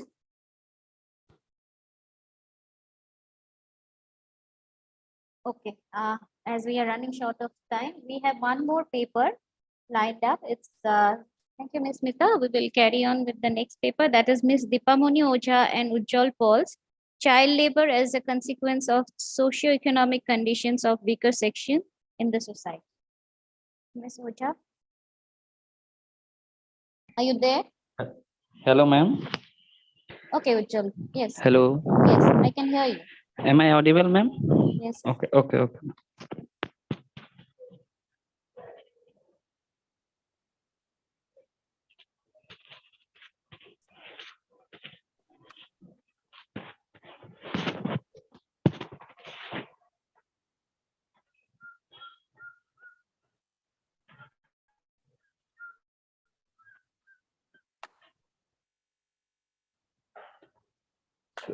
Is that my screen visible, ma'am? Okay, are you sharing from a mobile? Hello? Are you sharing from a mobile? Yes, ma'am. Yeah, it is visible. Okay, start, please. You'll be getting approximately 10 minutes. Okay, ma'am. So good afternoon, all of you. So our title of the paper is Child Labor as a Consequence of Socio-Economic Condition of Weaker Section in the Society. So which was prepared by Dipamoni Ojha and Ujjwal Paul. So this is some introduction about child labor. The child labor implies a situation in which young people are being exploited or overworked or deprived of their right or health. As per the International Labour Organization, the term child labor is often defined as work that deprives children of their childhood, their potential and their dignity, and that is harmful to physical and mental development. So here are some of the objectives of our paper. The first one is to study the socio-economic magnitude of child labor problem in India, to study the socio-economic factor responsible for child labor problem in India, to investigate the consequences of child labor problem in India, and to study the efforts and steps undertaken by government to overcome or reducing child labor. So talking about the methodology, so the present study is completely based on secondary data, which is collected from various government websites like Census of India, ILO. So here are the first objectives: the magnitude of child labor in India, and we have compared the census of 2001 with 2011. So by comparing, we can see that the child labor condition of child labor, that the rate of figure of child labor has significantly dropped all over states in India in the age group of 5 to 14 years of child. And as per the census of 2011, so there were 3,247 working children in the age group of 5 to 14 years, and compared to 12,066,603.77 in 2001. So although they're revealing an increasing trend in absolute numbers, though the work participations between the particular age group have come down to 3.4% from 2001 to 2011. So here, as per the second objectives, some factors which are responsible for child labor. The first one is poverty, and then family size, then lack of proper education, urban migration, then adult unemployment, and then prevalence of cultural myths about child labor. And talking about the third objectives, so here some of the consequences of child labor problem in India. That is, what are the consequences of child labor? That is, effect on health, negligence to children, impact on studies, indulgence into crime field, harassment, and child abuse. So here government implemented some policies and laws to overcome or reducing the problem of child labor. That is, the National Policy on Child Labor in 1987 recommended project-based plan of action targeting areas with high concentration of child labor. And India was the first country to join the international program of implementation of child labor, a global program operated by ILO since the year 1992. And its operation in India was extended from time to time, and it was extended until December 2006. And there were also some other legislative laws which are implemented by the government for time to time to remove the child labor from society, such as major national legislature, the Children Act 1993, the Factories Act 1948, the Plantation Labor Act 1951, the Mines Act of 1952, etc. Finally, the conclusion part says that the phenomenon of child labor is multidimensional complex problem and prevent the economic growth rate of countries here. There are many factors responsible to these complex problems. So a comprehensive integrated approach is required to tackle and combat this child labor. This can be done only by creating awareness, bringing additional changes, and by providing proper attention. At the same time, it's also necessary to take preventive measures with cooperation by government and public agencies. And here are some of the references. And that's it, ma'am. Thank you. Okay, thank you, Hello? Jill. Yes, Okay. thank you. Is there any queries? Anyone?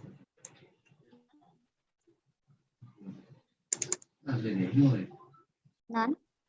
Okay, fine. What I will do is like for the first, I think 3 papers, I gave my observations regarding the presentations. Now I would like to give my observations regarding paper presented by Ms. Rupi, Smita, and Mr. Ujjwal.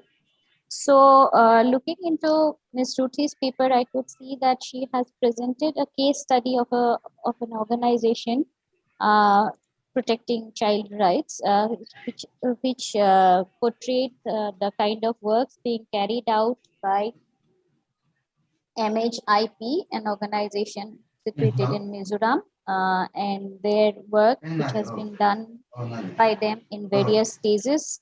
That is what's being shared by her paper.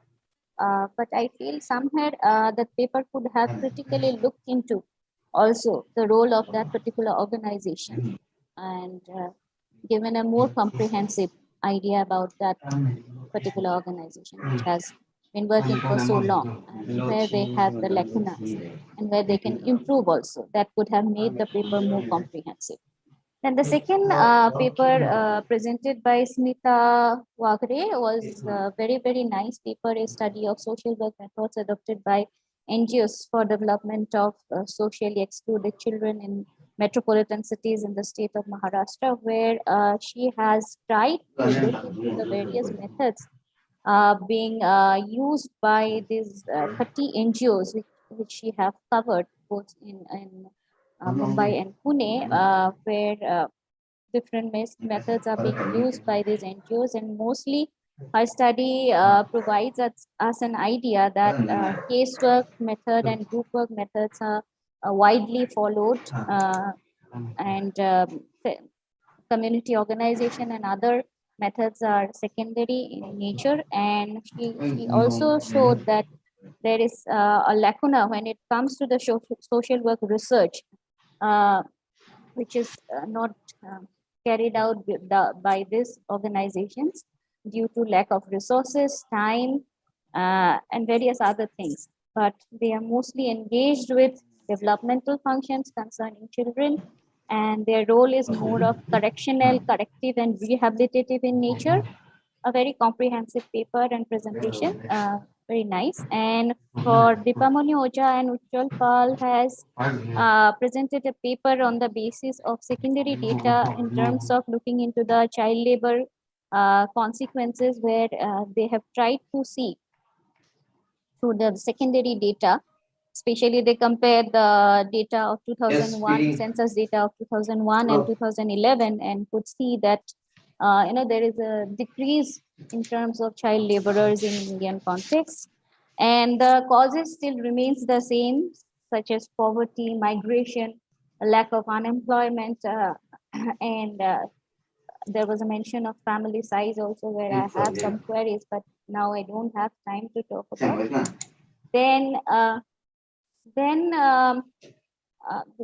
they also cover the consequences of child labor, which has on the effect of the health of the children and the child abuse.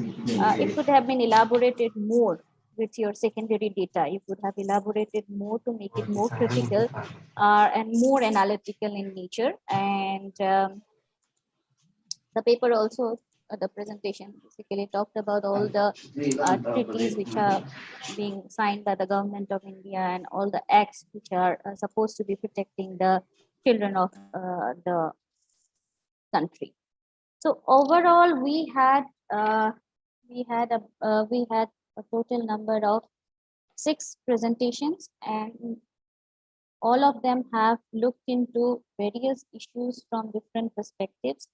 The first paper by Amlan Das was on children with special needs or children with disability, where qualitative narratives were being provided. Then the second one was on child trafficking. Again, it's a secondary data which was being provided, but it could have been more critical and analytical if more data were given. And they talked about various issues concerning cross-border child trafficking and all, but there is a scope to improve this paper. And the third paper was by Rajdeep Dutta. Here is also another good paper, but I guess the objective needs to be more clearer, and more focus should be given in terms of the objectives as well as the outcome of the paper, and it can make a very, very comprehensive paper. So that is from my side. Overall, it's a very, very interesting session for all of us. Thank you, madam. Thank you. Okay, I would like to take this opportunity to thank Prakriti madam. Thank you very much. And since we are running out of running short of time, I would like to thank the name, particularly I very quickly read out the names who have been present here and who presented the paper. Number 1, Amlan Das and Dr. G. Albin Joseph, Mr. Arkazit Devnath and Mr. Puranjan Prasad Paul, Rajdeep Datta, Ruti Ming Chung Nungi and Professor Janghongam Dongel, Ms. Dipamoni Oja and Ujjwal Paul, Smita Warkhade. Thank you very much for your presentation. Now over to the next session. Thank you, Bizoy. Thank you. Okay. Thank you. Thank you. Yeah. Thank you, Thank you so much, sir. Thank you. Thank you. Thank you, ma'am. Now we will move to the next session, that is plenary session 2 of the day 1. And with this already we are 15 minutes ahead, exceeding to the time. So I request the session moderator of the plenary session, Dr. Niranjan Islari, Assistant Professor, Program of Social Work, Faculty of Humanities and Social Sciences, Assam Downtown University, and also one of the coordinator of this two-day virtual international conference to moderate the plenary session too. Dr. Islari, sir, please over to you. Very good afternoon, sir, and thank you very much. Am I audible? Is it, sir? Am I audible? Yes, sir. Yes. Okay. Okay. Yes, sir. So very good afternoon to have this beautiful moment and then giving this opportunity to moderate these sessions. This is the second plenary sessions that we're having today, being the first day of the presentations. We have 2 days that to go. So now, without a further delay, that I would like to welcome our chairpersons of the second plenary sessions that we're going to have right now. So we have a renowned professor in the Department of Social Work from Assam University. He's none other than the Professor Gangabhushan, sir. So this time now I would like to request Professor Gangabhushan, sir, who has been working in the Assam University and then who had the educations from the Tirat Marathwada University, postgraduate diploma laws from Swami Ramanand Tirat Marathwada University. And presently, he's been working in Assam University. Yeah, so he has good experiences of working, and then he has a lot of experiences of working in different institutions, also in the Assam University as an assistant professor and now the associate professor. And then he has also good publications. Yeah, he has also good publications in peer-reviewed journals and then books, so many books that he has published so far. So he has also awarded a number of PhD degree from 2014, 2015.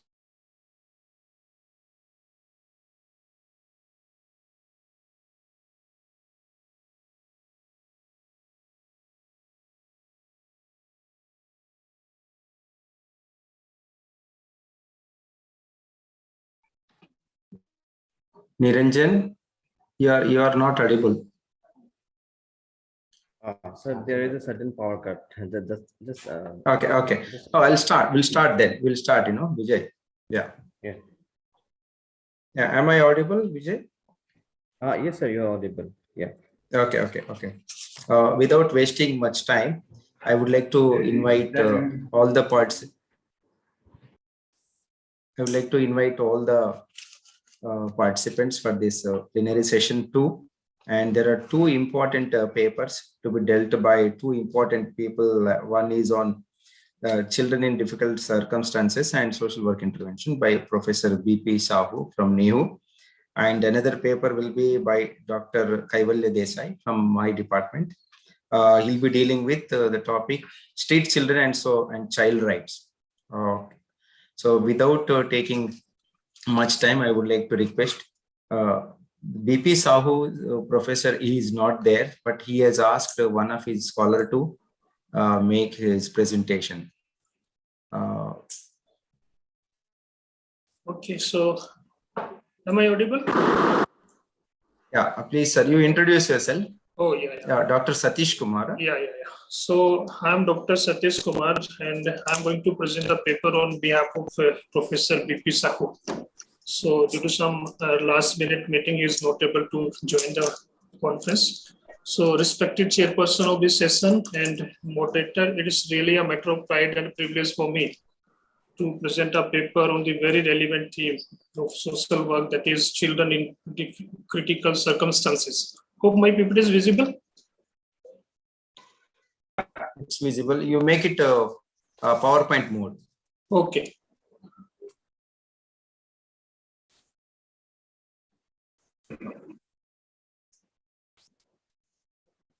Just a minute.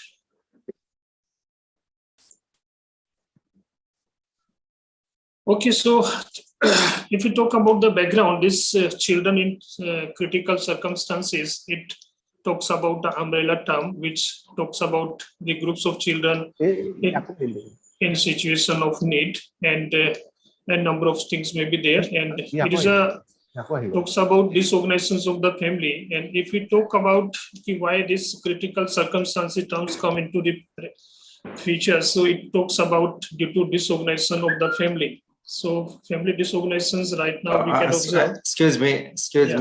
Can you make it a PPT mode? Just a minute. Presentation mode. Let me check. Yeah. Let me check.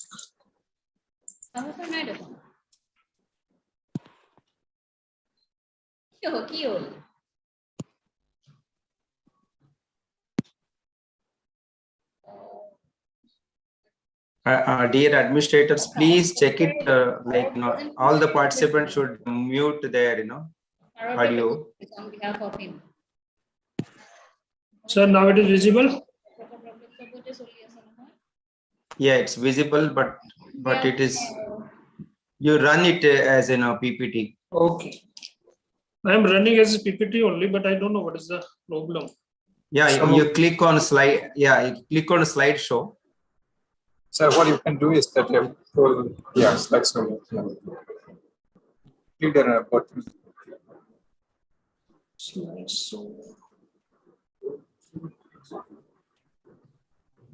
Okay, I'm not able to find out. May I continue with this form only?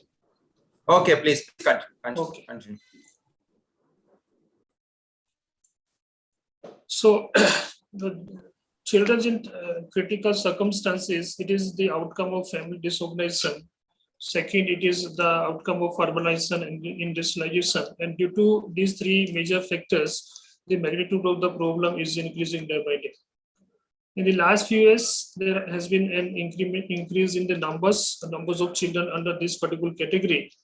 And even if you see in every nook and corner of the city, they may get this kind of children where their rights are denied. If we talk about the children in difficult situations and circumstances, the first category we may talk about being a professional social worker, that is street children. And certain set of working and living conditions rather than a personal and social characteristics of individual children it reflects. And street children in any minor for whom the street has become his or her habitat but who is without adequate occupation. If we talk about the street children, so street children, it is not going to reflect the individual characteristics, but it talks about the working and living condition where the person with the child is living.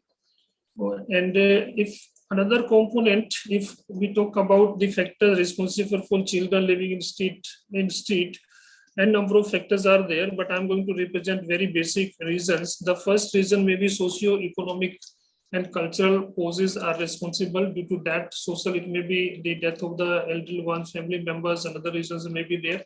Second, it may be the economic causes. Due to economic cause, the person or child may be forced to live in street. Then due to some another financial crisis, school dropout may be there. After school dropout, he may becomes the part of this. Then natural calamities may be there. Earthquake may be there. Some different kind of disasters may be there. Due to that, it may affect the child. And then cruelty and abuse may be there. Then neglect, the child might be neglected due to some reason. Then broken homes may be there due to family disorganization.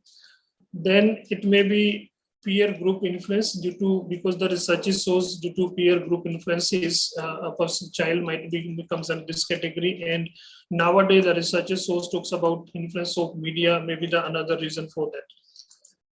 If we talk about the difficulties and problems faced on street, that can be classified into various categories. The first category may be physical problems. A street child is generally a homeless. Homelessness is the first problem they need to face. Then health problems are there because ultimately they are living in a very difficult circumstances, and when they need to spend maximum times in difficult circumstances, definitely it will affect their health. Second, it may be psychological problems. It may be the stressful past of the person may be there because whatever reasons I mentioned earlier. So due to that particular reason, it may be family disorganization, it may be a traumatic event may be there. So stressful event or past may affect their psychological aspects. Then transparatory lifestyle may be there. then due to that, they may start using different kind of drugs and substances. Abuse may be there, and unlearning of learned behavior may be the another problem they may face. Then we have social problems. Social problems, they might be deprived of need, because when a student or child start living in a street, spending maximum time in the street, so deprivation of basic needs may be there, lack of resources. So whatever resources are required for the development and survival of the child, those resources might be totally lacked and opportunities are not available. Then he may face different kind of exploitation. Exploitation may come in various ways, like child labor component may be there, another kind of type of less wages may be there, another kind of may be there, and many times it may happen the stigmatization of the child may be there. How the society is going to treat those children, so that may be the another problem they may face. Second types of, if we talk about the second difficult circumstances where a child is working, that is called rag pickers.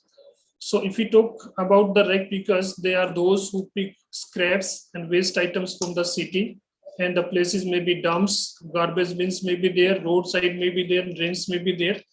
And these kind of children are often orphans or street dwellers, as they don't have the income of their own. They find rag picking to be their own favorite pastime. So since majority of the children are from, are orphans, so they don't have any other source to survive. So they may survive, or they may try to earn some money by through this particular means only. If you see the background of the child rag pickers they are working at a young age, even before they are 5 years old, because nobody was there to look after them. Economically, they are very poor, so that's why they may start rag picking from the age of 5 years, and most of them never attended. The research shows most of them never attended schools in their life, because ultimately it is associated with poverty only, and they don't have any formal education system is not there. If we talk about the issues related to rag pickers, the first issue is related to social. Socially, they are not connected well. Socialization might be affected, because they are living in a different world where no formal education is there, and another aspects might be there. The social issue is the first one. They're working long working hours, because somewhere somehow they need to survive. So maximum times they may spend on picking the scraps and other items. So long working hours are there, or many times they might be controlled by another person. Then hazardous work conditions are there. So under which they are working, the conditions are very hazardous, because smell, other things may be there. And when a child is working under the hazardous work conditions, definitely it is going to affect their health also.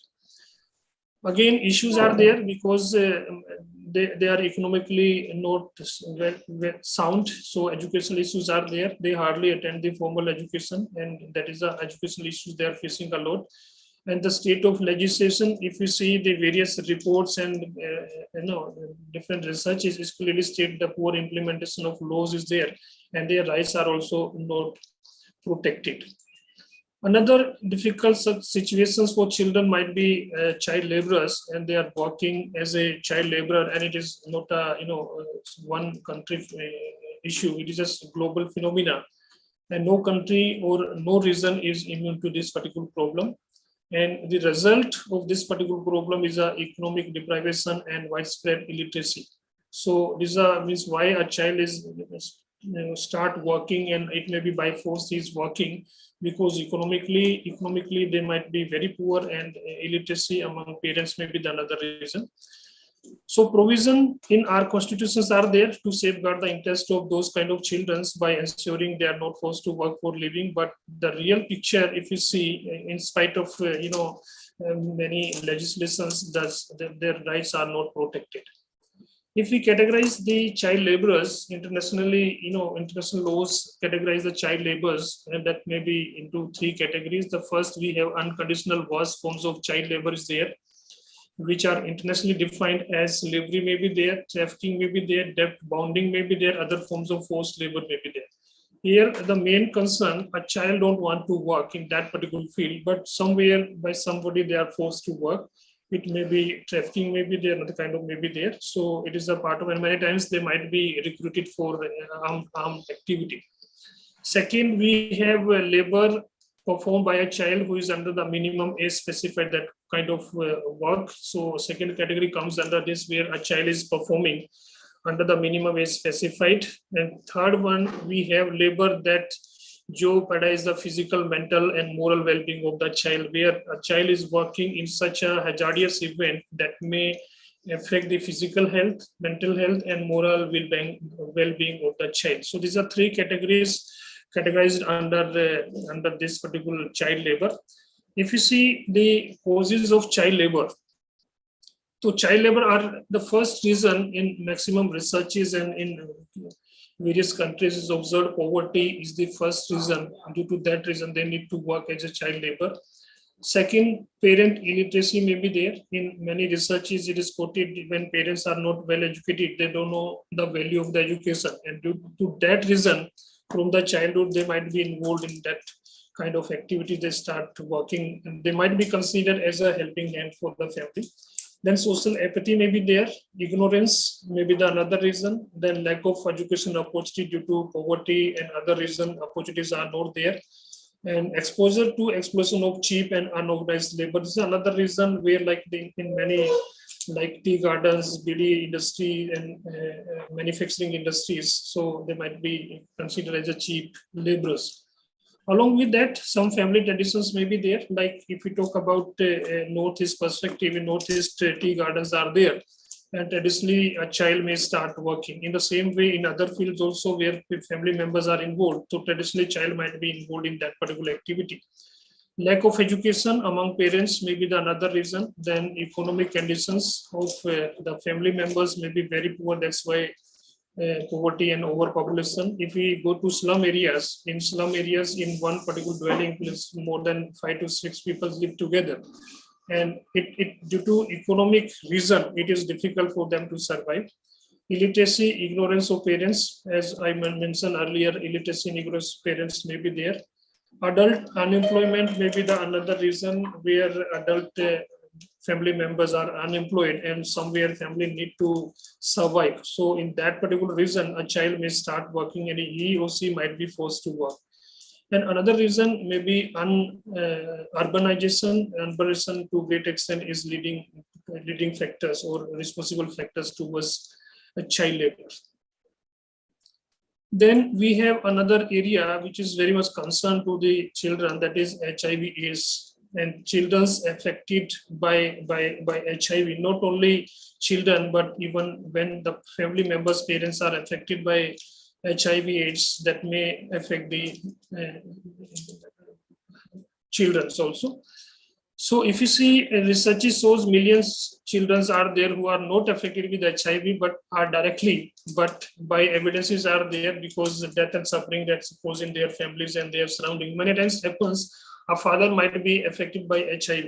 So whatever observations he's doing in terms of financial crisis, in terms of treatment, in terms of problems, stigmas, so that also may affect the life of the child. So, and that may becomes the critical condition for the child.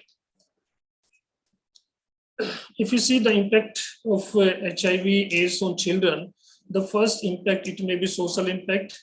Children may leave schools either to earn or to perform household or caregiving roles if there is no other support. Maintenance happens due to HIV. Father may expire, he may pass out, and due to that reason, child need to survive somewhere. If the community becomes aware of the family HIV status, the children may face social exclusion. So this is another reason, and the practice we are observing. Once the community members came to know a particular family member is affected by HIV, so in that particular case, the social discrimination may start. Another economic problems impacts may be there. Once the problem in onset symptoms appear, then family need to bear the economic burdens in terms of treatment, in terms of other dwelling medical expenses. So that also may affect the mental health of the child. Then again, the HIV may affect the health. It turns more quickly into full-blown in children. Moreover, developing country like India, many common and inexpensive antibiotics and other medicines are not available due to that reason. And day by day, once the person start facing the problem, it may deteriorate the health of the child. Another nutritional issue, educational impacts, and other kind of compromised aspects may be there. Along with that, we might have a child might face this psychological problem, having to watch their parents suffering over an extended period of time that may affect the mental health of the child. Then parental disclosure, their diagnosis, it fatal natures and other children. So that is the another psychological key, how when a father, mother, or affected by HIV, so psychological impacts may be there. Another, we have children's own sex workers. Children of sex workers are the main victims of the institutions of prostitute, as they are discriminated against. Socially, they are isolated and they are deprived from normal life for their no fault of their. They remain deprived of their basic opportunities. Basic opportunities are not given due to discrimination part, and conducive environment is not there. And whatever conditions are required for their conducive and holistic development, those conditions are also maybe deprived. And children of sex workers are at risk, most often require special services. They experience problems which call for other aid, because in many movies we might have watched how they are discriminated. How a very fine example recently, a movie where I forget the name of that particular movie, but where they tried to enroll the children of sex workers, and the student, the principal totally denied the children of sex workers can't be enrolled because it may affect the other children also. And it was objected by, I think, Gangubai, if I'm correct, the Gangubai, which one name was there. So those kind of situations might be faced by the sex worker children. If we see the issues of children of sex workers, the living conditions are very worst. They are living in a very worst conditions. Children are considered as security, and that family members may consider them in that way only. They are neglected from their basic rights. Social environment is also not good because they are not getting proper environment. Physical health is also not proper. Education opportunities are not given to them. Social stigma is there. They are treated differently. They are not the part of societal mainstreaming.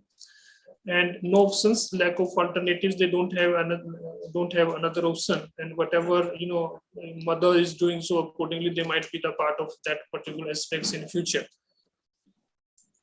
Then we have children's affected by different kind of routes maybe there in children's displacement. Dr. Satish, please. Yes. Yes. Last 4 or 5 minutes are there. Yeah, okay. Displacement may be there, physical health problems may be there, then psychological health, social problems, children loss on their front. Well, so this is that due to these particular aspects, the children may face problems. If we talk about another aspects, children affected by natural disasters, we are well aware when there is a natural disaster that may affect a child in different way, because it is going to disturb the whole family, and it may affect their livelihood, even their belief system. And whenever there is a natural calamity, it may affect children worstly. Exposed to traumatic sense of home and outside may be there. They may lose their parents, siblings, and other kind of serious injuries may be there. They may lose their limbs also, and losing homes, schools, friends often is a matter of secondary, leaves them traumatized of life. If we talk about the impact of natural disaster, physical health, definitely when there is a disaster, physical health impact may be there, then emotional and psychological health impact may be there, disruption of routine, then social fallouts of disaster may be there. The last component which I would like to cover, that is in this particular situation, what social work intervention can be there. The first, it may be identification of the multiple types of victims under this particular category. Then we need to identify the offenders. And after identification of offenders and victims, we need to develop an intervention approach. We need to ensure their income and material aid is also required. Then another component, some institutional placement is also required, because when a child is working in difficult circumstances, situations, we need to ensure there's some institutional placement. So being a social worker, we must have idea where institutional placement can be ensured. Then mental health services may be provided, you may be advocacy, and then housing, medical services might be provided, legal services when the child is in difficult situation. So your role being a social worker may be to provide legal services.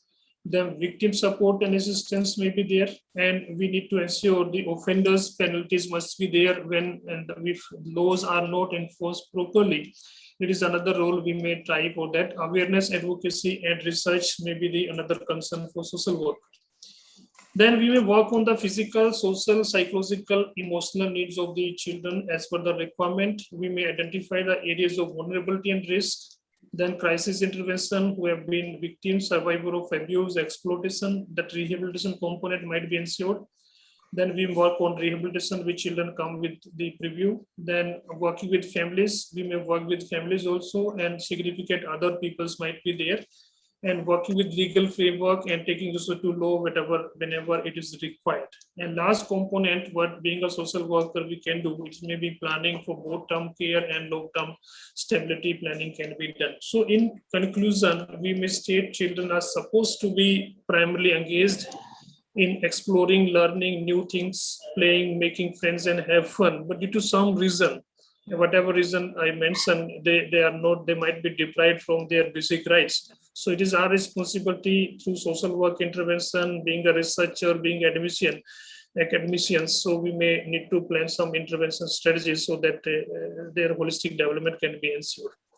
Thank you. So this is from my end. Thank you very much for giving me this opportunity. Yeah. Thank you, Dr. Satish. You be there. Once the second presenter also completes his paper, we can have question answer session. Yes. Please. Then thank you very much, Dr. Satish Kumar.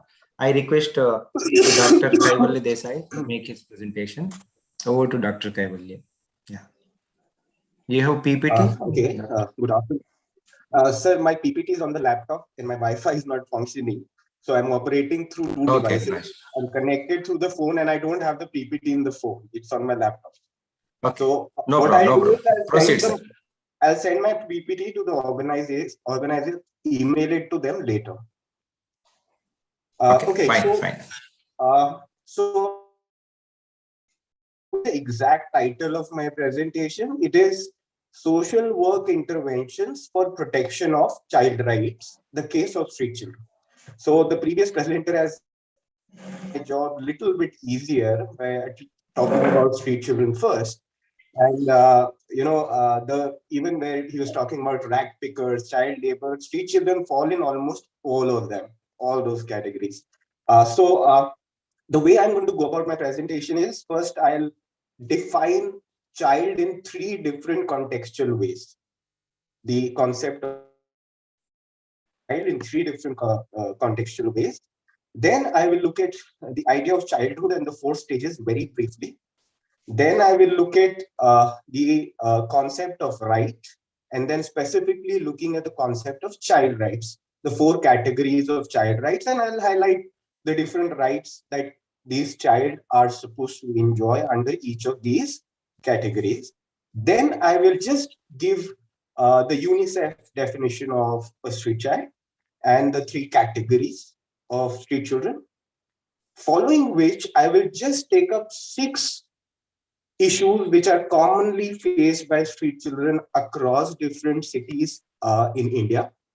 And then I will talk about specific social work interventions which can be done with regard to all these 6 issues, and who are going to be the different stakeholders who are going to participate in this intervention process along with social workers. So that's how I structured my presentation. So first, let's define child in 3 different contextual ways. There are 3 different ways in which you can define a child. One is biological, one is social, and one is legal. Now, biologically, a human being from the birth till completion of puberty, that is sexual maturity, is considered to be a child. Thus, historically, the issue of marriage as soon as a human being completes puberty still haunts certain communities in Indian context, especially when marriage as an institution is interpreted as a social fact whose primary purpose is considered as procreation for continuation of family lineage. The problem becomes even more complicated in the cases of female children. Also, one of the primary categories of child rights, that is right to development, is seriously affected due to this issue. Now, looking at the concept socially, a child is an individual with low level of maturity who needs adult protection, care and love, and also is a member of a family or community. Now, there's also a problem with socially defining a child like this because it affects the child's right to participation. Legally, there are different laws that define children differently. However, for uniform understanding, let us define a child as a person whose age is below 18 years. This legal interpretation of definition of a child is based on, I've interpreted through 3 different laws: the Juvenile Justice Care and Protection Act, Amendment Act 2021, Protection of Children from Sexual Offences Act 2012, and the National Policy for Children 2013. Now let's understand the concept of childhood. Childhood period is from birth till completion of adolescence. There are 4 stages in that: infancy, early childhood, middle childhood, and adolescence. Infancy is between 0 to 2 years. The child is dependent on parental help for basic needs and develops a fairly good hold on basic body movements like body balance, walking, etc. Early childhood is from 3 to 7 years. The child develops curiosity and starts learning through observation and communication with others. He or she also becomes more skilled at running, jumping, etc. The middle childhood is from 8 to 12 years, where child develops complex emotions, growing further socially and mentally. And the adolescence is from 13 to 18 years. This period is marked by beginning of puberty and brings about major physical, psychological, and behavioral changes in the child. Now, there are 2 ways in which, although there's not black and white, but one can look at, we can try and see what is a happy childhood. A happy childhood is where you get good quality education and also play, conditions to grow healthy and confident, love and encouragement from family, friends, and community. Moreover, freedom from fear, violence, abuse, and exploitation. That is something that we can call as a happy childhood. Now let's look at the concept of challenge childhood. So this is where a child lacks basic education, health, and housing facilities, that is material marginalization, disturbed by any kind of neglect, abuse, violence, and exploitation. It leads to unhealthy physical and psychological growth. And one of the extreme examples of such challenge childhood that one can look at is a female street child who goes through exactly all these challenges.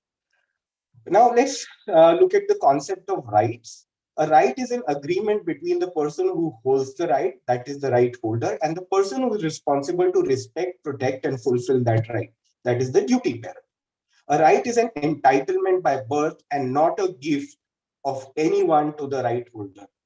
You are not doing anything special or great. It is a right, is an entitlement by birth. Now let's look at child rights. Now, child rights are specialized human rights for all the humans below the age of 18 years. Here, the right holder is the child, and here the duty bearers are agencies of socialization during childhood, that is parents, family members, schools, civil society, police, and government. The responsibilities of duty bearers include guaranteeing child rights and ensuring justice wherever these are violated. So now let's look at the categories of child rights. There are 4 categories. The first is right to survival. The second is right to development. Third is right to protection. And fourth is right to participation. Now, the first category, that is right to survival, there are 6 specific rights under this category. First is right to life, that is ensure birth without sex determination. Second is right to health, access to vaccinations and health facilities. Third is right to nutrition, that is to ensure best possible nutrition for the child. Fourth is right to shelter, ensuring housing rights by implementing housing policies. And the last is right to identity, that is extend identity and inheritance to the child. The second category is right to development, under which there are 3 specific child rights. The first is right to education, that is to provide compulsory and free education to all children. and motivation to gain knowledge. The second is right to play and recreational activities, that is ensure availability and accessibility of schools and playgrounds. Third is right to special education and care, that is recognize the special need and provide necessary support for children with special needs. The third category is right to protection. Now, under this, all the what in the previous presentation the speaker was talking about, most of it gets covered. The first is right against abuse, protect them from any possible sexual, mental, or physical abuse. So, second is right against labor, enforcing laws that prohibit child labor. Third is right to privacy, respect and protect privacy of children. Fourth is right against exploitation, so enforcing laws that prohibit things like child marriage, trafficking, etc. Fifth is right to be protected from difficult circumstances, that is, enable a caring and safe environment for the children and listen to their concerns. So children are also thinking, so you need the democratic participation.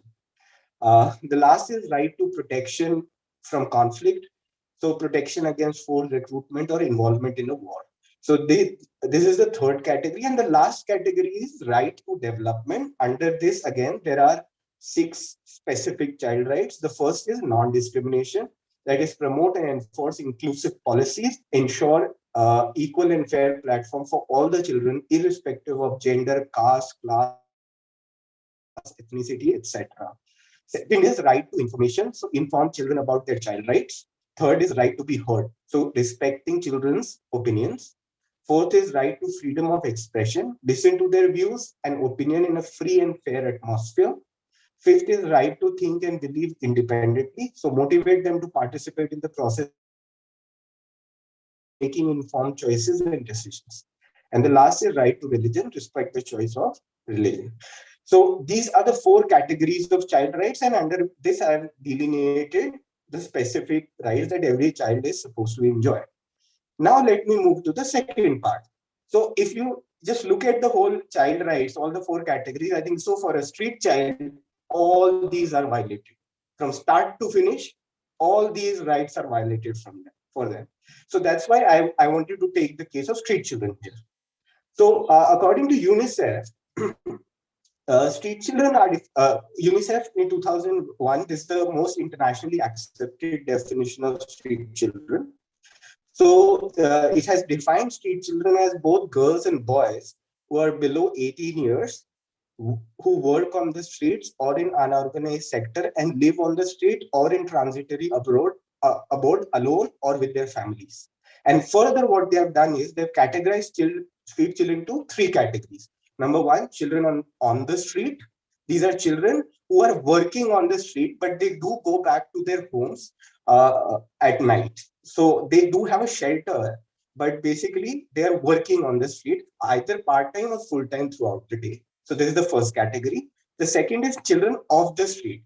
Now these are children who are, so in the first category, there is a greater, like most of these children have a contact, everyday regular contact with their families. In the second category is children off the street. These are children who are also not just working, but residing on the streets. They don't have a shelter. And here, there are again 2 types. One is those children who entire family is homeless. So they are there with their parents, but they are on the street. So there's no shelter. Then the second are those who are runaways or who might not have regular contact with their families. The third category is the abandoned children. So here there is no parents, no family. So here orphans, etc. This is where they come in. So these are the 3 categories. Now there are 6 major issues that as a practitioner who's worked with street children, as someone who conducted a census of street children in Mumbai in 2012, and working with them in Delhi, and then even doing in my PhD research, having a whole section on street children.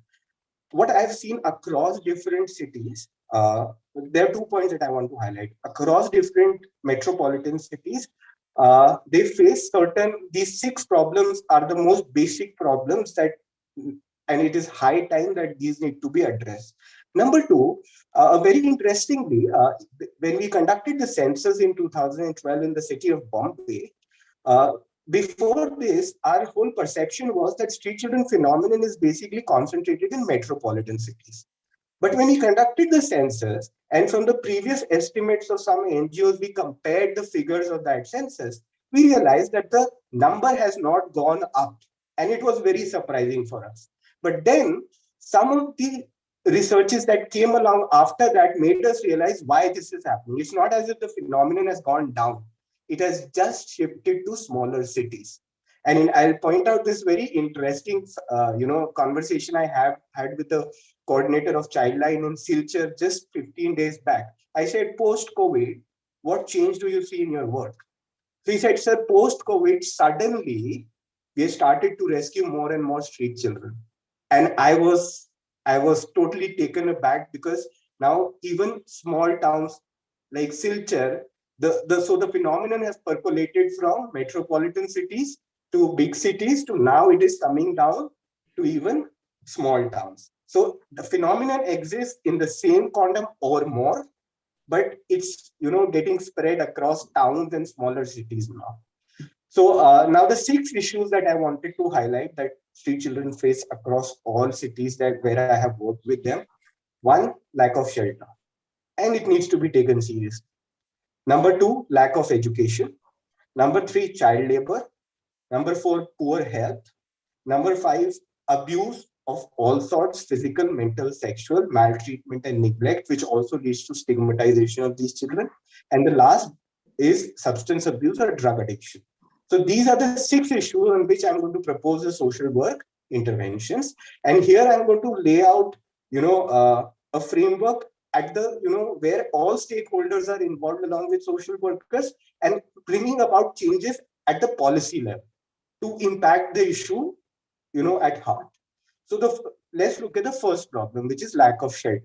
So shelters for homeless families need to be created across cities as per the directions of the Supreme Court in the PUCL versus Union of India case, Writ Petition C 196 of 2001, where all state governments have been directed to construct 24-hour shelters for the homeless population in all cities with population of more than 5 lakh at the rate of 1 shelter of 100 capacity per lakh of population. So this is already there. There is a judgment of Supreme Court, but it's not getting implemented across different states and cities. And it's not as if there are no homeless people there. So this homeless population also includes street children. The civic authorities should provide basic amenities like water, sanitation, and Anganwadi facilities through ICTS to all families living on the pavements and in denotified slums. Third, for street children, more night shelters should be started with access to food and nutrition, drinking water and sanitation facilities, and link them with the education system as per mandatory provisions of Right of Children to Free and Compulsory Education Act, that is RTE Act 2009. So this is with regard to shelter. Now, with regard to education, the lack of education part, how do we address for street children? Firstly, identify, support, and encourage school-going children through educational sponsorships and tutorials. So these are those street children who work part-time on the street. For example, you'll see these small girls selling flowers in the morning. So there are children who work part-time on the street. This belongs to the children on the street category specifically, who are going to school. So for them, identify them, and then we need to support and encourage them through educational sponsorships and tutorials. Secondly, identify children who have yet not been enrolled into schools. So the Department of Education in every state, should appoint outreach workers to link these children with municipal corporation run or aided schools by using 25% EWS quota under RTE Act. Then a significant number of this is coming from experience and the census that I conducted in Bombay, that a significant number of street children belong to SC/ST categories. So the Ministry of Social Justice and Empowerment, Government of India, should examine their existing schemes to include this group and extend educational support to them. Then the National Institute of Open Schooling, NIOS, and NGOs should actively reach out to street children. They may collaborate with outreach workers attached to NGOs working with street children and start study centers at strategic locations for them. So there are, you will notice that in every city, there are major concentrations where there is high population of street children. These are very strategic locations. Like for example, the Jama Masjid area in Delhi, the Hanuman Mandir area in Connaught Place in Delhi. So these are areas where you'll find high concentration of, street children. So these are strategic locations where through NIOS and NGOs, they can, start study centers at these strategic locations. Now let's look at the concept of child labor, because all street children are almost working. So how do we address this? So for this, the Department of Women and Child Development of all state governments should constitute a task force involving the Department of Labor, Police, State Commissions for Protection of Child Rights, the National Commission for Protection of Child Rights, and NGOs working on issues of child labor to devise a comprehensive strategy to address the issue of street working children, which includes steps towards effective rescue and rehabilitation, as well as interim supportive measures to ensure that such children get access to education. In our Silchar itself, here in Assam, I've been struggling to find one permanent full-time, interim support center for these children, all these children that Childline rescues. Then the provisions of Child Labor Prohibition and Regulation Act 1986 needs to be implemented effectively, especially for children up to 14 years of age. For children in the 16 to 18 year category, steps should be taken to link them with vocational education along with regular or open schooling. Now let's look at the health issue, okay, and how do we address this? So social work departments, along with preventive social medicine departments attached to municipal or government hospitals, should make special efforts to reach out to street children through regular outreach and health camps. Girl children who have attained the age of puberty could be periodically counseled. A system of distributing sanitary napkins, awareness about reproductive health, sexuality, and regular checkups could be carried out for these girl children when we organize such health camps. Now let's look at the concept of abuse and how do we address this. So the special juvenile police units created under JJ Act at all police stations should play a proactive role to reach out to street children. There has to be a proper mapping of locations where street children are more vulnerable to abuse. So for example, when we conducted this census, we found a lot of children in the railway yards in Bombay. And these were places which are so vulnerable where children can get sexually, physically abused. So you have to map all such locations where children are more vulnerable to abuse. Then a mobile unit should be constituted in the crime branch, consisting of police officials and trained social workers to patrol and reach to children on the streets, which assures children about help being available, thereby encouraging them to report abuse and violation. If they see a unit which regularly patrols, this will encourage them to report the abuse and violence that they face in their everyday lives. Now, with regard to drug addiction or substance abuse, there is a need to create and set up drug de-addiction and rehabilitation facilities for street children into drug abuse or substance abuse. And this problem that of drug addiction is partly to do with the kind of lifestyle they have on the streets, but it's more systemic in nature. They are forced into it. They are made addicted to it, and so that they become peddlers for the drug kingpins in every city. So it's a systemic fault, so especially for street children, it's almost you will see across all of them into this problem. So you need special rehabilitation and drug addiction facilities for these children. There has to be a dual strategy for rescue and outreach. For this, Department of Women and Child Development should convene a meeting with the health department, the police, and the NGOs working in the area of drug abuse and treatment. So these are the kind of social work interventions where I think so central role will be by social workers, but then all these stakeholders need to be taken on board so that we can hit at the issue in a more substantial way. So from my side, that is my presentation. Thank you. Thank you, Dr. Kaivalya. It was very lucid presentation. Yeah, now I request the participants, if you have any questions, we have two good papers, and two papers are well knitted, well connected, focusing on the vulnerabilities of children. One is focusing on the vulnerabilities, and second is more focusing on the intervention. Now the papers are open for discussion. Please.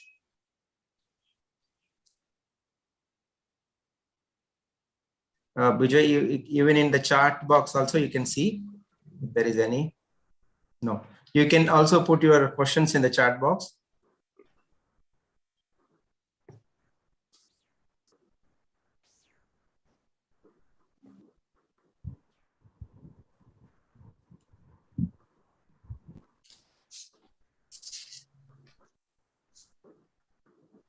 Okay. I guess we've finished on time. The silence itself, silence indicates that it is, yeah, they don't have any doubts. So I would like to, if there is no questions from the participant side, then I can summarize. Can I ask you? I would like to ask Desai. Yes, Desai sir. Sir, can you please explain how the government, as per your experience, the government is help the street children, or it's there were problems to deal with the government, because the laws and the procedures are very sound, but the implementation, is there problem or something? Yes. So here, that's where governments have to be forced to work. We can't expect them to kind of implement if there's something in law. So basically here my experience says that where civil society has been very active and have picked up on this issue and are continuously pressurizing the government. For example, I've seen this happen in Delhi in the first 4 or 5 years of early 2000, when the Ashray Adhikar Abhiyan campaign was launched by ActionAid, and a lot of young social workers from Delhi University, Jamia, they all joined the campaign. And then at that time there was a lot of changes that happened. A lot of night shelters were opened, counseling centers were opened. Similarly in Bombay, there have been very good organizations earlier like Sathi, and also Tata Institute is a major pillar there. So where they are, like for example the Center for Criminology and Justice, led by Professor Vijay Raghavan in Tata Institute, the kind of network that they have built with different government officials, different departments, and how they keep on getting these aspects highlighted, that's where proper implementation is happening. But for example, if you go to other places where civil society is not very active, the NGOs are saturated with this issue, that's where implementation also becomes a problem. So that's why I've been after the census that we conducted, we literally were we came up with these very specific suggestions, the newer ones also, like for example for protection from abuse, which is very important, which happens rampantly, this idea of having a mobile unit. So if the police officials were not coming regularly, at least the social workers, the trained social workers, they started to patrol more regularly. So but it's still a long way to go. And yes, your apprehensions are there, but as trained social workers, we are always trying our level best to not get demotivated and continuously approach the issue and keep on negotiating with the government. So it's a continuous negotiation that happens. But yes, it does give some results. It's slow, but it gives results. I hope this satisfies your query. Yeah. And Dr. Kaivalya, your answer also pointing towards one question raised by Amalesh Adhikari. He was asking enlighten on what ways NGOs can intervene in child issues. So you are talking about the active participation of civil society organizations. I think that is the answer. Anything to be added, you can add specifically for Yes, child and issues. Maybe there has to be one more thing, that the reason why I kept, although everyone knows about child rights, but the reason why I kept it in my presentation was, we don't recall it all the time, right? So it needs to be continuously reminded. Even when it came out, the PUCL versus the Government of India case, it just made news for 2 months and everybody has forgotten about it. So then now the government is not trying to give night shelters, although there's a Supreme Court ruling on that. So continuously you have to keep on, following up and, create more and more awareness about all these issues. So continuous awareness generation has to happen. One simple way to do that's how we used to do it as practitioners when I was a practitioner, was every week we'll organize 2 night walks. We'll just shoot emails to this, whosoever we know. And, we'll also approach different NGOs working on different issues, that we are conducting a night walk to, show you what exactly happens on the streets at night with children. So, through those night walks, a lot of awareness generation happens. So, walks, encouraging young student volunteers to give 2 hours in a week and come to, any of these spots where there are a lot of street children, spend time with them. These are the kind of strategies that we looked at on the ground when we were practitioners, and they work. We were able to, in Delhi when we worked, we were able to mobilize about 200 volunteers from different colleges of Delhi University. Who would, if 200 people have read, 200 young volunteers are giving 2 hours. So we are getting 400 hours from these people. So these are the kind of things that, really work. So, and also, a lot of these things, when we are on the ground, we start getting aware ourselves and start making people aware. These new small strategies do come up. And this creates a knowledge base, because, mind you, there is no official census of street children in India by government whatsoever. I have come across only 2. One was done in 2001 by Ashray Adhikar Abhiyan in Delhi. And one was the one that Tata Institute conducted in 2012 in Bombay. Apart from that, there is not even a single census conducted. So people are only operating on estimates. So, but after the census, when we came out with figures, and we came out with, we did a census plus a sample survey. So through that, all these issues came out, and we could present a report through which a lot of these implementation process has been improved in Bombay at least. So I hope that satisfies. Yeah, thank you, Dr. Kaivalya. Yeah, in a nutshell, it is his paper emphasizes the role of civil society organizations, and he rightly mentioned that it should not be just a sporadic, incessant work has to be there. And unless there is no accountability seeking measures are not there, accountability will not be there from the duty bearers. As he said, that it is rights holders are ignorant, but rights holders' rights are ensured only when duty bearers are availed. They are made accountable, and that accountability comes through social work interventions. And he has rightly pointed out that there were vibrant civil society organizations working on street children and vulnerable children. So this we have to really recognize their contribution in ensuring the rights of the children. So it was very nice listening to you, Dr. Kaivalya.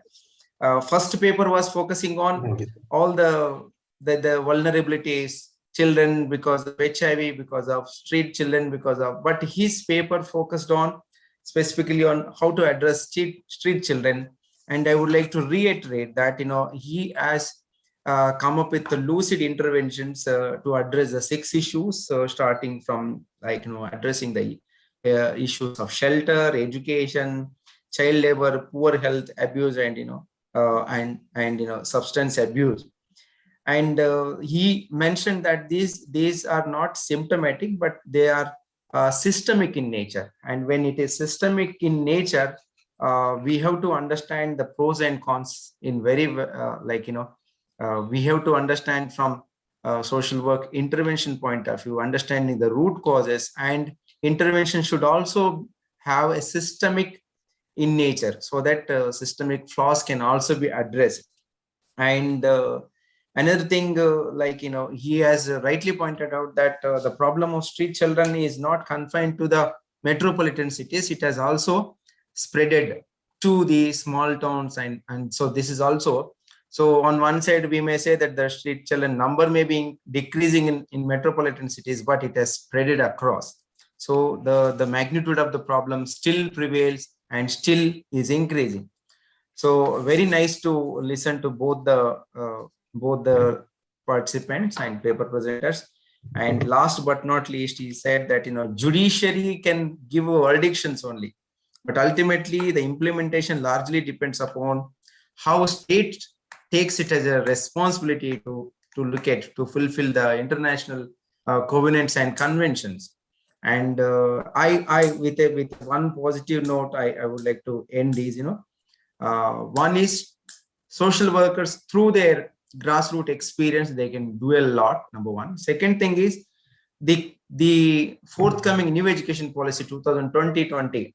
It has initially, it was the children's age was from 6 to 14. Now it is from 3 to 16. So this is also an opportunity for all of us social workers and NGOs who are working on the issues of children to work on implementation of new education policy. So let us work in collective way to address these vulnerabilities. Thank you both, Dr. Satish, who's presented on behalf of his teacher, okay, and Professor Sahu, and Dr. Kaivalya Desai for making his presentation. So thank you very much. Thank you. And over to you, Dr. Niranjan. Thank you so much, Professor Thangabhusan sir, for leading us to so nicely and smoothly these sessions.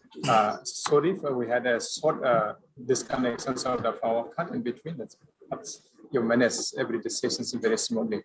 So, and thank you so much, and Dr. Kumar sir, that you spoke on behalf of Professor Sahu. And then thank you, Dr. Kaivalya sir, that both of you have really presented well in this vulnerable issues. This is really important, especially for the social work fraternity to be understood very well. Yeah, thank you so much for having this time. Yeah, thank you so much. Now I hand it over this time to Dr. Bisweswar. Thank you, Dr. Sanjay. Dr. Niranjan, sorry, thank you. Thank you so much, sir.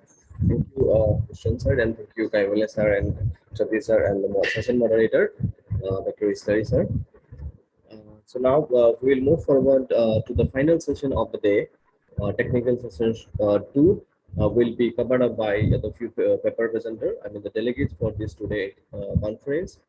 So I request Mr. Manimugda Mehdi, Assistant Professor, Faculty, Program of Social Work, Faculty of Humanities and Social Sciences, Assam Downtown University, my colleague, to host the session as a session moderator. And I welcome Professor M. Dineshwari Devi, Professor and Head, Department of Social Work, Assam University, Silchar, as a session chair. Madam, welcome. We welcome you, and we hand over the session to both of you. Thank you. Yeah, thank you.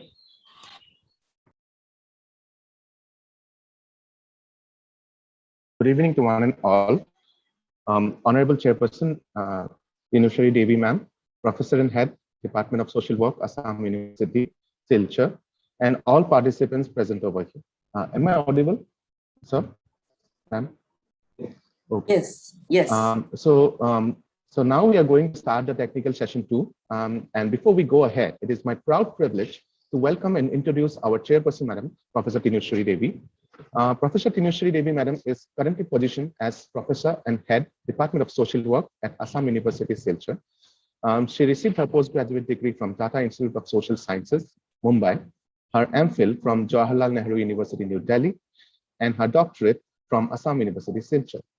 She is the author of a book titled Reproductive Health and Adolescent Girls, as well as the editor of more than 5 books in her profession. She has also contributed chapters to lots of edited books and has published several research articles in reputed national and international publications. She has an extensive research experience and has previously completed a project for the Central Social Welfare Board. She is a life member of National Association of Professional Social Workers in India and also a life member of Northeast India History Association. With these words, I would like to hand over the session to Professor Tinushri Devi, Madam. Yeah, thank you so much, Mr. Manimukta Mehdi, for introducing me in such a enlightening way. Yeah, thank you so much. In this technical session too, we have 6 papers. I'll just tell you the rules and regulations for this technical session. As instructed by the organizers, its paper presenter will be having 8 minutes for presentation. So I will call out the names of the presenter, and please get ready with the paper and slides. We have first presenter is N. Suhasini Devi. Her paper is on medical challenges faced by underprivileged type 1 diabetic children and their families during lockdown. After that, we have second presenter, that is Amlesh Adhikari and Professor M. Gangabhushan. Their paper is on CSR and cement industries, a special focus on child welfare initiatives in Northeast India. And then we have the third presenter, Mr. E.T.E. Kuzur and Dr. Jacob Islery and Mr. Joseph Kawa. Their papers is Child Labor, a Hidden Phenomenon in the Tea Gardens of Assam, a qualitative study. Then we have Gautam Makwana and Professor H. Elizabeth. Their paper is Problems Faced by Children in Equator, Realizing the Rights of Children. Then we have Mona Lisa Maibam and Dr. Manjusha Deka Saikia. Their paper is COVID-19 and Children, an Attempt to Come Up with an Intervention. Then the last will be T.H. Vanilla Veronica, and her paper is on Children, Family, Environment, and Social Work. So please get ready with all the papers. So now, one more thing is like, we will take all the questions at the last. So we won't be taking question in each paper. So with these, I will call upon N. Suhasini Devi to present her paper. Over to you, N. Suhasini Devi. Thank you, ma'am. Am I audible, ma'am? Yes, yes. Yeah, I'll share my screen.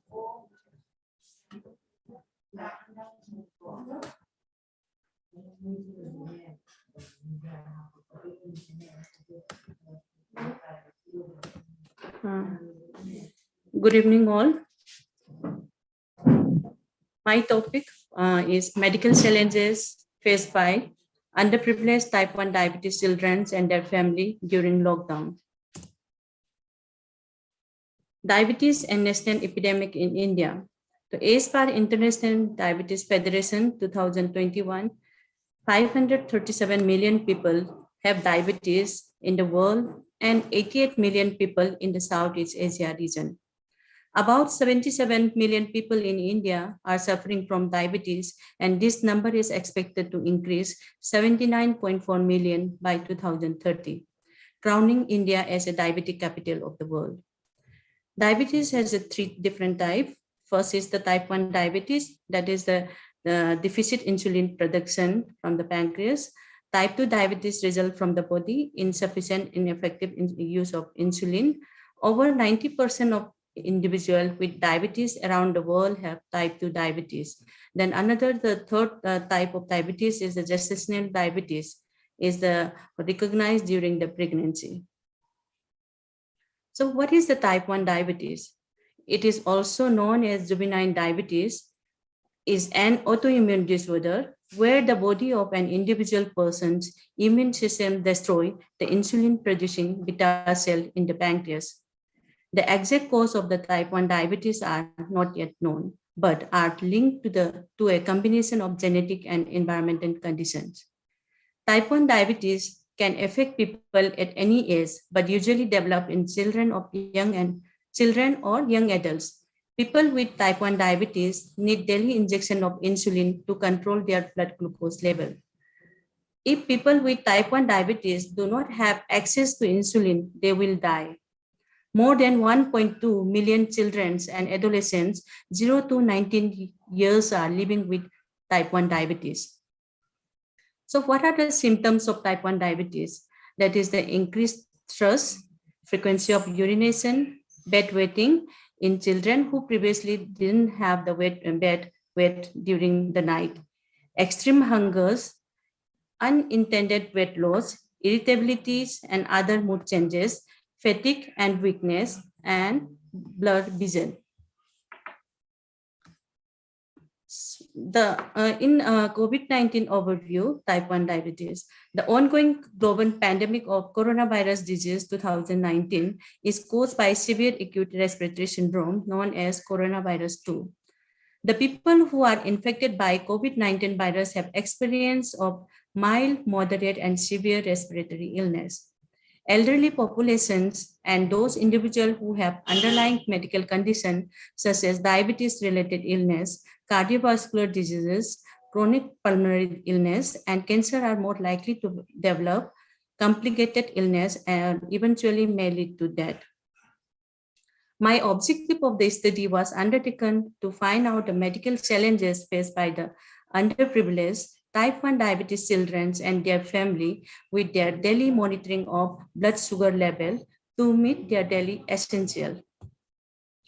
Methodology I used was a telephonic survey conducted with a structured questionnaire for collecting information from 102 type 1 diabetes children and their family who live in and around Pune, Maharashtra state, India. Quantitative research design is chosen for this study, and probability sample design of the simple random sampling is used to collect the sample. The questionnaire was developed focusing on 5 specific sections. The first one is the family background. Second is the monitoring of BSL by the self or family member, that is caretaker. And third is the management of type 1 diabetes during lockdown. And fourth is the financial challenges. And fifth point is the social support from the government and other agencies. So the family background for this study, what I found is the demographic status around 51.9% from the urban area and 48.10% from the rural, it's a 48.10% from the rural area.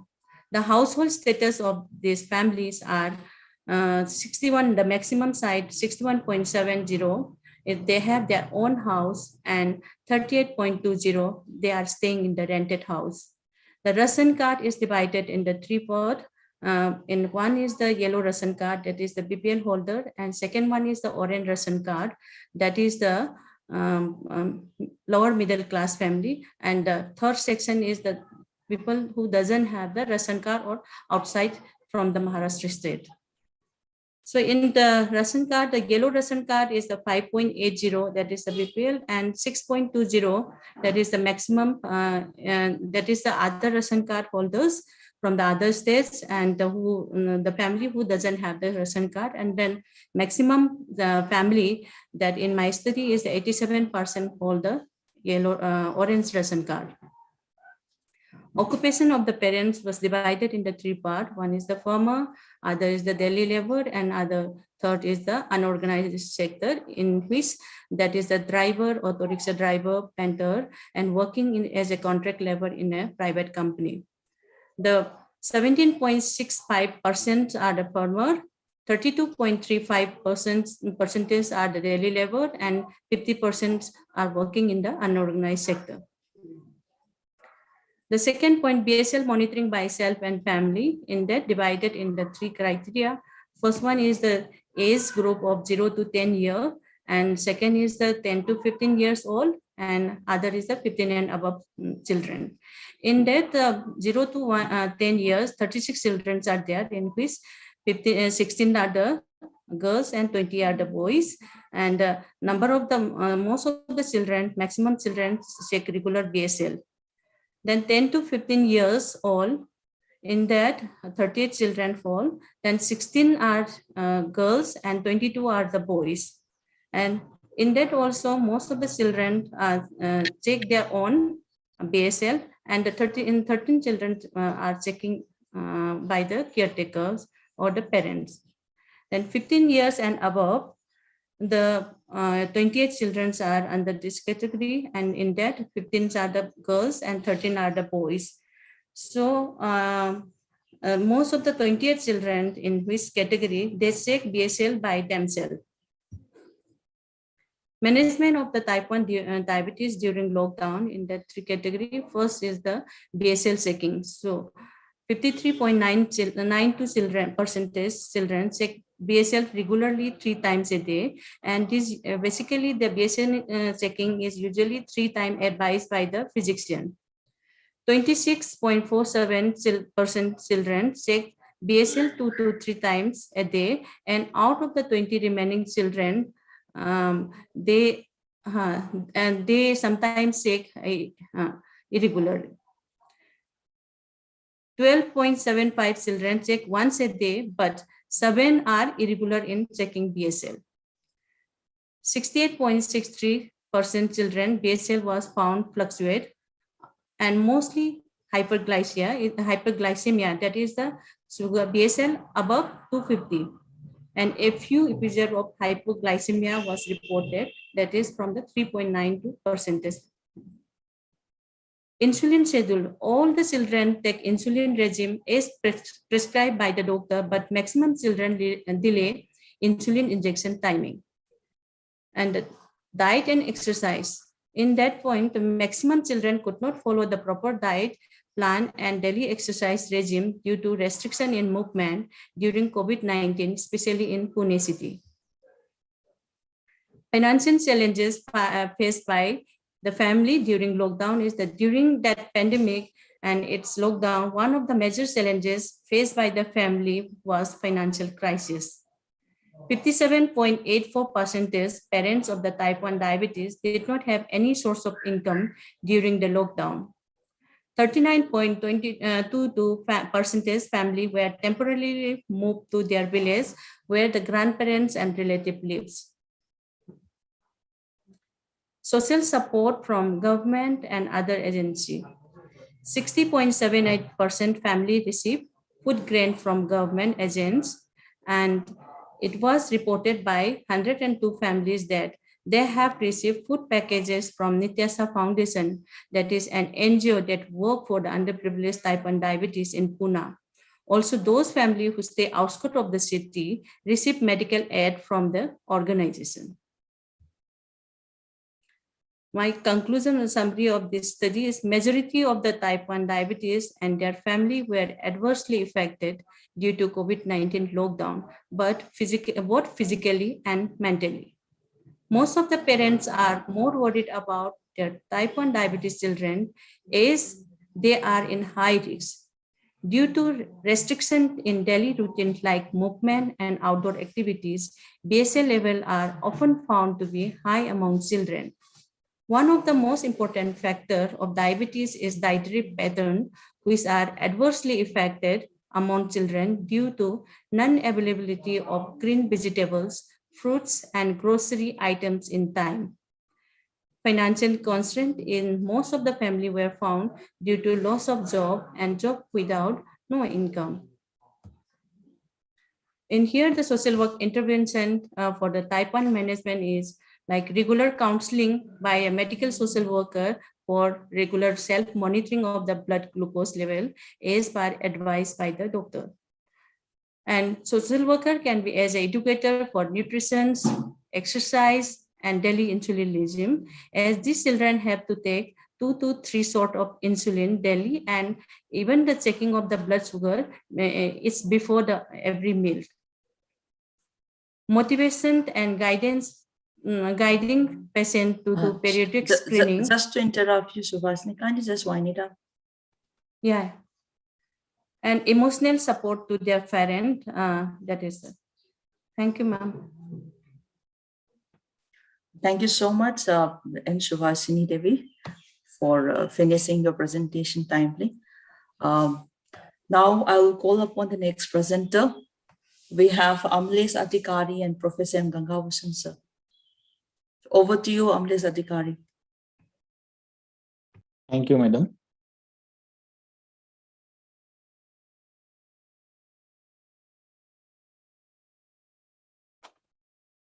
My screen is visible, madam? No. Yes, yes. But okay. The slide is not visible.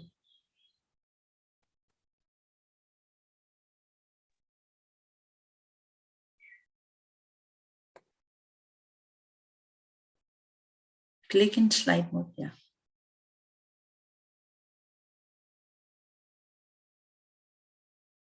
Is it clearly visible? Yes, yes, it's visible now.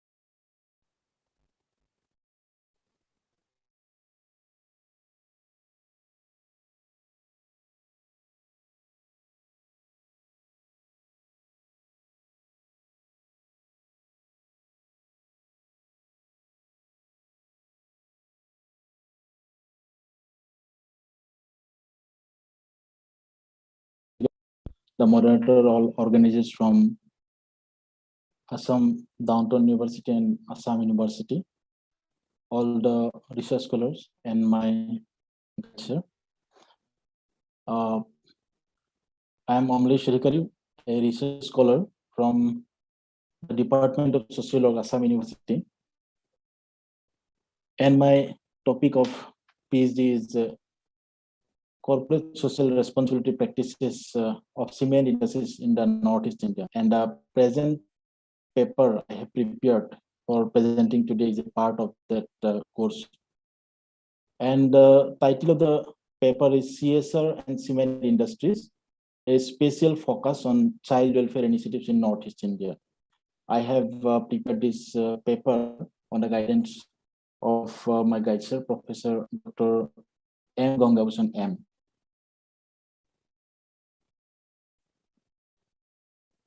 As you know, according to United Nations Conference on the Rights of Child, a child is an individual who is below 18 years of age.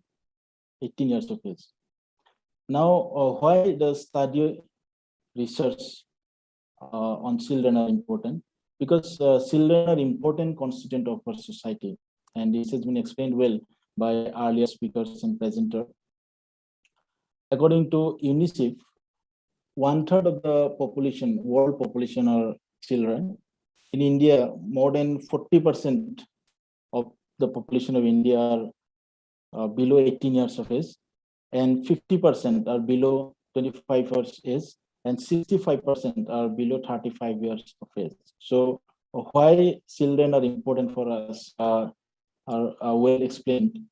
Now, children are facing various problems for which we have to intervene, starting from child mortality, malnutrition, parental care, school dropout cases, child labor, child marriage, child prostitution. So lots of problems are faced by children.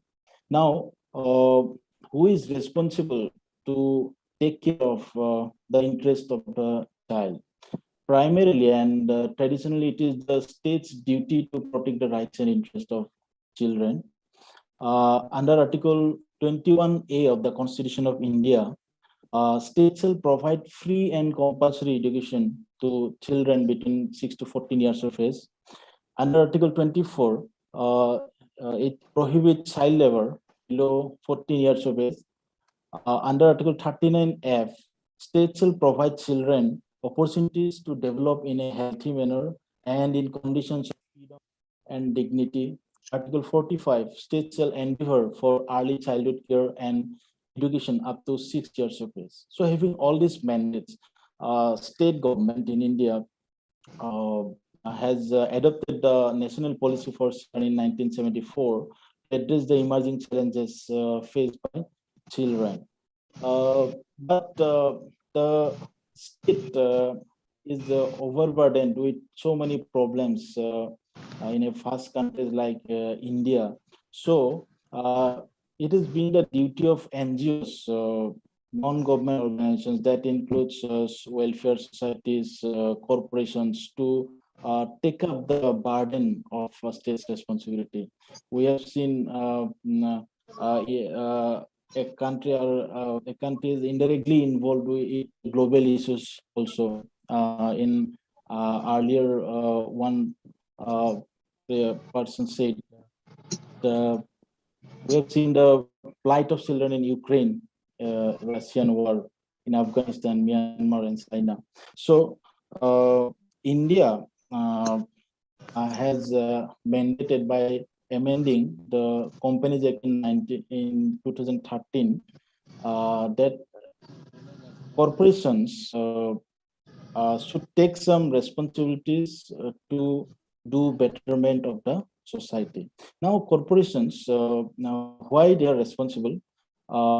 Corporations have growing obligations to protect the interest of stakeholders that include children. Children are part of the communities. Communities are important stakeholders of corporates, employees and workers. They have families and children. Corporates have to look after the rights and interests of these children. Now, the corporates are gaining economic might and power after globalization, liberation, and privatization policies. So corporates are responsible, and globally, there is growing concern for corporates' responsibility towards children. And UNICEF have provided 10 principles also that corporates should respect the rights of children, should eliminate child labor, provide decent work for young workers, ensure protection and safety of children in business activity, ensure that products and services are safe, ensure marketing and advertising strategy that respect and support child labor, to respect child rights in relation to environment and land acquisition, to respect child rights in security arrangement, to help protect children affected by emergencies, to reinforce community and government efforts to protect and fulfill children's rights. So based on this, I have actually my paper what corporations have done for children while implementing their CSR policies. My research methodology, I have adopted a qualitative and descriptive method of research design, and I have selected Star Cement and Dalmia Cement located in Assam and Meghalaya as the universe of the study. And I have collected both primary and secondary data. First of all, I have studied CSR activities by these cement industries in Assam and Meghalaya by content analysis of annual reports, and then discussed in focus group discussions. Focus group discussions were organized by inviting 8 to 10 participants.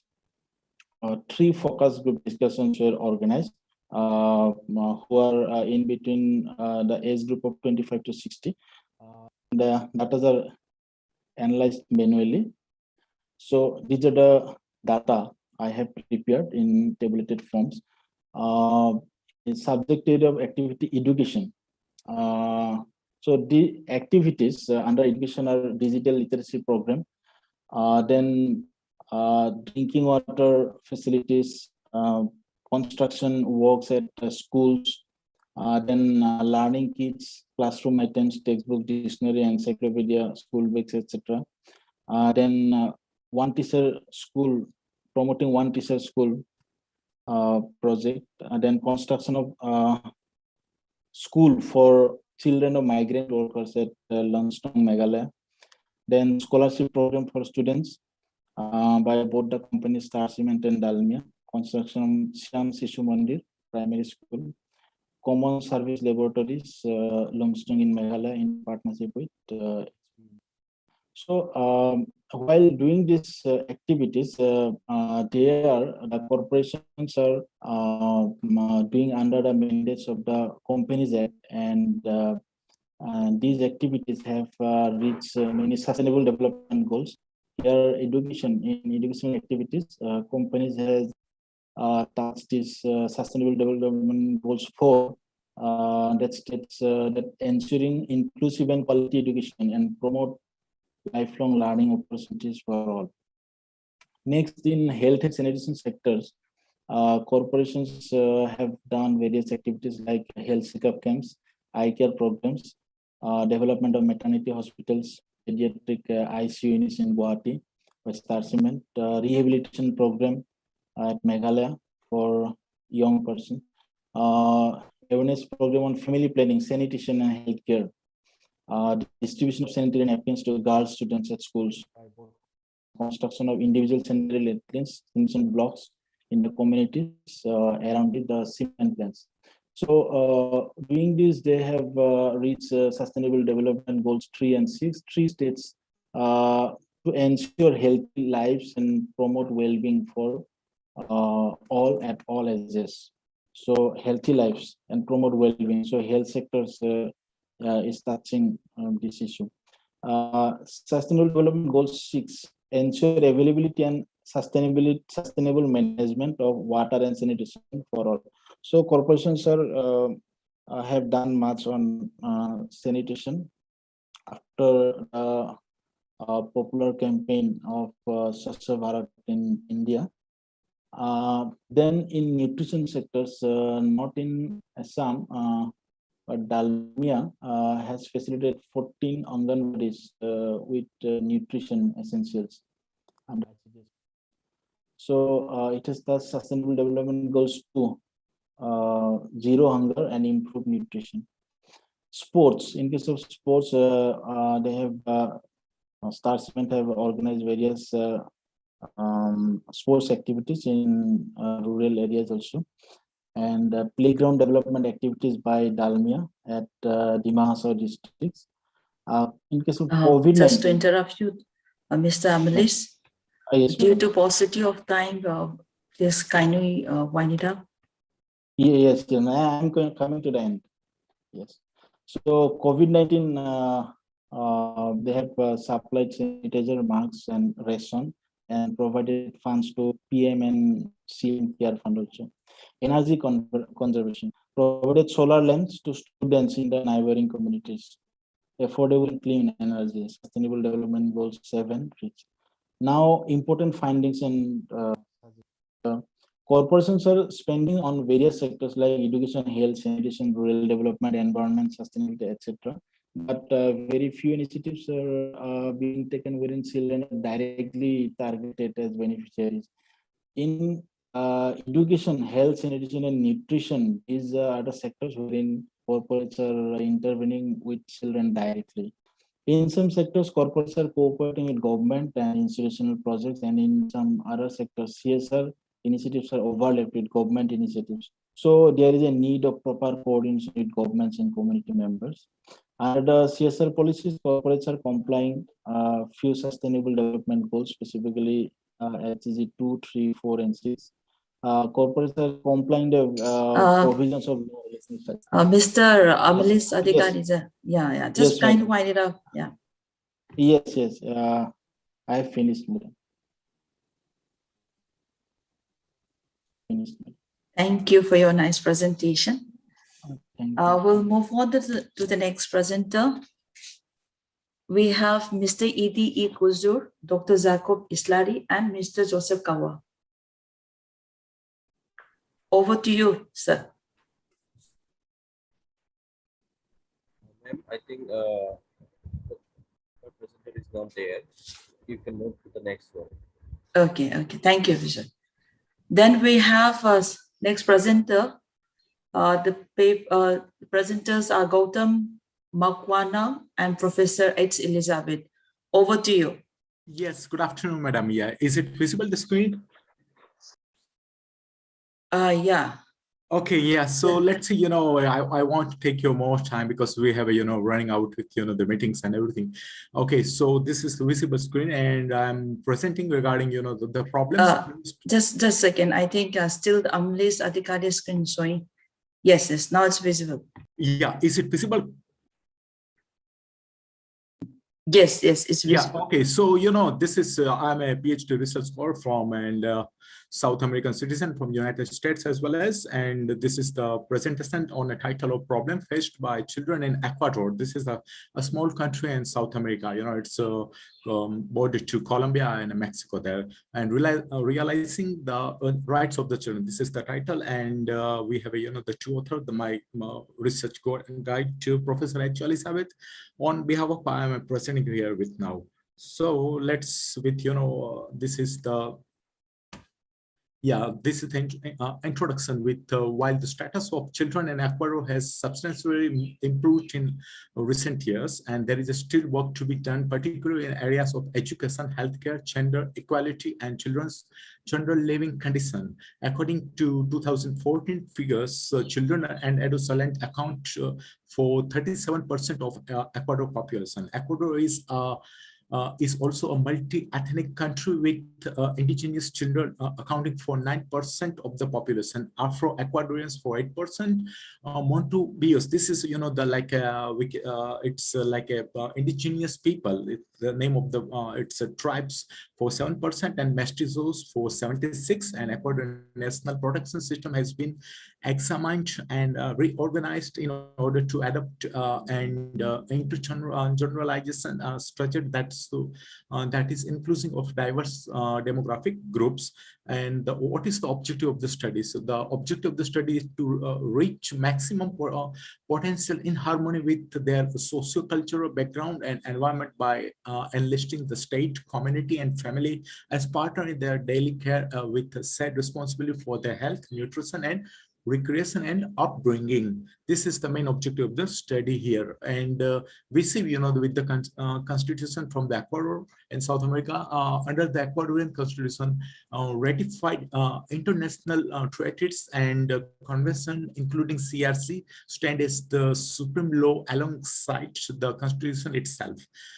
Within legislation, basic laws that protect fundamental rights prevail over ordinary laws. So this is about constitution and the legislation here, which we see Ecuador's childhood and adolescence code is the most comprehensive law addressing children's rights, provision relating to children's rights, and also appear throughout a number of general legislative codes, including with the criminal code and labor codes, other laws relevant to the child's rights, including but are so laws on education for democracy, organic law on health, law free maternity and childcare, special education regulation, and comprehensive protection the rights of the children. And what are the actual, this is the title, that problem faced by the, the children in Ecuador. So first of all, the poverty. Second, with the chronic malnutrition, teenage marriage and pregnancy. This is the, one of the most hectic problem with, the pregnancy, because at the age of the 12 and 13, the mostly, the girls become pregnant. And this is very common. And by the Catholic law, they can get married with the church. And right to healthcare. Second, with the education, because there is a private education in a Spanish language only, and for the English education, this is costly. Child labor, violence against the children, and trafficking of the children, and the rights of the minority children, because there are those children living in the mountain area with the Andean community in the Amazon jungles and everything. So this is community considered to be the minority children, and right to identity. And this is the conclusion that to address the problems, the nation established to organization to register children in maternity wards and other healthcare facility, which has resulted in a significant increase in a formal registration. Children's rights are a subset of human rights that focus on a unique protection and care that children, as we see with the kids, are entitled to do it in compliance with the Convention on a rights of the child, this will be focused on decreasing inequalities and about inequities. So these are the references, and thank you so much. Muchas gracias, because I personally lived in this country for 5 years and then moved to Argentina, Chile, and United States. So I seen personally, and I decided to write the review article regarding the current issues that the country is facing. So thank you very much from the Assam Downtown University, and madam, I really appreciate that you gave me a biggest chance for presenting, and I really am so happy and very glad from Professor Das and you, I think Professor Tinem Sori Devi. Thank you so much, really appreciate it. Thank you so much. Thank you so much for pronouncing my name correctly. Sorry, I'm a registered geriatric healthcare from the Ministry of Public Health, and I'm currently living. Thank you so much. Really appreciate it. Thank you.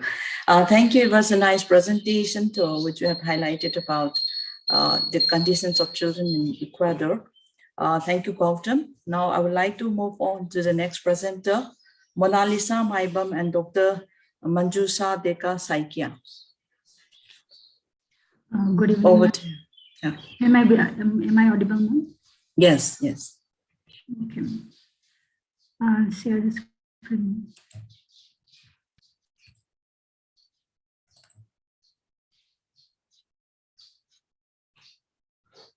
Is my screen visible, ma'am? Yes.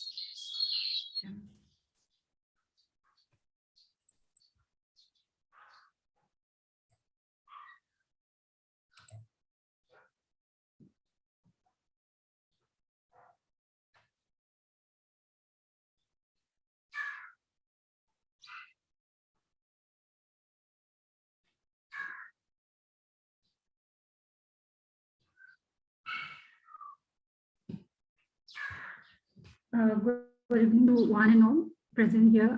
I'm Mona Lisa Maibam, PhD research scholar at Assam Downtown University. And my topic is on COVID-19 and children, and attempt to come up with an intervention under the guidance of Ma'am Manjusa Deka Saikia.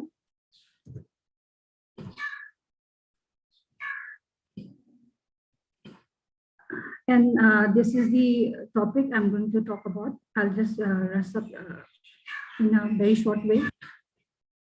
As we all know that COVID-19 has impacted all of us, like all the stages of people, starting from children to adulthood to all ages.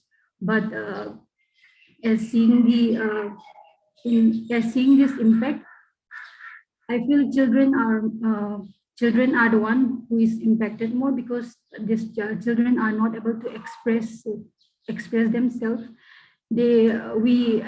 It is the responsibility of parents and teachers to observe them, like what are the changes they are coming, because it is the age of exploration, growth, development, and perception of the world. And I feel that building resilience, mindfulness, and emotional intelligence from this age will help them to cope up in the future.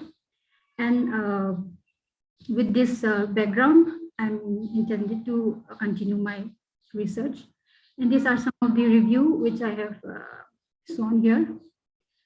And my objective is to find the impact of COVID-19 on children. And my second objective is to arrive at suggestion for developing an intervention.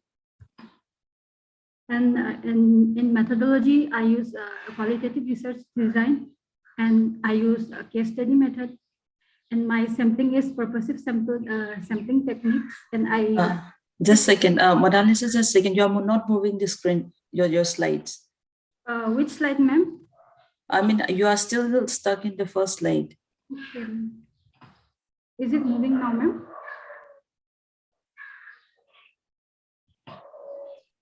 Actually, I mean, fifth slide now. Is it moving, ma'am? In my screen, it's not moving at all. Ma'am, better you can click manually. I'll share again. Sorry, sir. Yes, no problem.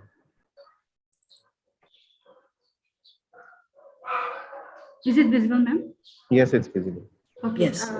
So this is the methodology. I'm using the qualitative research design. And in research method, I use case study method, and I collected 5 samples, 3 from Guwahati and 2 from Imphal, and I tried to approach other, but they failed to come up. And then I collected the sample from 7 to 12 years children, and I collected in interview method through both phone and face-to-face. And for data analysis, I use narrative analysis and narrative research, and I use word cloud.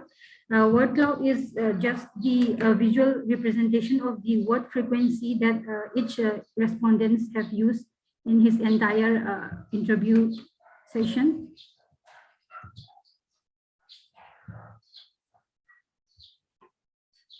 And in my resultant discussion, after the interview, after I have done the interview, I have come to the conclusion that from the respondents they have given, I try to identify the theme first, like what are the answers they have given. So here are some of the examples of my semi-structure.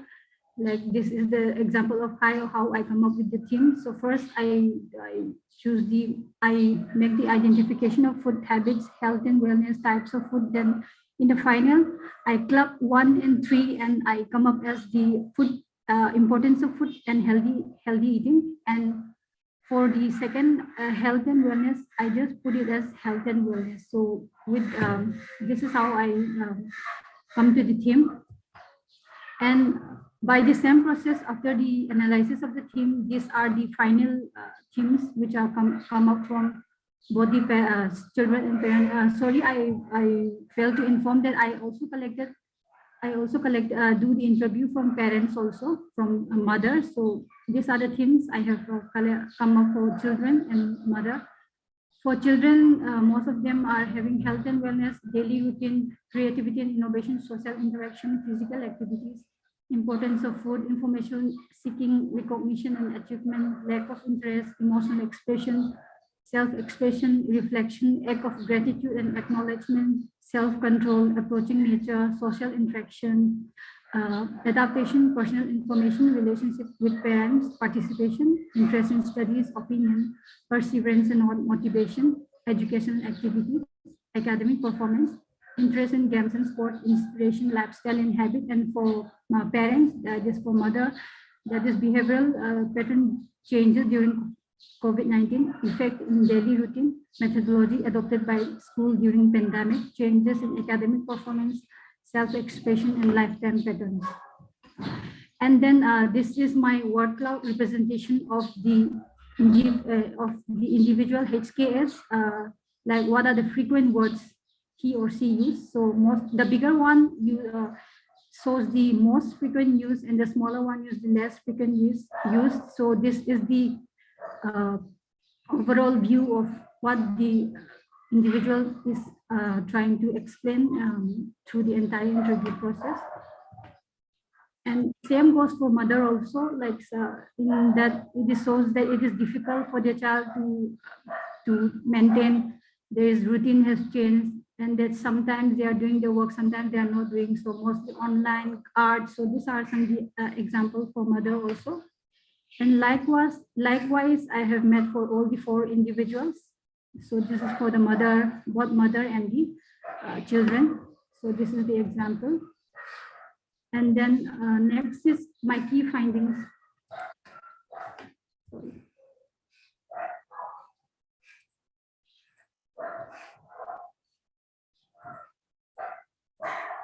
My key finding is that from my findings, I have come up with 27 themes, and then six themes for both mother and children. And I also found one significant case study where a person was experienced acute pain throughout the pandemic, that she was not able to do the normal things, and she had to only take help from their parents. So it is very hard for both the individual and the parents. And then my conclusion is that I have come up with 27 themes, 6 themes for mother, and which can be incorporated for future intervention. And I have also come up with the following intervention module from the themes, that is building emotional intelligence and resilience for children, meaningful creativities and participation, cultivation, and mindful activities, student engagement, promoting learning. So when I'm saying that building the emotional intelligence, it is that we have to make them do the self-regulation, self-awareness of what is going on. So instead of making them stuck, so it is important for the parents and the teachers also to encourage them. Like some are saying that it is very boring to be in the home, and I know it's not only for children, it is for all of us that we are facing, but some way we have to come up, and we have to come up to the normal life. So for this, we need resilience and emotional intelligence for these children. And we also need to promote them in learning environment, like India is always, in Indian system, it is always of theory and like theory classes. Monalisa, just to interrupt you, kindly wind it up. Yes, ma'am. So these are the limitations and suggestions that sample size could be increased, and interview and narrative measures can all be used. And it is since the purposive sampling, there is a possibility of researcher bias, and gender differences could also be included. And my implication is that health environment is linked to mental, and COVID is unboarded. So research in Indian population in children should be come up, and then training education in children should be also part of teaching, and children's development, coordination, communication with parents is also necessary. Thank you. Thank you, Monalisha, for your presentation, for your nice presentation. Now I would like to call upon T.H. Vanilla Veronica. Over to you, Veronica. Yes, ma'am. Thank you, ma'am. Am I audible? Yes. Okay, thank you. Good evening to all. I am Vanilla Veronica, currently pursuing PhD from Indira Gandhi National Tribal University Regional Campus, Manipur. And my paper is entitled as Influence of Family on Children, Effects of Divorce. This study was conducted in Manipur, and the paper will highlight the status of children from divorced homes in Manipur. And I will also emphasize on social workers' scope of intervention in effectively mitigating the potential negative effects of divorce on children. As we all know, childhood is an important stage of human life, as children's early experiences and learning greatly affect the future development.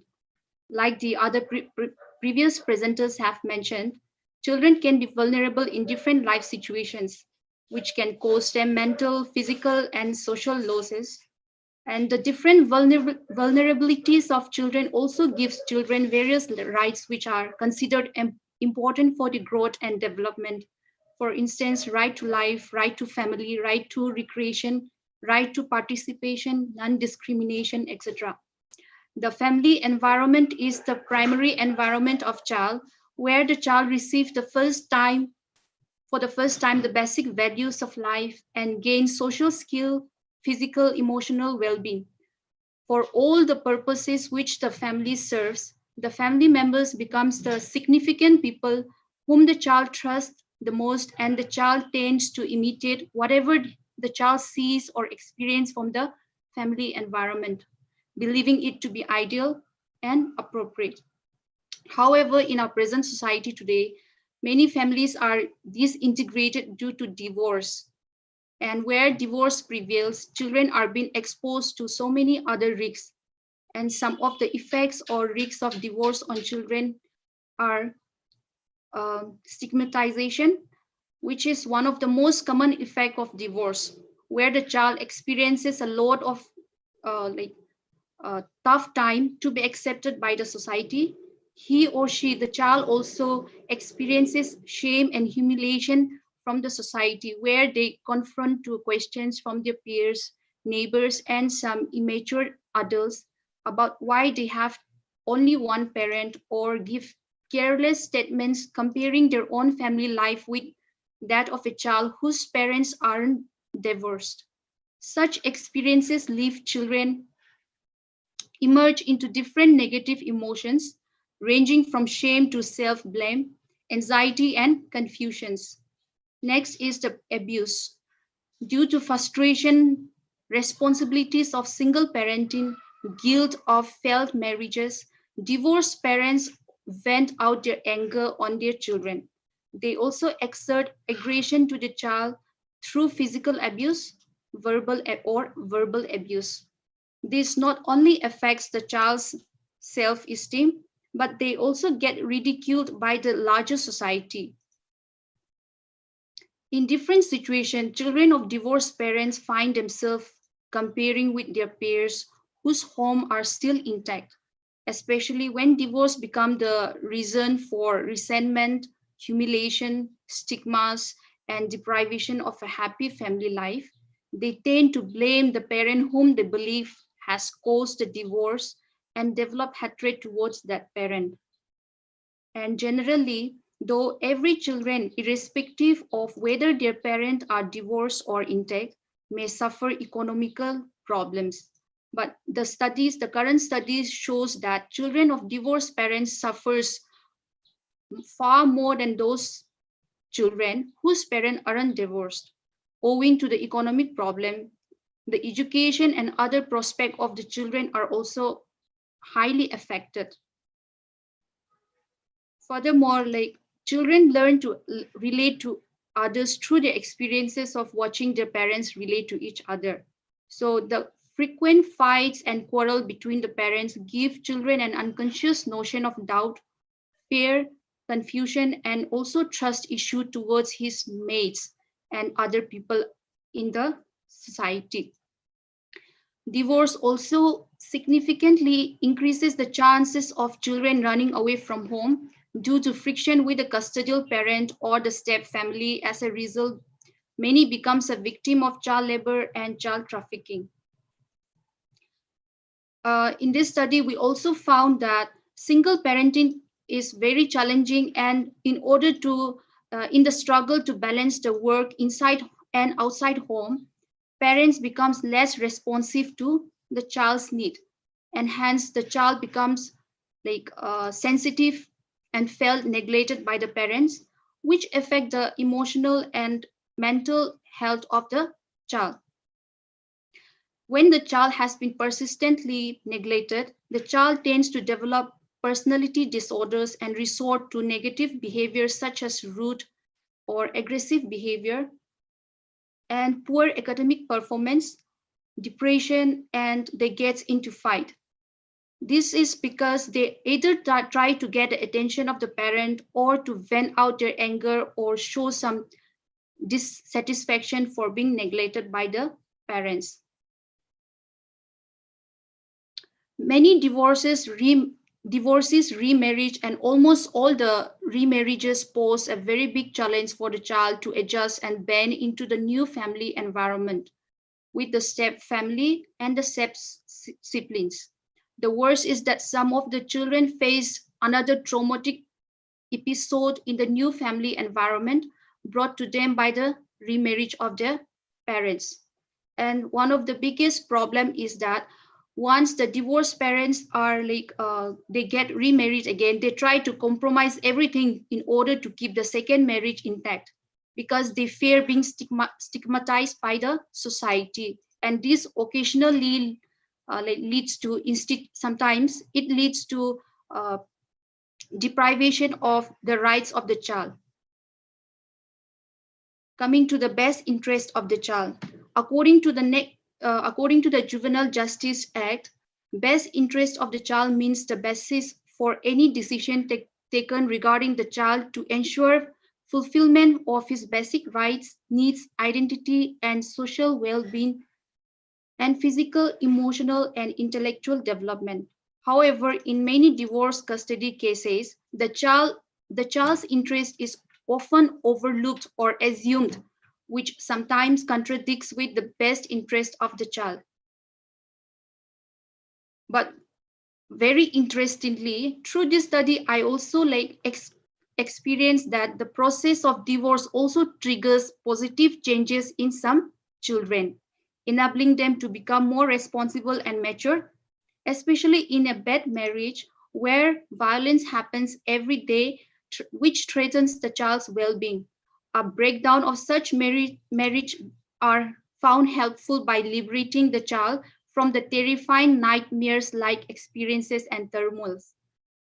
Further, dissolution of marriage also equip children with coping skills to deal with many situations in life, resulting in child becoming emotionally stronger and independent. It is also found that some children make use of defense mechanism like the sublimation in order to maintain their self-esteem by immersing themselves with new thoughts and develop positive habits and behaviors. Moving forward to the social work intervention. As we all are social workers and many of us are inclined towards direct work with the children, either like working with individual children or with the group of children. Any kind of work with children needs to adhere to the comprehensive framework of the constitutional provision in India, the laws and policies pertaining to children. Social work with children also endeavors to ensure child's right and child protection, and it can be carried out using different approaches based on the situation. Our intervention can be designed for developmental, for preventive, and therapeutic purposes. And social work with children can also be undertaken in different ways and across different settings. For example, one can work as a caseworker, counselor in children home, in schools, community or shelter homes, drop-in centers, etc., helping the children to overcome the divorce stigmas and traumas, helping them to trace their family, helping them to rehabilitate, and also give them vocational guidance. Just a second, Veronica, can you just wind it up? Yes, ma'am. Okay. Almost, yes. Just a minute. At the micro level also, like children, we can interact with the parents of the children and the relative, the school teachers, neighbors, and we can work to create sensitization and community awareness in the society about the various problems and needs of the children, and also about the various existing policy, legal framework of the child, which many of us are not aware, and also how to assist the individuals to assessing the benefits of child welfare programs. For instance, the integrated child protection scheme, where every child is given, every family who are living below the poverty line is given some provisions to take care and maintain the family. In India, the process of divorce is like stigmatized in a way society creates a very negative stereotypes of divorcees and children. And these stereotypes are usually accumulated from early childhood under the influence of parents, peers, and teachers, or other members of the community. And in order to break these stereotypes, social workers have a very big role where all of us, we should push forward to break the stereotypes which is existing in our society. Thank you. Thank you, Veronica. Actually, I'm extremely sorry to all the presenters. Due to paucity of time, I could not give you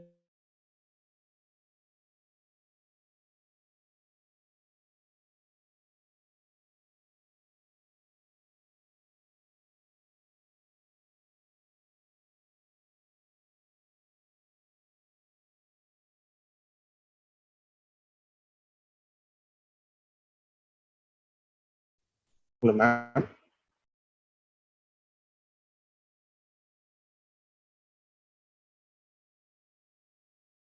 And then we also have very interesting paper from Gautam, which has different dimensions in Equator. So with this, I invite questions and answers from or any observation from the participants.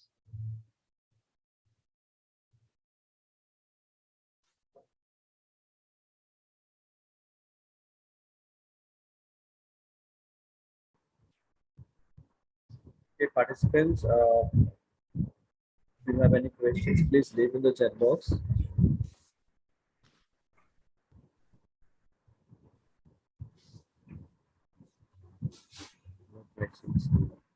You can drop messages in the chat box, or you can directly post question to the presenter.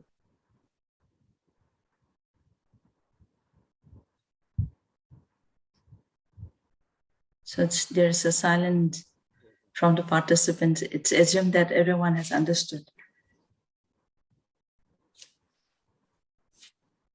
Okay,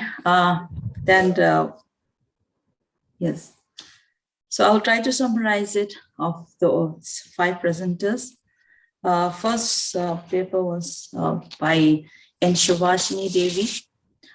She tried to highlight, am I audible, Bijoy?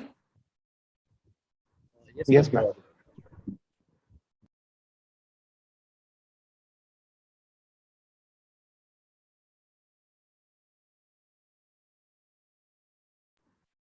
Hello. Just a minute, ma'am. I think ma'am is got disconnected.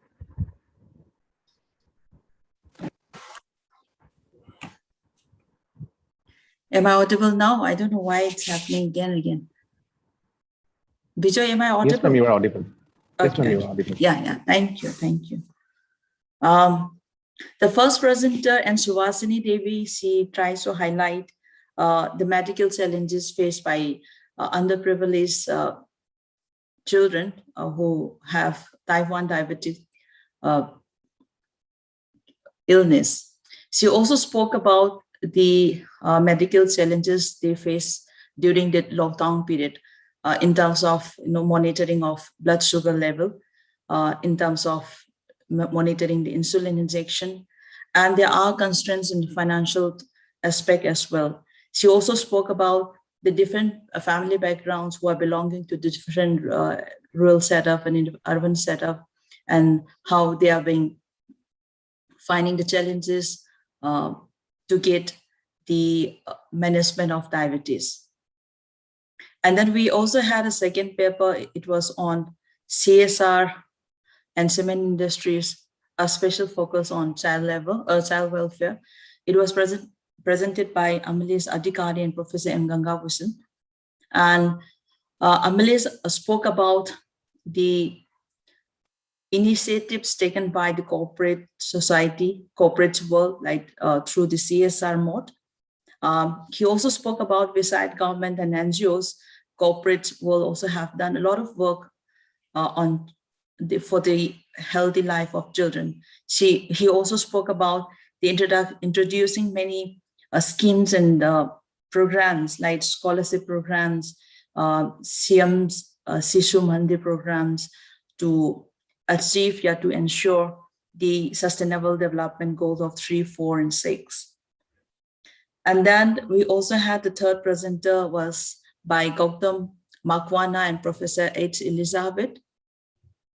He tried to focus on the child rights which are available in Ecuador.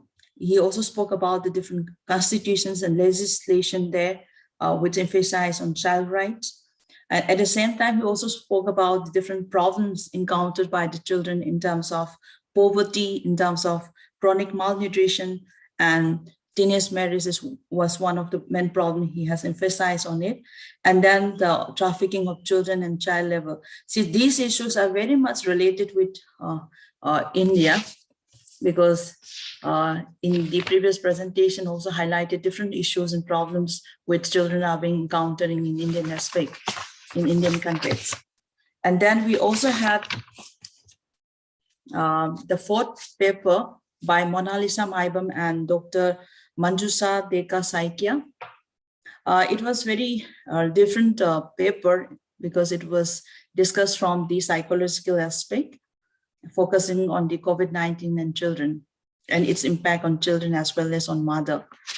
He tried to come up with the, different themes of children, like he had 27 themes on children-related issues and 6 themes on the related to mother. She also spoke about how the COVID has impacted on the life of children and mother by focusing on talking about the physical activities, talking about the social interaction, even in the academic performance, how it's being difficult by the mother as well as by the children. Then we also had the last paper by T.H. Vanilla Veronica. She spoke about the influence of divorced parents on children. She has highlighted many pertinent issues like stigmatization on children because of the divorced parents. And this, she also mentioned that by the relatives, by the family members, and in the larger society, they often try to stigmatize children because of divorced parents. And she also highlighted on the issues of abuse by the single parents towards the children because they often displace their anger to children. And that's how there are a lot of trust issues among the children. And that's why they sometimes run away from the family, leading to child trafficking and engaging in child labor. And she also mentioned about the effect of divorce towards the emotional health and the mental health of children. So she, in the last of her paper, she focused on even the divorce also give a positive impact, stating that instead of living in the broken family, if you come to the positive family, it will give a healthy family to, it will give a happy childhood. So with this, we have come to the end of this session. And thank you so much, Mr. Manimugdad Mehdi, for moderating this session. And thank you all the presenters for wonderful paper presentation. And with this, thank you, Bijoy Das also. Yeah, over to you, Mr. Mani. Thank you, Madam, for that extensive summarization. I would like to thank all the participants who have presented their papers, and I would like to read out their names. Paper 1 was presented by Mrs. N. Subhashini Devi, paper 2 by Mr. Amlesh Adhikari and Professor M. Dangabhushanan, paper 3 by Mr. Gautam Makwana and Professor H. Elizabeth, paper 4 by Ms. Monalis Namaibam and Dr. Manju Sadeka Saikia, and paper 5 by Ms. Vanilla Veronica. And I thank each and everyone. And with this, we have come to the end of the technical session 2. And with due permission from Chairperson Madam, we will break off for today and start afresh tomorrow at 10 a.m. for the plenary session 3, and followed by the technical sessions. Thank you and good. Thank you. Thank you. Yeah. Yeah. Yes. Thank you so much. Yeah. Thank you so much. I think Dean Ma'am is also there. Ma'am, are you there? Or... Yes. Yes. Okay. So, ma'am, we already have come to the end of the first day of this two-day conference, and with your permission and with the permission of the Dinesh Ma'am, include here for today. Hello, am I audible? Hello? Yes, yes, you're audible. Okay. Ma'am, you want to say something? Madam?